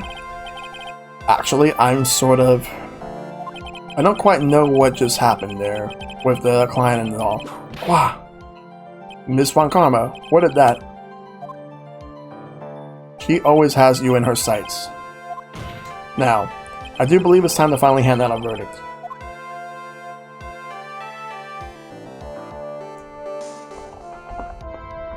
Mr. Ungard, looks like somehow you got what you wanted. You will finally receive the acquittal you wanted so badly. You should be happy. But before that, I would like to make one final statement. Sometime in the near future, one very betrayed assassin may appear before you. Needless to say, that man is very good at what he does. I'm sure you would understand what I mean if you watched this video. Help me. Now then, Your Honor, the verdict, if you please. Is that alright with you, Mr. Wright? We have finally reached the end of a very long battle. Whether he's convicted or acquitted, there is no escape from him now. Go on, Phoenix. Plead whichever way your heart tells you. Right, Chief? Okay, I am going to plead guilty. Matt Ungard? Even though I am a lawyer, I cannot make your crime disappear. I think a guilty verdict is appropriate here. Me? My wonderful self? Be guilty? Even if you got an acquittal, the instant you set foot outside the detention center, your life would be in danger. No matter which way you look at it, you can't run away from your crime anymore. No! Guilty.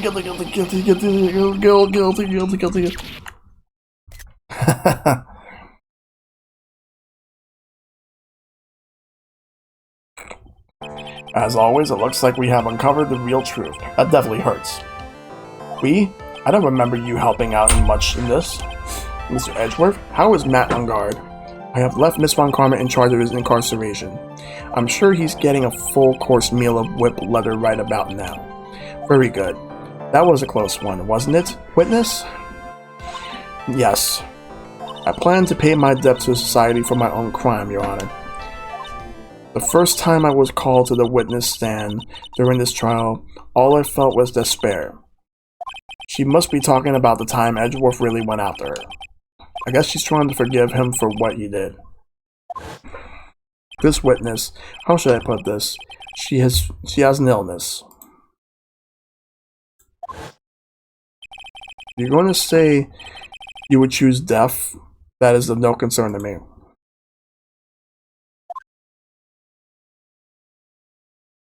But after that, when I was alone in the detention center, that's the first time I really saw myself for who I am. And today, when the two of you used your combined strength to convict Matt, I felt like I had finally been saved.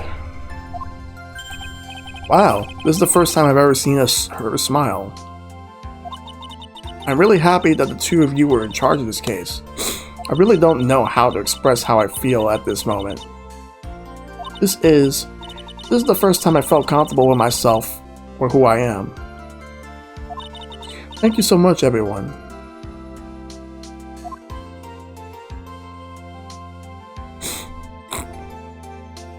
It looks like we have resolved everything at last. As for myself, there's still a few things I'm confused about. But everyone seems to be in good spirits. And that is good enough for me. That is all. The court is adjourned.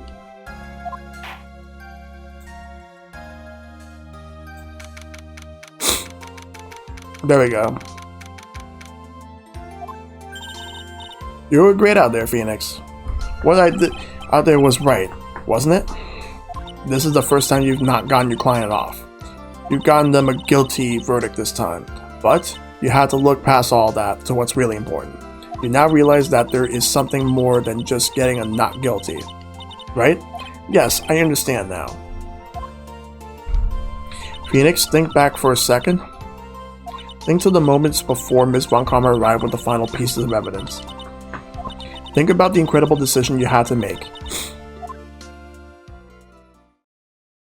Now then, Mr. Wright, let's hear the defense's final statements on this matter. I can't count on the evidence to help me anymore. I have to listen to my heart. Should I side with justice or save Maya's life? My client, Medengard, is he guilty or is he not guilty? Those were your choices then. And your answer? Your answer spoke to what being a lawyer means to you. Right. Edgeworth, I have good news. Maya is now safe in police custody. Really? Pearls, you're telling us the truth, right, Mr. Edgeworth? Yes, she's quite safe. She's on her way here as we speak in a patrol car. Ah, missing Maya's safe. You did it, you really did it, Mr. Nick. Ah, she punched deceptively hard for a kid. I believe in you. I kept saying to myself, Mr. Nick will save her. Mr. Nick will save her. Wow. Thanks. Oh, what's wrong? Miss Von Karma. About earlier. Thanks. Ow, why are you still smiling? Mr. Phoenix, right? You lost. Your perfect win record has now been crushed. And yet, you're still happy? I don't think you'll ever understand, Miss Von Karma. How dare you? Don't worry. She may in time. After all, I was like that myself, until a year ago. Edgeworth, for my own personal victories and for guilty verdicts, I used every dirty trick in the book, and so my win record remained spotless. But a man appeared and stood fast against that selfish me. I fought him in my usual manner and tasted my first defeat. I felt like I had lost everything because of that. And then it was my turn to sit in the defendant's chair. And I was saved by that person I called my enemy. I couldn't forgive myself for all that had happened, so I had left the prosecutor's office. And I left that note. Prosecutor Miles Edgeworth chooses death. Humph, as well you should have. A prosecutor who has shamed himself with defeat should crawl into a hole and die. But that was not what happened. After I left the prosecutor's office, I finally came to realize something. And it was in that moment of clarity that everything began to change. But what foolish nonsense? We prosecutors use anything we can to attack the defendant. But every time we did so, no matter how desperate the situation, instead of giving up like most people, that man would hold strong with his undying faith. And then, before I knew it, I began to trust in that man as well. What? You trusted your enemy? It doesn't matter how many underhanded tricks a person uses. The truth will always find a way to make itself known. The only thing we can do is to fight with the knowledge we hold and everything we have. Erasing the paradoxes one by one. It's never easy. We claw and scratch for every inch. But we will always eventually reach that one single truth. This I promise you. The truth. Yes, that's the reason why the prosecutors and defense attorneys exist. But I'm sure you knew that already. Didn't you, Wright? That's why you couldn't forgive me. This man who went into hiding. Isn't that right? This man who only had his sights set on victory. Who ran away into the night. Ah. Is Mr. Edgeworth right, Mr. Nick?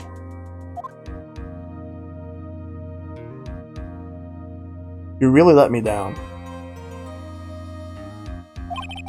When you disappeared, I felt betrayed. The reason I decided to become a lawyer to begin with was because I believed in the things you said to me. All those years ago. And you betrayed your own words.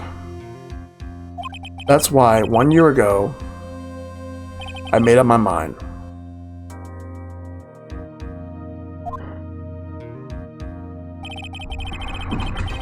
I decided that the Miles Edgeworth I knew had died.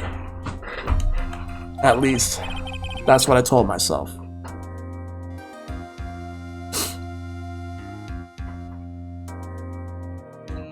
You pathetic fool.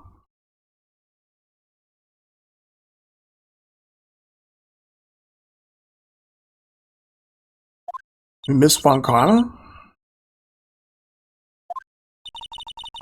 I don't want to hear the wretched whimpering of a disgraced loser. Von Karma is someone who is destined to be perfect. Miles Edgeworth, you are no longer worthy. You're no longer worthy of being a Von Karma. And neither am I. It's over. It's all over. Francisco threw something on the ground just now. This is an electromagnetic receiver. Isn't that thing she used to track Detective Gumshoe? I'll return this to the precinct later. There's something else. Ah, isn't that Miss Von Karma's whip? I'll never set foot in another courtroom again. I'm sure that's what she's saying by this action. You should keep this, right? Okay. Nick.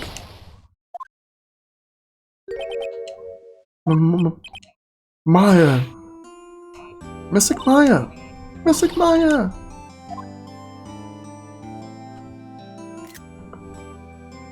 Oh my god, that's so adorable. Oh, Nick, I knew you would come through. You got on guard convicted like I knew you would. On top of that, you even rescued me. Well, of course I did.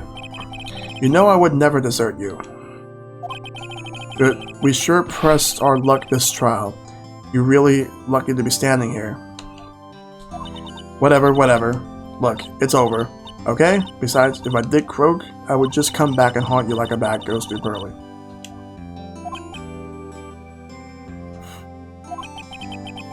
Is it really that easy to do something like that?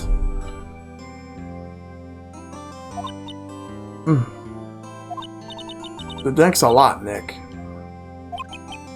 Don't mention it. Maya. Oh, Mr. Edgeworth. I'm relieved you're alright. Hey. Hey, it looks like you've made some real progress, Mr. Edgeworth. Well, I suppose I'm a little different from who I was a year ago. Her stomach's growling, so naturally, we need to go take her to get something to eat. Alright. Alright, I think it's time we got out of this depressing place. Huh? Where are we going? Food, Nick! Food! Grub! Chow! I'm starved! I'm so hungry even you look like a nice juicy burger on a bun to me, Nick. You think I look like a burger? I'm a prime rib at least. Come with us, Mr. Edgeworth, please. If you insist. Alright, so how about we hit up our usual burger joint? Don't be silly, Nick. Huh? This case messed up that awesome evening and got in the way of my gourmet food. So I decided that we had to make it by having another feast. Another feast? Come on, Nick. Food!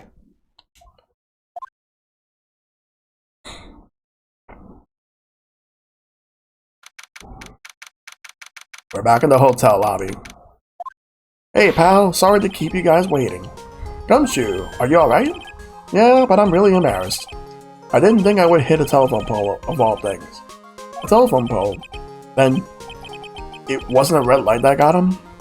You did it again, city boy. I felt like my dear old heart was gonna give out on me, and I ain't joking. Yeah, it was more exciting than the very last episode of the Steel Samurai. Thanks. Now, looky here, Mr. Snotty Prosecutor. Don't reckon you'll bully Mr. Wright too hard. If we don't start being a lot nicer to him, he might just kick it. Tonight, even. I'll keep that in mind.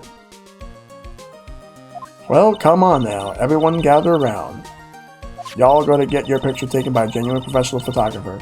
Looks like Lotta brought herself a new camera. What? Well, pal, at least we can pull this messy case behind us now. Come on, tonight's all about eating, so let's go chow down, pal. Amen to that, pal. Amen. You know, when you think about it, you were the one who saved the day, detective. Huh? Me? Really think so? He's right. If it wasn't for the 3 items you took, I think this trial would have had a very different ending. Well, you know, it's... Huh? Wait. That's odd. When I ran off with the things from the killer's hideout, I was sure I took 4 things in total, sir. What? 4? Yeah, I'm sure I put one of the items in my coat pocket. There was a 4th item? Aw, come on, y'all, it's over. Well, hoo boy, I tell ya, you really are something else. Between getting accused of murder and getting kidnapped, never a dull moment with you, huh? You think? Why does she look so happy about that? But being shut away for 2 whole days, weren't you scared? Yeah, it was really scary. I felt so hopeless. So to keep my mind off of things, I drew a picture. Sounds like you had it rough, gal. So where's this picture of yours? Yeah, I want to see it. I want to see Mystic Maya's picture. No, I don't know where it went. Aw, that's too bad. Well, it's alright. It wasn't anything important. Sure is nice to finally see them both smiling again. Oh, what the? Mr. Edgeworth. This thing is picking something up. Ah, that's Miss Von Karman's receiver. Thanks to her, I had the most awful experience of my life, sir. I can't believe she stuck a tracking device on me. That's odd. Even though you're standing right here, tracking device seems to be in a different location. Oh? Probably busted or something, sir. Well, it doesn't matter. I'm afraid that it's about time for me to excuse myself. Still have some work to do. Huh? Mr. Edward, you haven't even eaten anything yet. And you've eaten way too much, you glutton.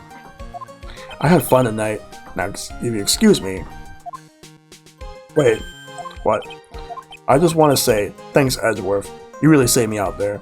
If anyone should be saying thanks, it should be me, right? I feel like words alone aren't enough here.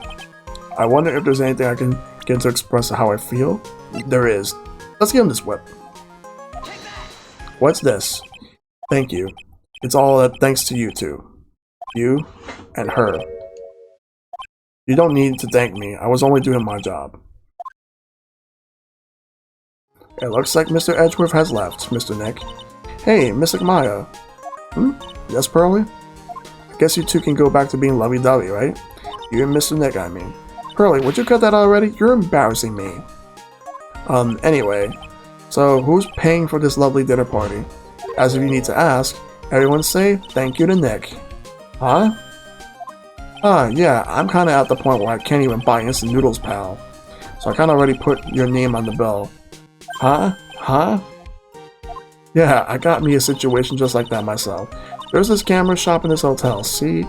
And I just bought myself this good old beauty here. It better be anyhow for 3,000. Huh? Actually, I reckon you bought it for me since it's on your tab and all. Huh? Isn't that great, Mr. Nick? Yeah, Nick. Why do I suddenly feel like screaming? You don't need to hold back now, you hear? Yeah, pal, time to let it all out. This is gonna be the first time I hear the real you. Go on, it's been a while since I heard you say it. I've been busy being a hostage and all. Alright then, if you say so.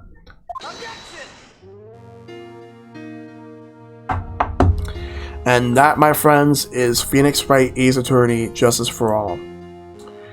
What a game. If I had to rank all the cases, each and every one of them, I really feel like I've been living on the edge lately. I mean, I've escaped death 3 times now. Pretty cool, huh? I feel like a pro. I think the best case, in my opinion, is probably this one. And the weakest case is probably the first case of this game. I'm so happy that you could say Mystic Maya, Mr. Nick. And I'm so happy for the two of you. Speaking of which, I think this hotel is a popular place for honeymooners. So I sort of made reservations for the two of you, just in case.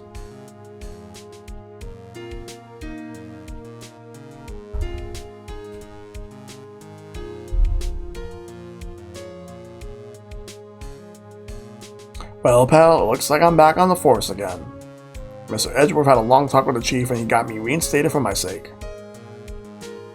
I heard things like, letting that one go is bad. I knew it. Crashing headlong into everything is the only way to live, pal.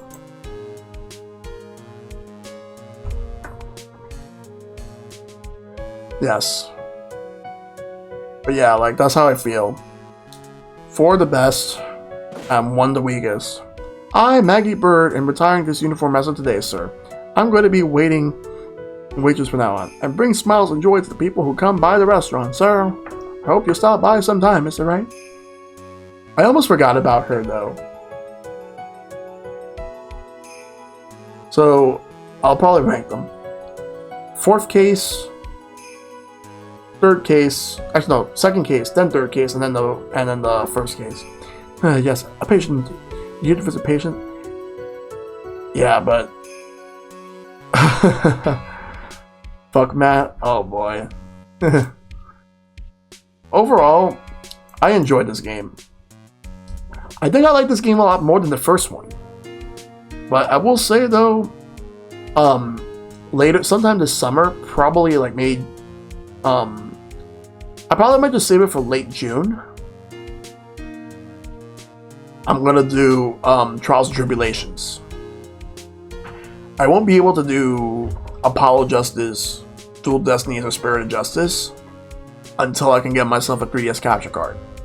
So until I get that, I won't be able to do the second trilogy unless they decide to port it to any of the modern platforms.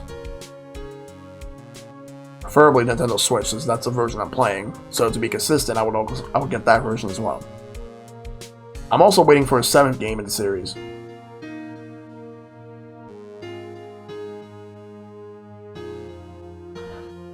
Oh, and yes, GG indeed. And in addition to Phoenix Wright, like the second trilogy that's on the 3DS, Even though I'm also counting the remake of Apollo Justice. There is another series I want to do that is connected to this. It's not from Capcom, but it is connected. That's the Professor Layton series. Once I can get myself the 3DS capture card. And I want to do all those games. And eventually do the Ace, like the Phoenix Wright crossover with Professor Layton. I would like to do that. Oh yeah, there's the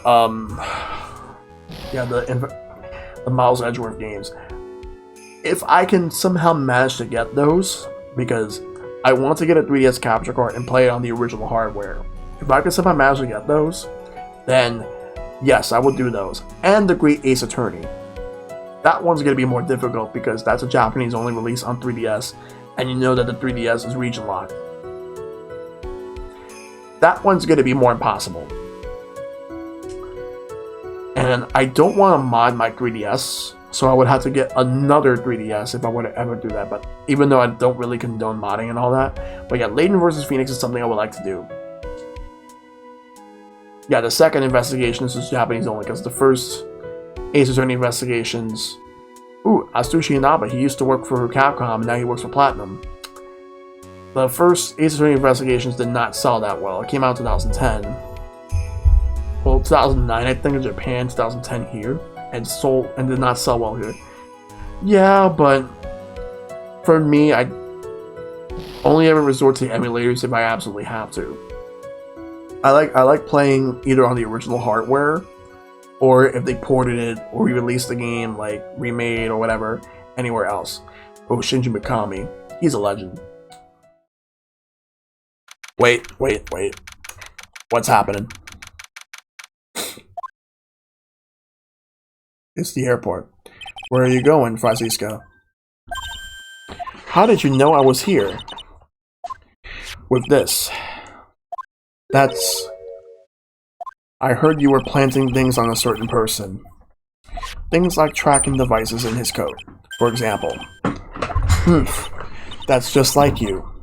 I only planted there because he was always wearing it. This filthy, drab coat of his. I don't know how I ended up in my luggage. But it's good in the trash, I promise you that. Oh, that's right. Speaking of that man, he told me something very interesting. When I ran off with the things from the killer's hideout, I was sure I took 4 things in total, sir. 4 things? It seems he put the last one in his coat pocket. He put it in here? It doesn't matter anymore. The case is already over. What are you going to do now? That's none of your business. Are you running away? Shut up. You don't understand a thing. You can't possibly understand what it means to be a Manfred von Kammer's daughter. Franziska. So many expectations from everyone around me. Expectations I must fulfill. I'm expected to win no matter what. And failure? Such a thing is not an option for me. My father was a genius. There's no doubt about that. But me, I'm no genius. I've always known that. But I had to be one. I had to. You may not be a genius like your father, but you are a prosecutor. You have been and always will be. No, I'm not. Not anymore. I've even thrown my whip away. Speaking of that, Wright gave me this to hold on to. Right. You knew something like this would happen, didn't you? I'm going to say this again. Our prosecutors do not fight for personal honor or pride. I hope you will think deeply about what you should be striking down with that whip. You haven't changed a bit. You've always left me alone and walked on ahead without me. Yeah. And it goes on sale a lot on all the storefronts. I got this on sale, like, I think last year. Miles Edgeworth. I've always hated you. And then, finally, my chance to take my revenge on you arrived. I could win against that man, if I could make Phoenix Wright bow down in defeat. Then this girl you left behind would have risen higher than you. That was supposed to be my revenge. I see. You know, I can't do it. I can't change who I am. I can't throw away everything I've been until today. I believe you can. Just like how Adrian Andrews did. Adrian Andrews? You were going to use her during the trial, right? But you were dependent on your father by using his tactics. Isn't that right? Humph. Today, you chased after me, after I have left you behind all these years. And that's why we are standing here now, side by side. But I have no intention of stopping. If you say you are going to quit your walk down the prosecutor's path, then this is where we part ways. Franziska von Karma. Oh god, she's crying. I am Franziska von Karma. Don't think I'm going to walk in your shadow forever. Our battle begins now. So you better prepare yourself, Miles Edgeworth. Wow, I have to take a picture of that. And there she goes. He's leaving. Phoenix Wright. One day, someday, I'm sure we'll meet again in battle. Until then, this last piece of evidence that never made it to you, I'll take good care of this fourth piece, so I can give it to you when at last we meet again. And we will never see her again. Hey, Royal Blue Wizard, good to see you.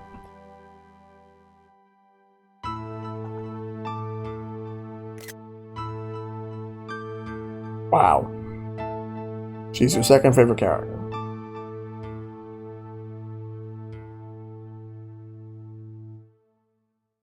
Capcom presents Marvel Comics. And that is the end of Phoenix Wright, Justice for All. Such a great game. Easily, in my opinion, between the original and this one, this is the better game. We still got Trials and Tribulations, which will be coming up in late June. I promise that it's coming out late June. That is when I start the streams. So that's it for this one.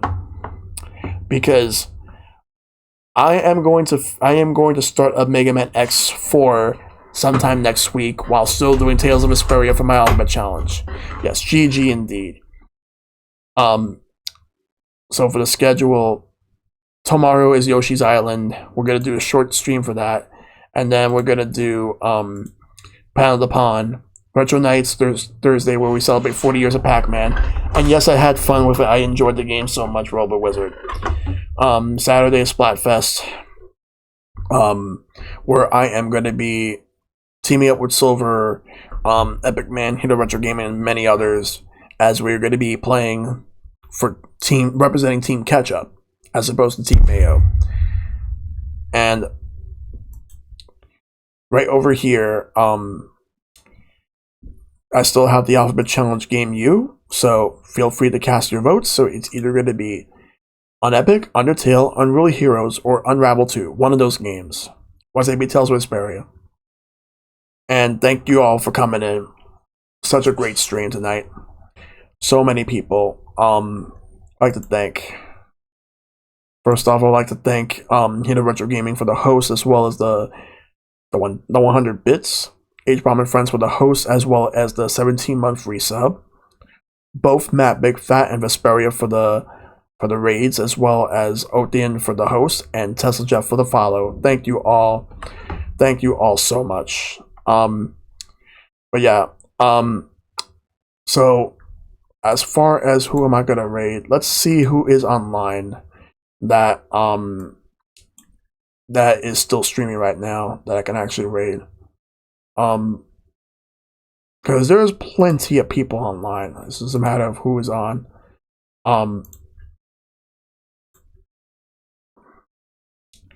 And the one person that was hoping would be on is not on, and that's Charon Plays Games. I guess he wasn't streaming today. He probably took a break, but and I know for a fact that Silver and Mike already ended their streams a little while ago. However, I think Lizabelle's still on. Let me go and check to see if she's still online real quick. Because she might still be playing. Oh, she's playing Splatoon 2. She's probably practicing for Splatfest. She's also part of Team Ketchup. Alright, so yes, we're gonna raid Lizabelle. Let me go get the raid call. Yeah, no problem. And anyone that's not on the Discord, feel free to join the Discord. Like, I would like to have a much more active community. So, Lizabelle. So, here we go. And we are gonna go raid her. So thank everybody for coming through. Alright, so thank you all for tuning in. You guys have been amazing as always. Tomorrow we're gonna do a short Yoshi's Island stream, but then a long Panel the Pond online stream. So see you guys then. Take care. Have a good night. And as always, fight for everlasting peace. See you then.